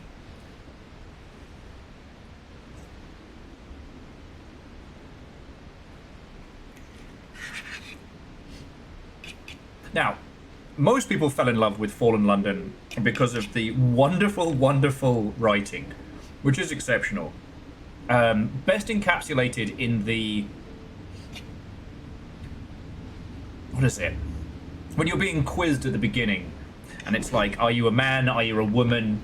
And one of the responses is, I have seen a man with tentacles for a face. I have gazed into the unknowing horrors that lurk between time and space. And you wish to know what's in my pants? How dare you? I said good day. What a wonderful response.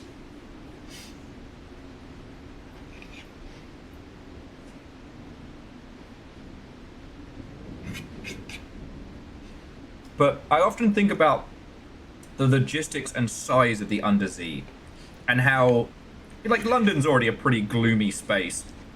You know, the lack of any kind of sunshine probably wouldn't be noticed. But as you get further and further out from London, it gets weirder and weirder.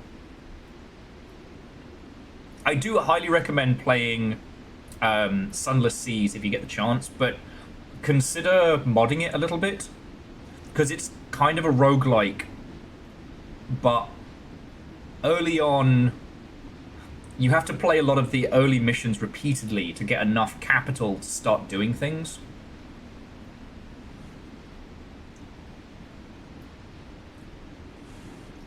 So I personally find that having like an extra injection of cash when starting means you can explore more of the story of it.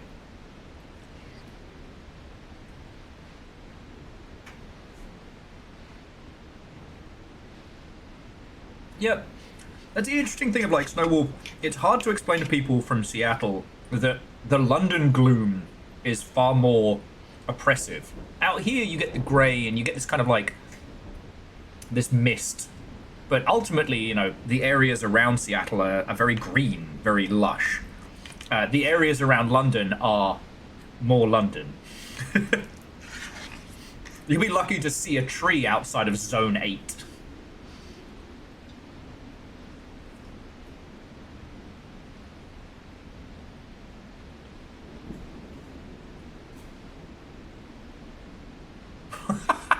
No, we don't need to show people how cool I am. You know me, Nova. I don't like to brag. You know what? Don't click on the YouTube link that Nova posted.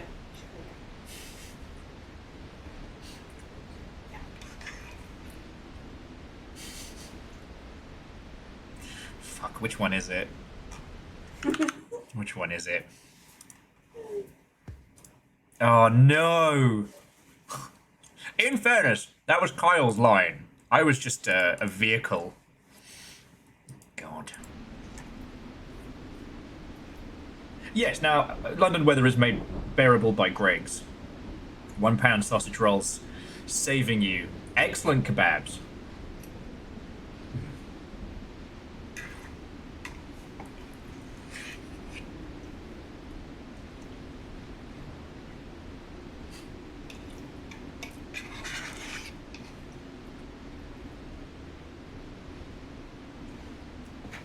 Oh yes, Lars, if you didn't see it, and I don't know if you posted it in Discord General or just to me, because the last few days have been something of a blur, but the Nova has a Steam Deck. The Steam Deck has a special, like, will board of shortcuts, clips, links, and the ilk. It's genuinely impressive.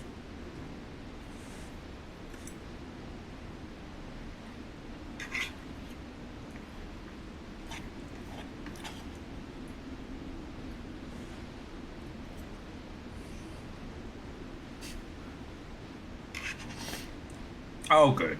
Oh, good. Seriously, this lasagna is fucking great. Thank you.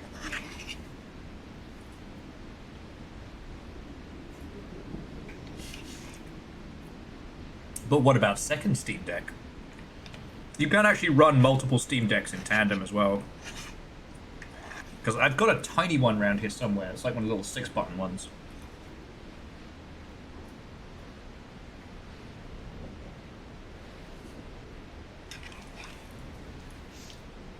I'm sure I have no idea what you could possibly mean, Nova. Oh god, I'm not saying this.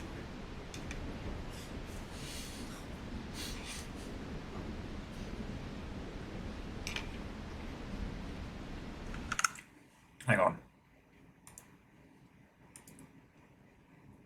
Oh, it's not ASMR, it's a bad Yorkshire voice. Okay. I had to do bad Yorkshire for hours. Because it says ASMR, whatever, so I was like, oh, I'm not. Yeah, we should change to like ASM Yar or something. Okay. Aw, that old setup was pretty good. Well, it was pretty good for a stream background. I like this more because we have more space for people. The ASM Yarl. Yeah, you're right, Fred. It was right there and I missed it.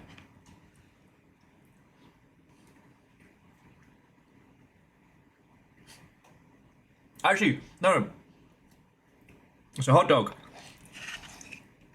That's actually what Nova has, is a Elgato Stream Deck with shortcuts of my shame, basically.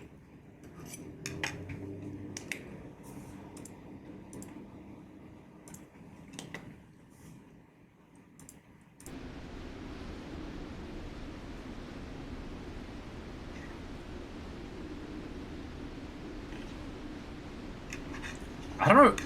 Hot dog, I hope I don't have enough shame to fit a 32-button Steam Deck. Absolutely. Stream Deck.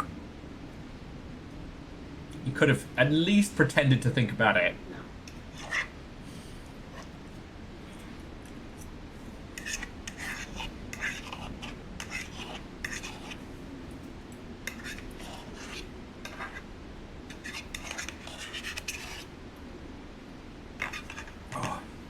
Well, regardless of my mockery, thank you very kindly. That was fucking tasty. ASMR, you a bastard. Oh, thank you. Come and learn proper Yorkshire with us for only 4.99 a month. £3.50. I'll teach you how to do proper Yorkshire. Our father would murder us in our beds and feed us hot coals at night. We'd work for 30 hours a day in the rain. And we'd sleep in a hole in the ground.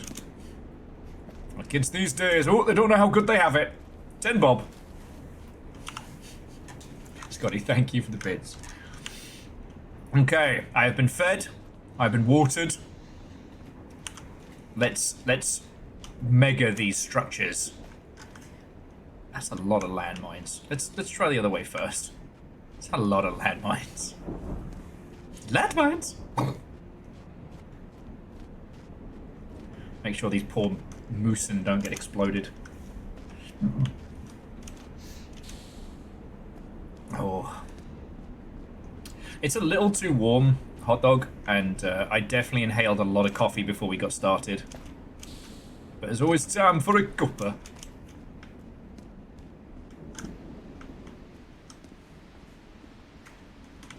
Just people underestimate how many times the solution to a problem is a cup of tea.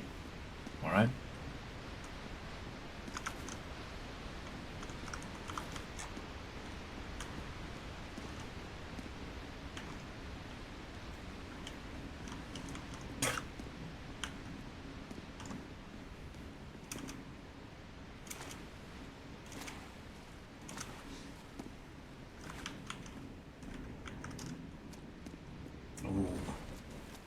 Sorry, Snowwolf, I know you were going for a bit. I just was thinking about, like a good mint tea. Let's fucking go.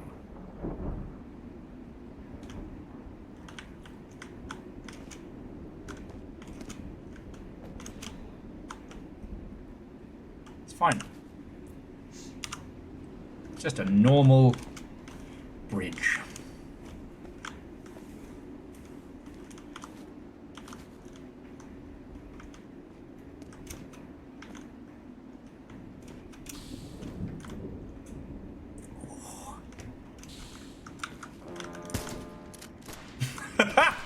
So long, that guy.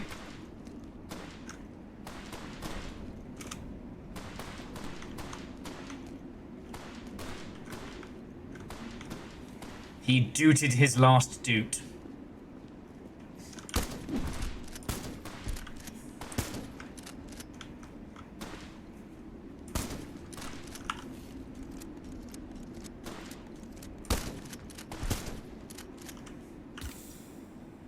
These guys just slowly roll down.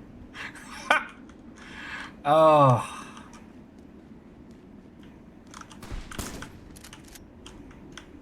Like, okay, there are a lot of things about the modern games industry that are worthy of discussion and sometimes derision.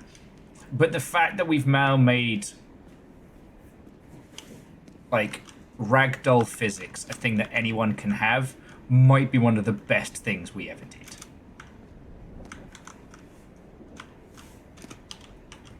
Like, the idea that there's another universe where ragdoll physics ended up being like the Nemesis system. One person held onto it with an iron grip. Sir.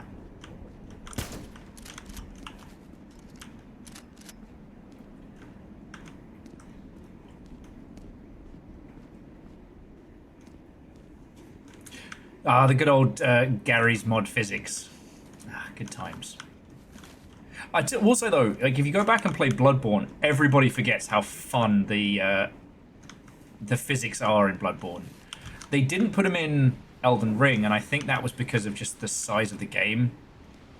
It's probably for performance issues and stuff like that, but there's just something about how you can yeet werewolves into the air by rolling into them.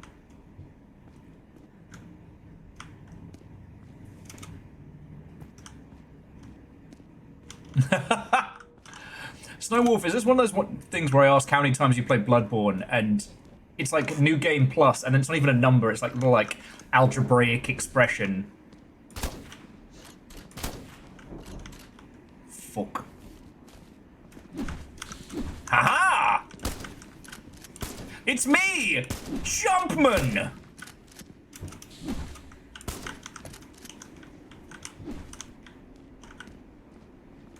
Yeet!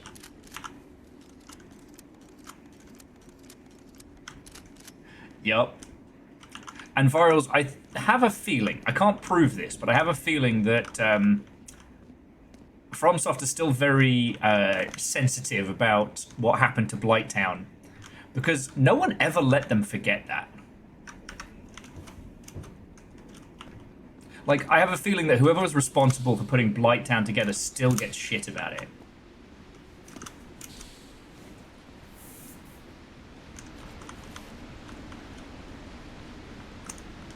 Here we go. I knew there had to be something behind this waterfall. It was too cool.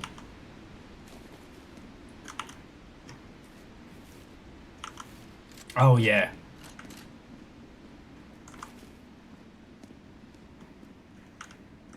I think that's another reason why I've been enjoying this wave of, like, you know, comedy co-op games we've been seeing, because they take those elements that made that physics jank so funny and use it intentionally. Oh. A contract ledger written on traditional rolled paper. It details a pact made between disaffected splinter faction of the Rhea Secretorium and the military offers of the Central Syrian Mining Group. We'll just call them the Lions, are to give military support and act as a helping hand in Mining State's plan to bomb the area and hide the truth. In exchange, they would be afforded provisions as well as either citizenship or safe passage back to the lower strata. One line particularly jumps out at you. No heavenly fields awaited us beyond the structure, and no god to fill our empty stomach. Ooh. Bleak. Not very cheerful at all.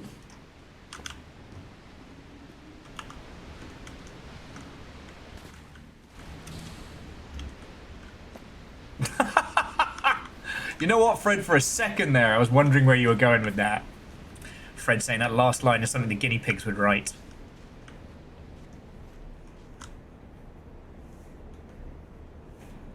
Well, and Varials, I know we talk about this a lot, but I also agree with, like, you know, things like EDF, especially the first EDF game, does need to be studied because it's so janky, but it feels great.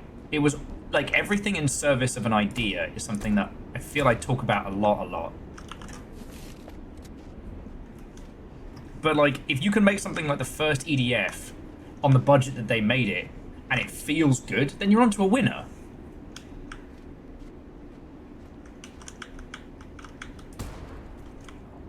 Like, I'm trying not to be callous, right? Like, if you're in the games industry, you know somebody who's worked on a live service game now, who's worked on a shooter or something of the ilk, and it can be really hard, even when you want to be really sympathetic.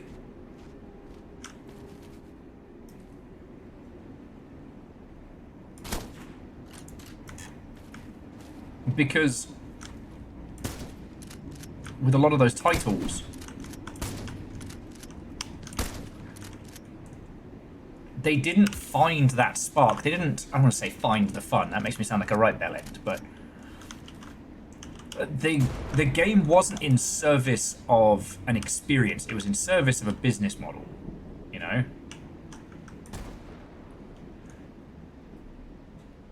Or sometimes the title ends up being in service to an ego.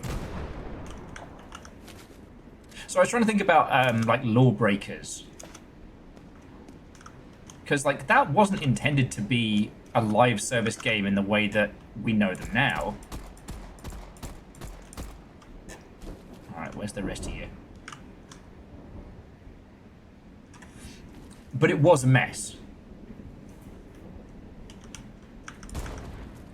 And I do think that a lot of the reason why it was a mess was because old Cliffy B was still pissed about, you know, everything that went down with Fortnite. Knock, knock.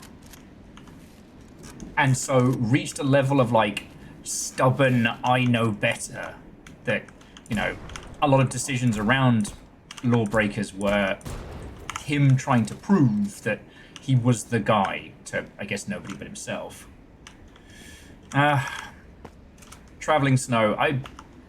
Bloodborne 2 is not impossible, but you have to understand that just Bloodborne Remastered alone has been like the industry's... Oh, sorry. Oh, what do they need all this fuel for? We've been carrying this shit for ages. I hear some guys just got a fresh hardware to patrol the border with. Must be burning through fuel like crazy. That was very easy for me to say in my Cockney accent. Well, I'm spent. What are we gonna need to get? They're gonna need to get me a new bat once this is over.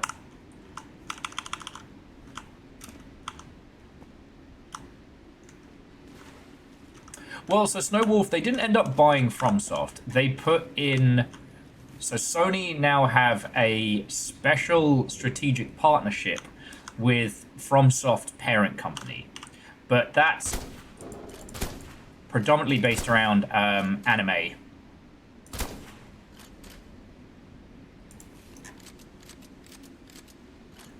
Oh no, it is confusing. It's confusing as all hell. But...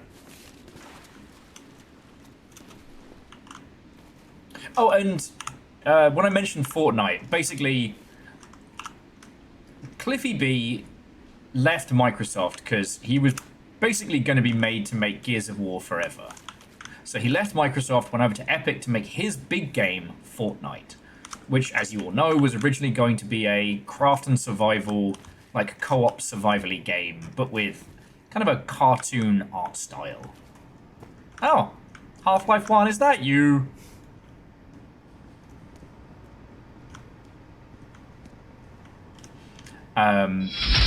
It ended up being a nightmare development, and I have a feeling that it was because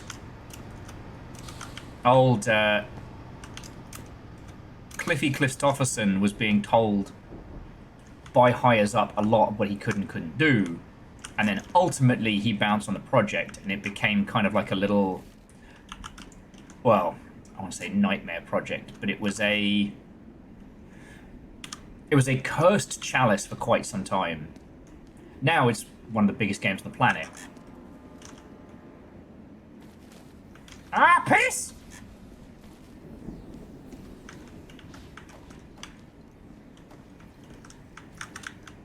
Alright, let's sniper elite this.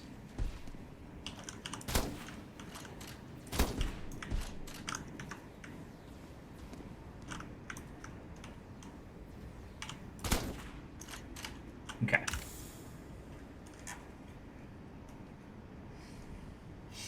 So that's what I meant when I said, like, you know, Fortnite is the cursed pill.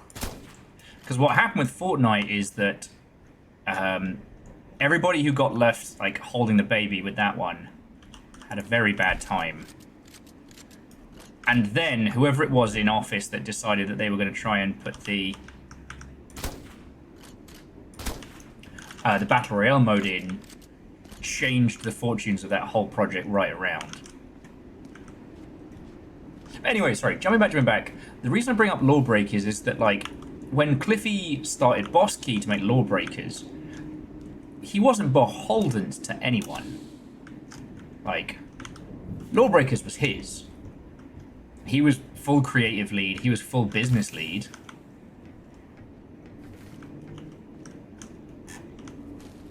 And so when that project ended up having so many really basic things go wrong with it, it was hard not to be like, why didn't you ask anyone? Why didn't you listen to anyone? And, I mean, the answers are obvious, you know. The fragile ego of those once scorned.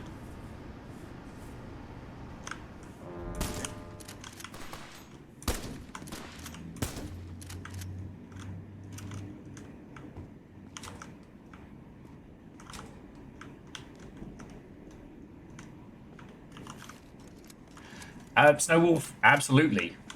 And, like, I understand how people get like that. You spend so long in video games being told by old, out-of-touch white men that, no, your thing wouldn't work. That whenever somebody gets, like, a modicum of creative control, they are not letting that go. I don't resent that, but a good creative lead is also listening to their team. Because, you know, no one is an island.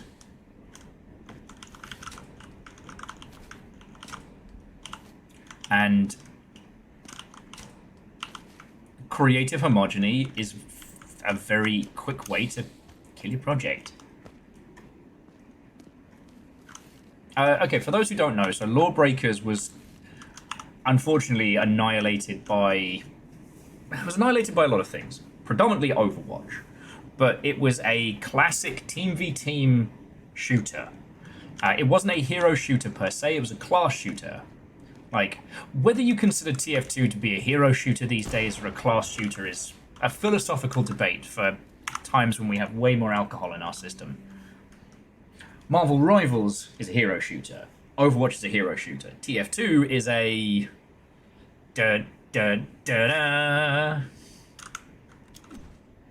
Oh.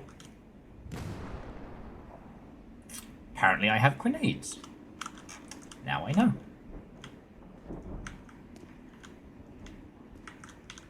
Am I supposed to be here?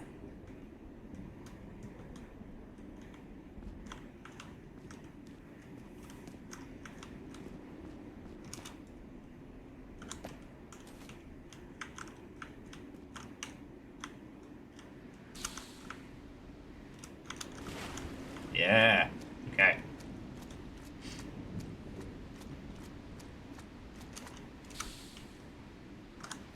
No, Scotty, TF2 with portals was Slipgate, the one that's currently unreleasing.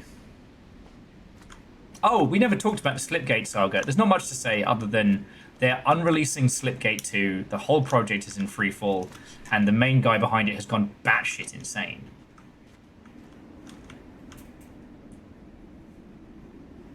Or insane, insane-ist? Insaner.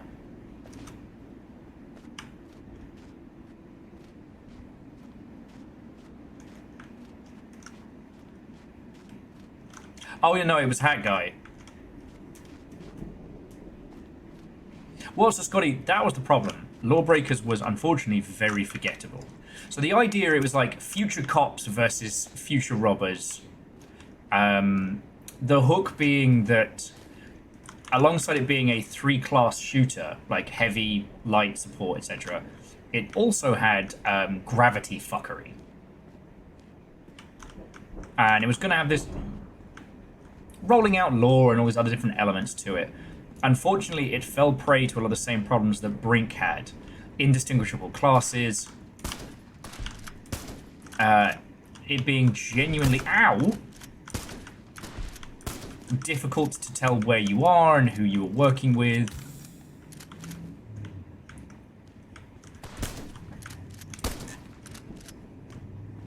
It had the silhouette problem, which is something that TF2 completely solved. But there were lots of things...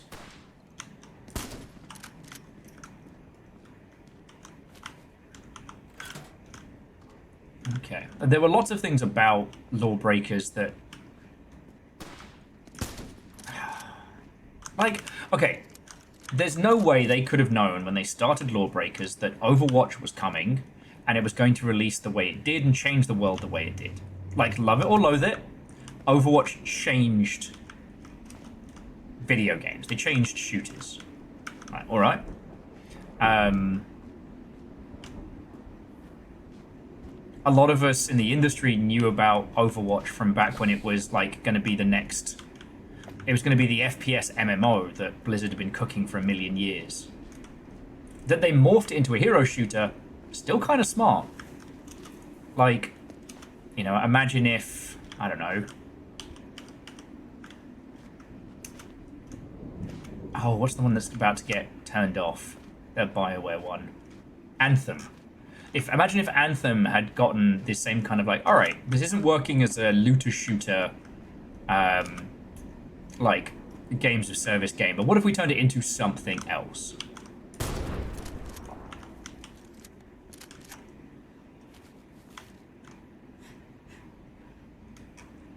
No.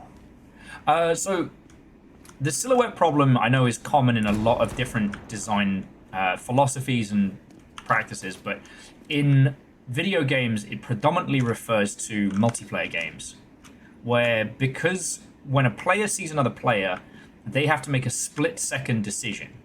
Do I fight? Do I run? Do I avoid? Do I kick ass? TF2 mastered this by creating distinctive silhouettes with every character. You can spot heavy, soldier, and a demo man from just their silhouette alone, allowing you to make split-second decisions. Brink never had that. So despite its really interesting movement mechanics, Brink was a mess. It was a visual mess. It was a conceptual mess.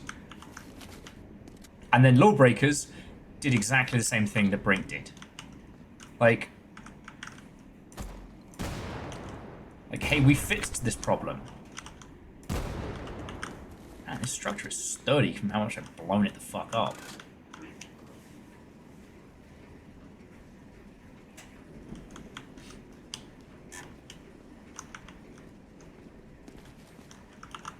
Yeah.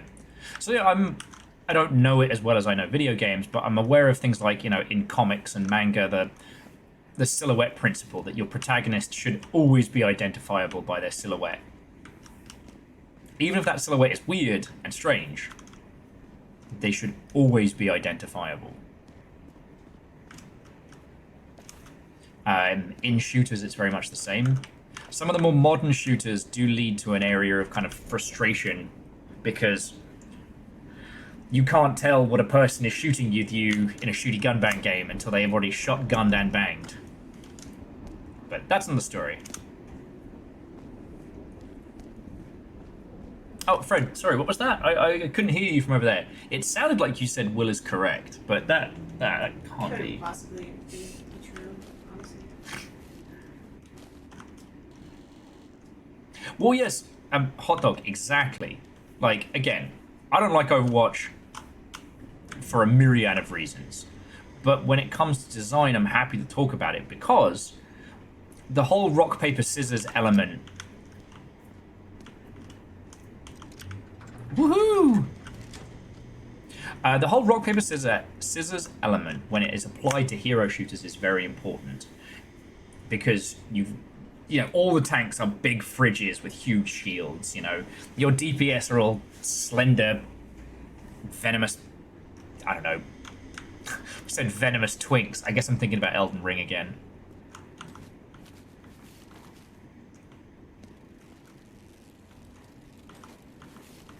Sure are giving me a lot of toys. I'm slightly worried.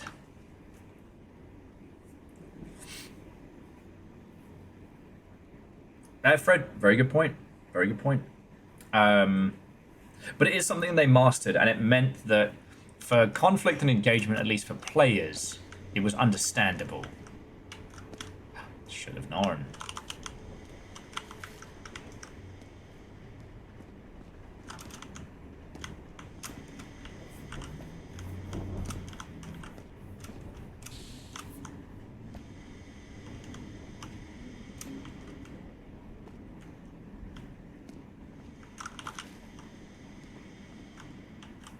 Oh, that's a boss arena. I'm gonna read that message, whatever it is. Salmon. Crack electricity dances before your eyes. This control panel has been irreplaceably damaged. On examining the exposed circuitry of the panel more closely, you notice somebody tried to link the lever's connection wire to the siren warning system. A sloppy piece of work here, but not unachievable. Okay. So we can't open that, but that's why we've got to use this one and go to whatever boss arena awaits us. Okay.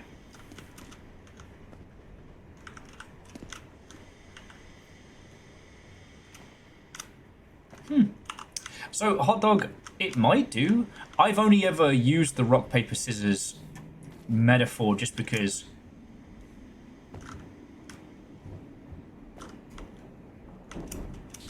back when I was at CA, like, that was predominantly...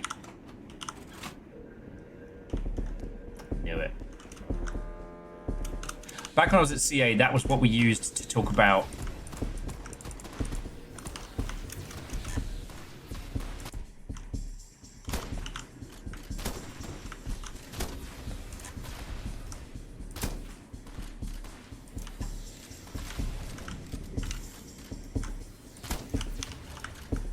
Sorry, bear with me a second.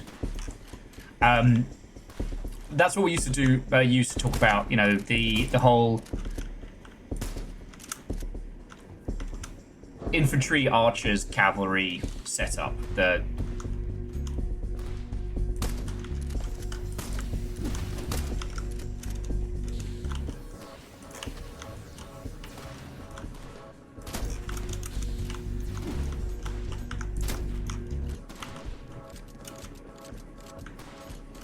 Hang on.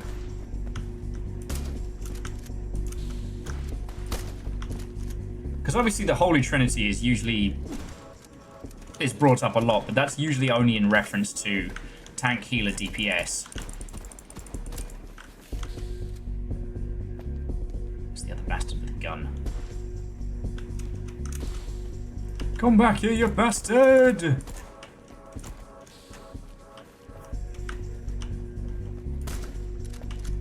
Alright.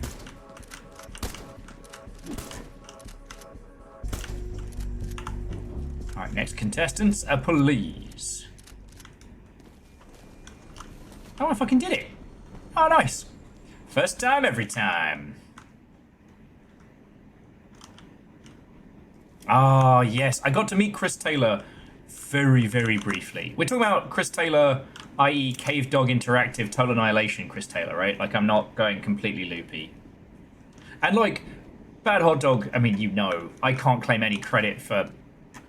I was QA in community on Total War stuff. I wasn't at a decision-making process, but... I'm still happy it's a project I got to work on.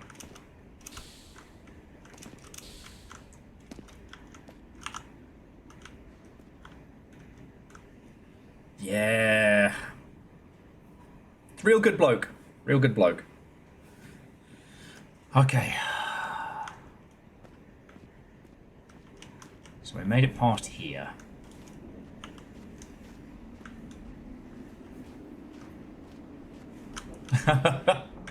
Well, so Hot Dog, it's something I'm glad I got to do, but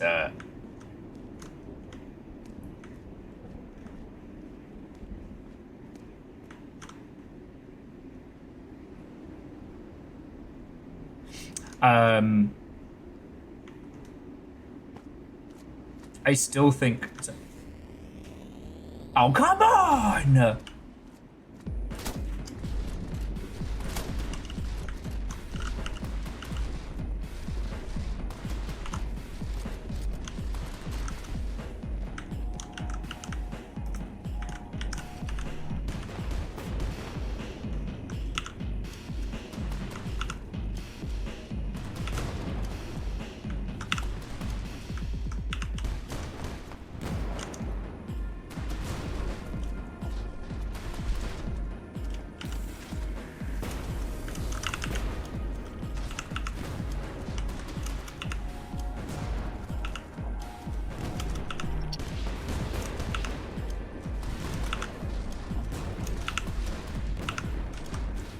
I could be having a mech this whole time, and yet here I am running around on my stupid, slightly broken leg.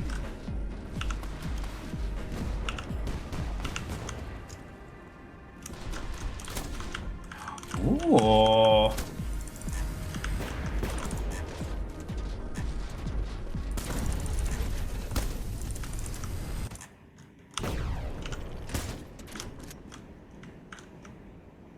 I win! Alright, who's in there? Get your gangly ass out here so I can beat it up with a stick! The lolly you lay low.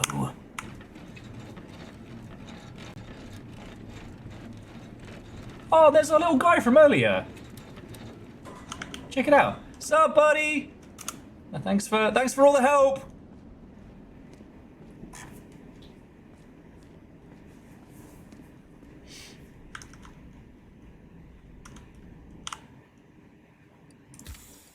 It is interesting that I probably could have cheesed that whole fight just with grenades, but what it really wanted us to do was jump on top of it, as we've been doing for the rest, crack it open, break that bastard like it's a Ghost in the Shell finale. Okay.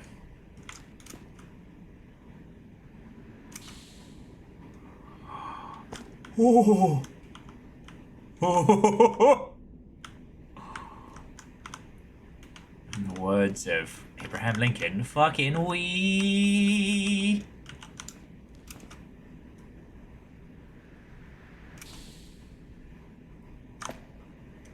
Holy shit. Okay. Oh, fuck.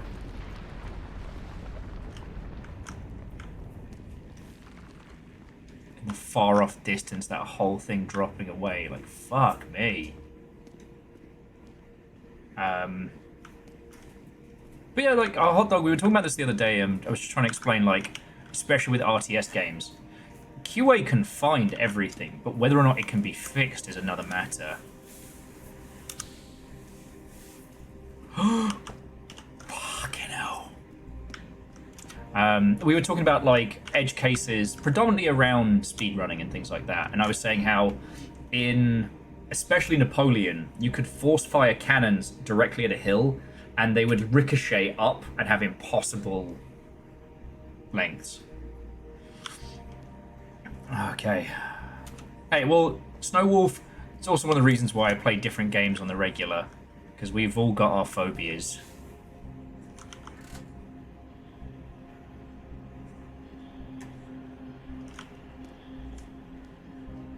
I mean, essentially like real cannons. But it meant you could basically cheese a cannon shot right across the whole map.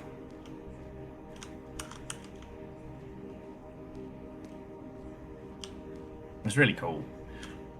Like, that you could use the physics engine to do that. But the thing was, it was such an impossible thing to pull off. And to fix it would require, like, a full reworking of everything.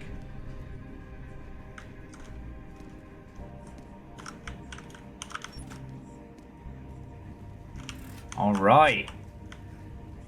Systems online. Let's have a look.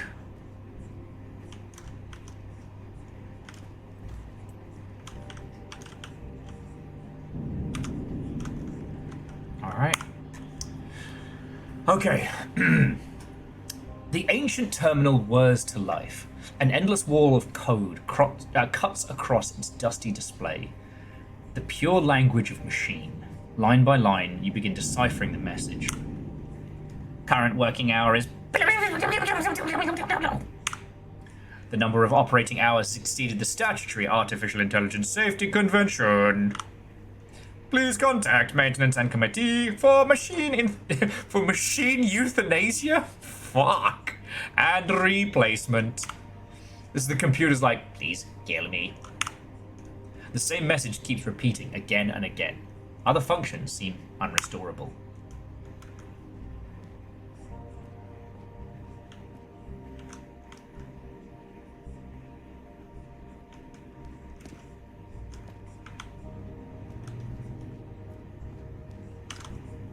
Stop that incessant Yo! clicking. Okay, whoever that was that gifted a sub to Snow Wolf, that's very cool of you. And Snow Wolf, when you come back, you won't have to worry about adverts.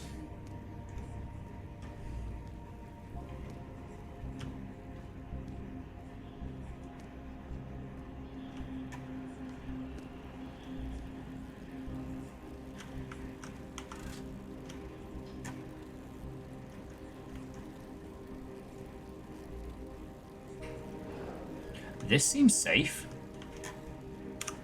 Not at all precarious. I'm gonna run.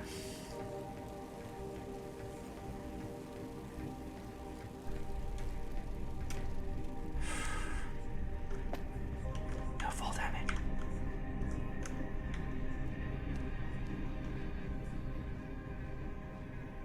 Do you want a great megastructure game?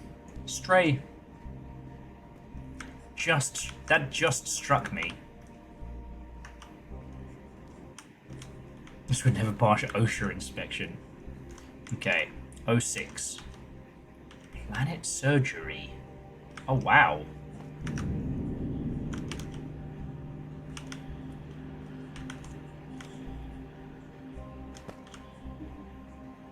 God, no wonder we have those jumping boots. A question, Verdant, would it pass Robo-OSHA? You know, Robosha.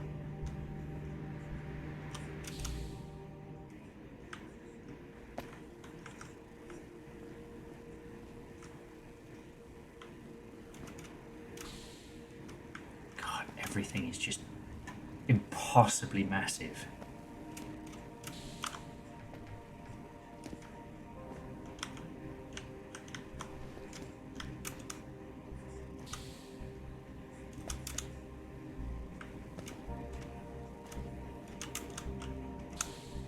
I'd be fascinated to see a speedrun of this.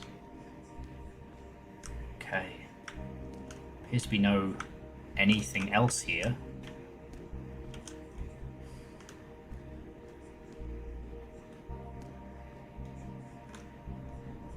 What the fuck is that? Thanks, Meat Orb.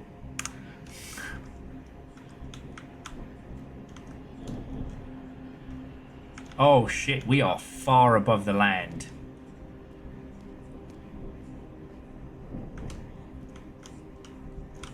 This is fine. This is all fine. I don't know why anyone's worrying. Jesus, okay. A portable device of familiar design has been connected to this terminal. It seems to be plowing for data and functions far deeper than the ancient mainframe would ever willingly give up. Okay, so access the data records. Loading log.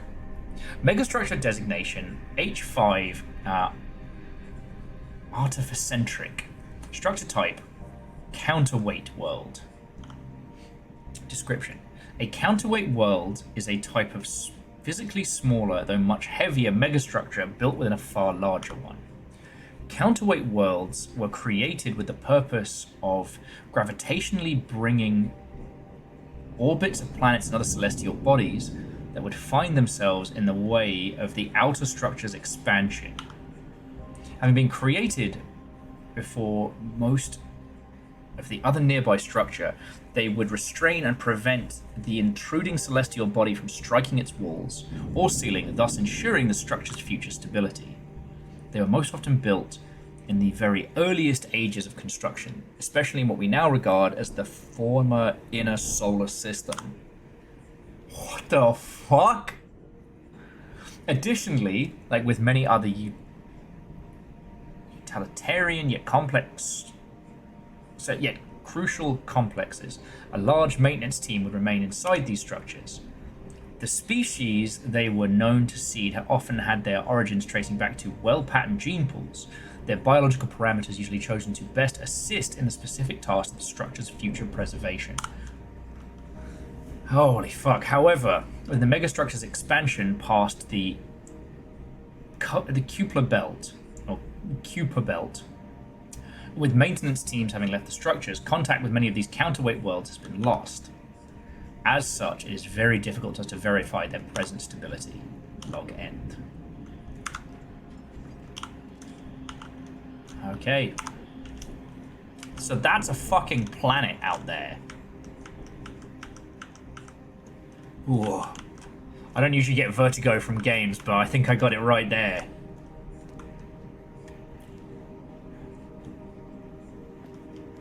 Alright, well, everyone grab a seat.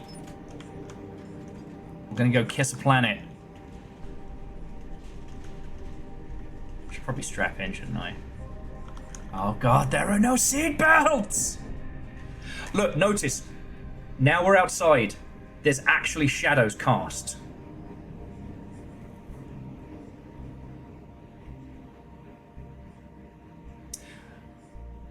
The gears have not been used in aeons. Grind to violent resistance against your demand for movement. Before you, millions of miles of concrete and steel stretch out, dwarfing the great crimson sphere. You watch as an endless strides of hard matter unfold, one solid stacked surface after another.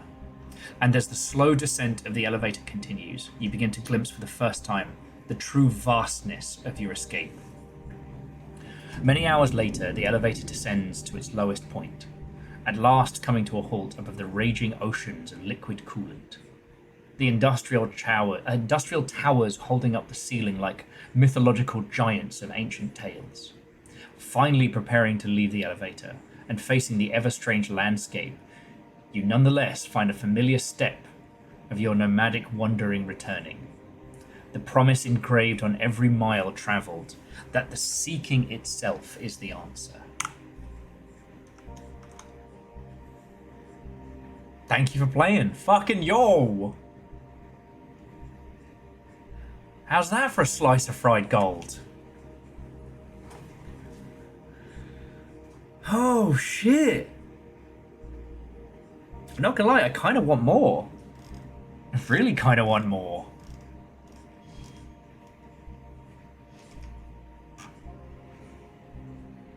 Neat.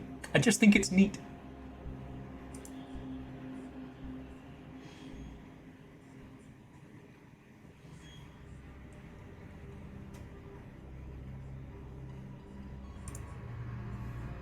No, that was really good.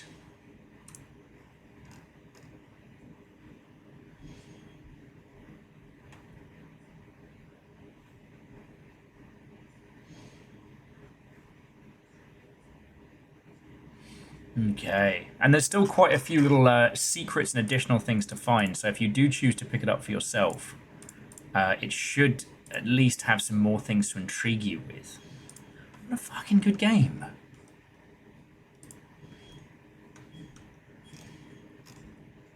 And for $6 as well. Like, let's fucking go.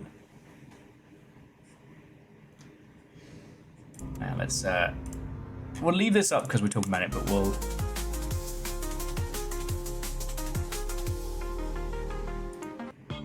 There we go.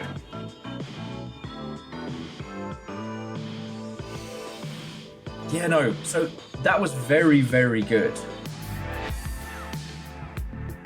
Oh, sorry, Verdon. Yes, it was made in Unreal. The engine and all the assets listed were actually in the credits, which I think is really cool. Like, I'm always going to be a fan of that.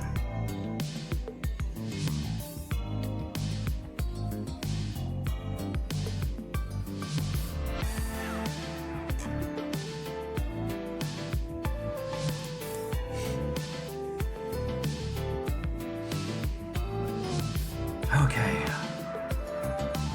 So what to take away from that? Like, one, old style visuals in new engines mean you can do some crazy stuff.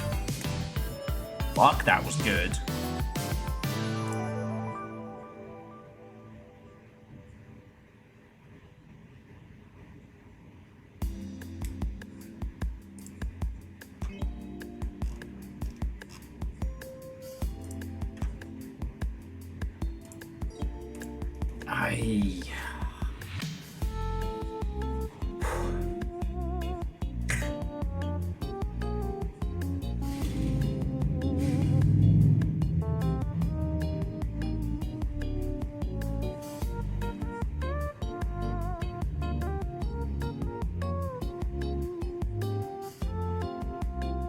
Yeah, I'm sorry, I'm kind of absorbing.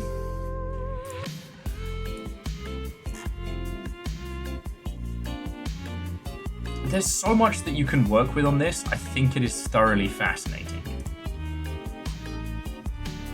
Sorry, so by which I mean, what is this story? You know, you are a wanderer whose mechanical home breaks down beyond repair, and you kind of stumble into these last moments, you know.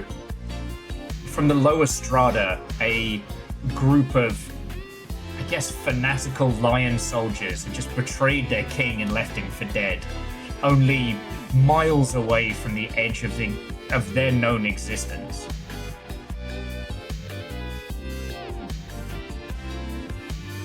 Oh yeah, it's about hot dog, absolutely. I mean, there's a lot to this that, with a bit more cash, but for just it does everything that it needs to. And anytime I started to feel like the game was a little simplistic, it impressed me. You know, the boss at the end was a very Tonka Toy designed like mech. And I was like, oh, okay, this is kind of the obligatory boss. And then jumping on top, pulling the hatch open and fucking gunning it down. That felt good, you know?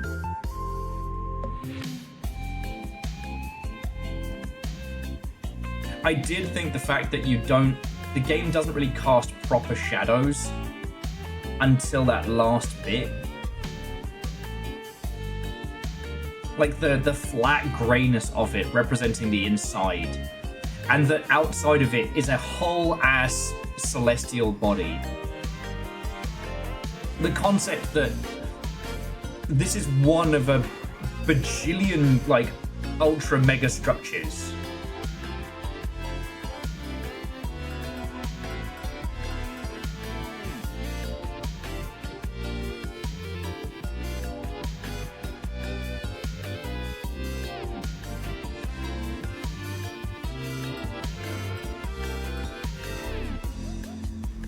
Yes, Maphonics. Sorry, I almost missed that. And how one of the governing groups agreed to dim the lights of one of the lower stratas so that those who have never encountered the sun wouldn't be as burnt by the fake luminescent lighting.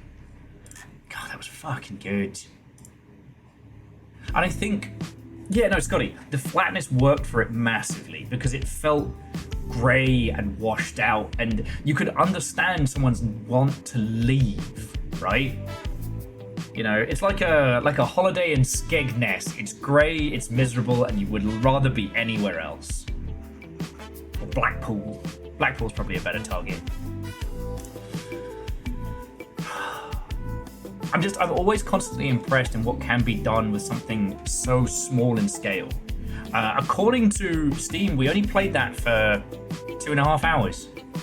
And honestly, I mean, I could have happily spent a lot more time there. You know, what was it? Lorne's Law was fascinating because the implications of the megastructure and how it affected people in different spaces was fascinating. But because you're playing as a robot in Lorne's Law, your concept of time, your concept of living is very different.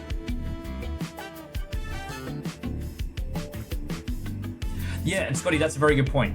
Even well-crafted high-res textures are going to start to seem repetitive in something that scale. So the fact that it had that flat, like almost first-gen FPS kind of vibe to it worked so well in its favor. Because here's the thing. New Unreal Engine is very powerful. It will do so much for you. Shit like, you know, Lumen and stuff like that. Don't use him. I mean, you can, but unless you really, really know what you're doing. One, it's going to tank your performance, but two, unless you know how to command that kind of, like, impressive lighting, you're just kind of making a rod for your own back.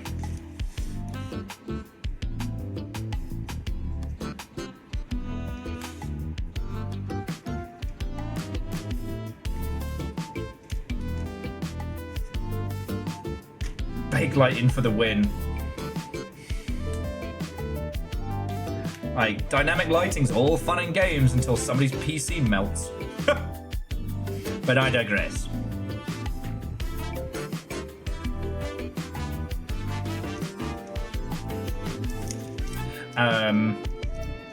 Sorry, yeah, I'm just kind of absorbing that game. It was really fucking good.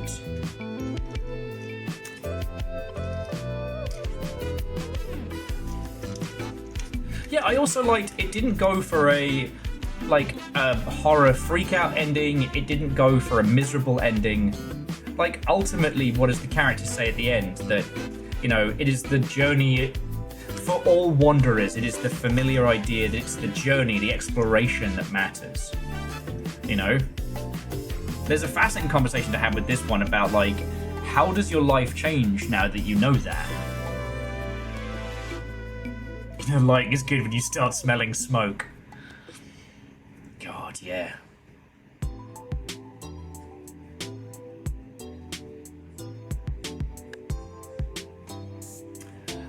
Which one is wrought flesh?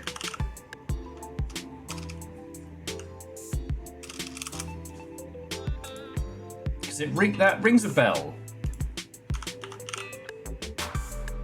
Oh, yes.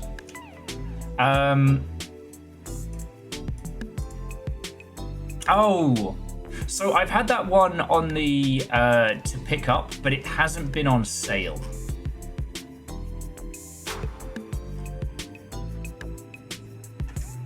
Oh, sorry. The game that Hot Dog is talking about is this one. Wrought Flesh. Very indie. Came out 2011. Like, this kind of vibe. But another one that... It's batting for 1,000 on a nothing budget. And you know I love games like that. It's unapologetically creative, and absolutely uses the low poly nonsense to create gigantic environments. But it's just, whenever I remember to pick it up, it is $20, and $20 is $20 right now. You know what I mean? I guess for those of you who are new here, like, my Steam library is 3,500 games. Let me check my 3,884 games. My wish list is just over 2,000. So yeah.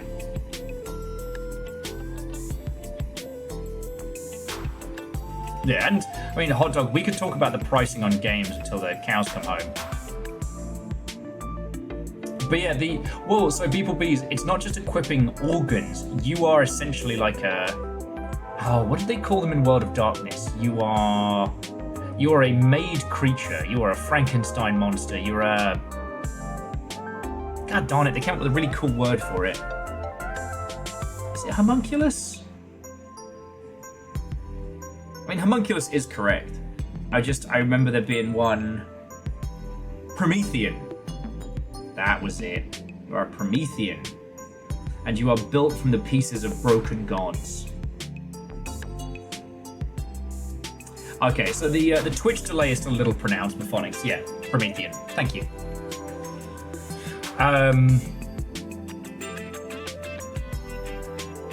Because, like, I want to support as many indie games as possible. And I'm always down for stuff that goes high on artistic concept, high on idea, and puts visual fidelity on the back burner to create things that are more interesting. You know what I mean?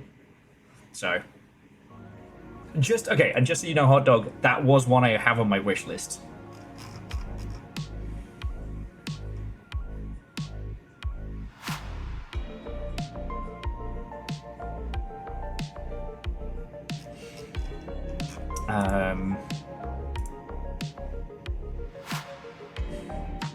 I tell you what, friends, I know we've only hit the 5-hour mark, but I think I'm going to bring our adventures to a close, just because I think I need to, like, digest on this a little bit. It's been very good. That's right, you can go back to snoozing. Like, this often happens with me where I want to talk to you about a game after we've streamed it, but I need time to digest on it. You know what I mean?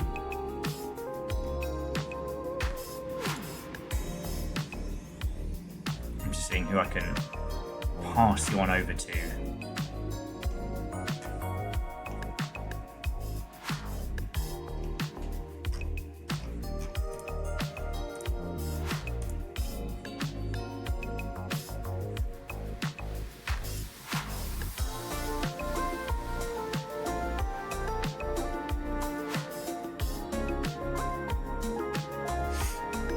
Okay. Sorry, I'm just making sure friendos are still live before I pass you on. Oh. But no, that was really good, and I want to take a little bit more time to digest it. But I hope it's been something that inspires you.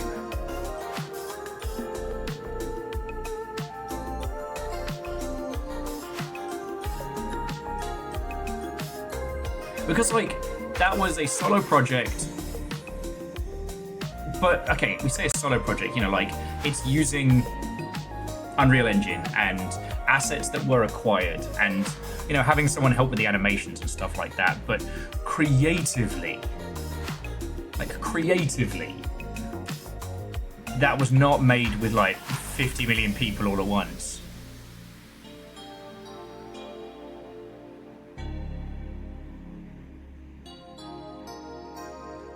And I think it really shines. I really do. Yeah, you can tell my brain is falling out my ears. Okay.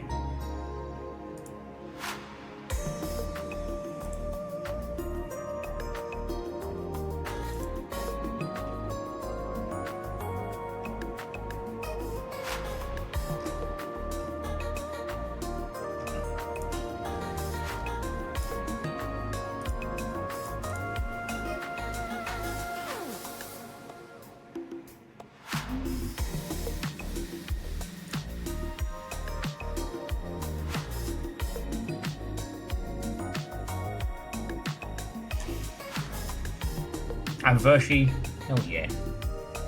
Hell yeah. Right! You lovely Mother Hubbards. So I got a choice for you. I got some spoopy stuff. I got some ye olde stuff. And...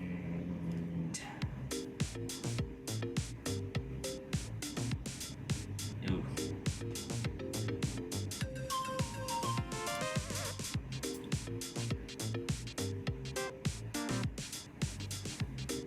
I guess some peak, if that strikes your fancy. Because Lunar Arcana is chipping away at Call of Cthulhu Dark Corners of the Earth.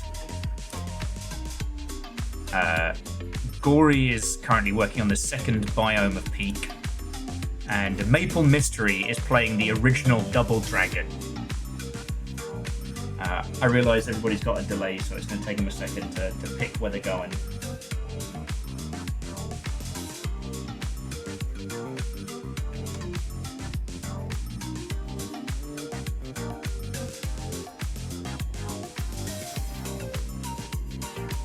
You know what, I'm going to make an executive decision. I'm going to pass you over to our Maple Mystery friend. Via Kuaz, while they are playing the original Double Dragon, they are an indie dev friend. They are absolutely worth chatting to. And they made... Oh shit, I almost didn't run credits. Fuck, I am scramble-brained. So I'm going to pass you over to Maple Mystery, ask them about their video game, but first... You lot threw in a whole bunch of cash and bits and subs and everything. I'm only here every day because of you lot. Seriously, from the bottom of my heart, thank you. Alright? You know how I'm able to pay my rent and eat food. And I'll tell you, I like eating food. So, to the Travelling Snow Wolf and Tyler Haruka. Thank you kindly for the follows. Come talk game dev with us some more. To Martin, MDH Wright, Wallosaurus, Fussbot, Weed Names, The Mad Doctor, Regarded Frog, Foxy Duskfur, does not compute, and Vocayet, Virals, Mystical Shark, Hut J, Ozymandias, Oculto. Wait, what? When was that? The Crazy Dudes, Lagmeister, Hammerhead Shark, Lyris Dragon, Flying Shark, you guys, Dust in Your Eyes, and the Travelling Snow Wolf, whether you were gifted a sub or celebrating the full spree. Thank you. To Simple Chaos and Mephonics, thank you for donations. Like, I get to use those immediately and I don't have to wait for payday, so I'm very grateful. And to Nova, A Bad Hot Dog, Scotty Doggy, Simple Chaos, Eriman, Down Under Dwarf, Divershi, Viral's Dragon? Lyris Dragon, Akira Zero, Little Fire, that's you. Jamami, J Post, and Vanderbeast, thank you for throwing in bits, alright? You absolute fucking legends. That's why I'm still here. To Caffeine, Nova, Rhymes and Moose, and also Tull, thank you for being best mods I could ask for. Alright? So, I'm going to throw you straight over to Maple Mystery. Ask them some game dev questions. Ask about their game, The Crimson Mansion, or Crimson Diamond. Crimson Diamond.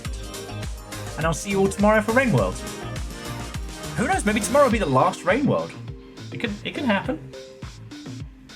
Alright friends, thank you J Post, and I'll see you all on the morrow.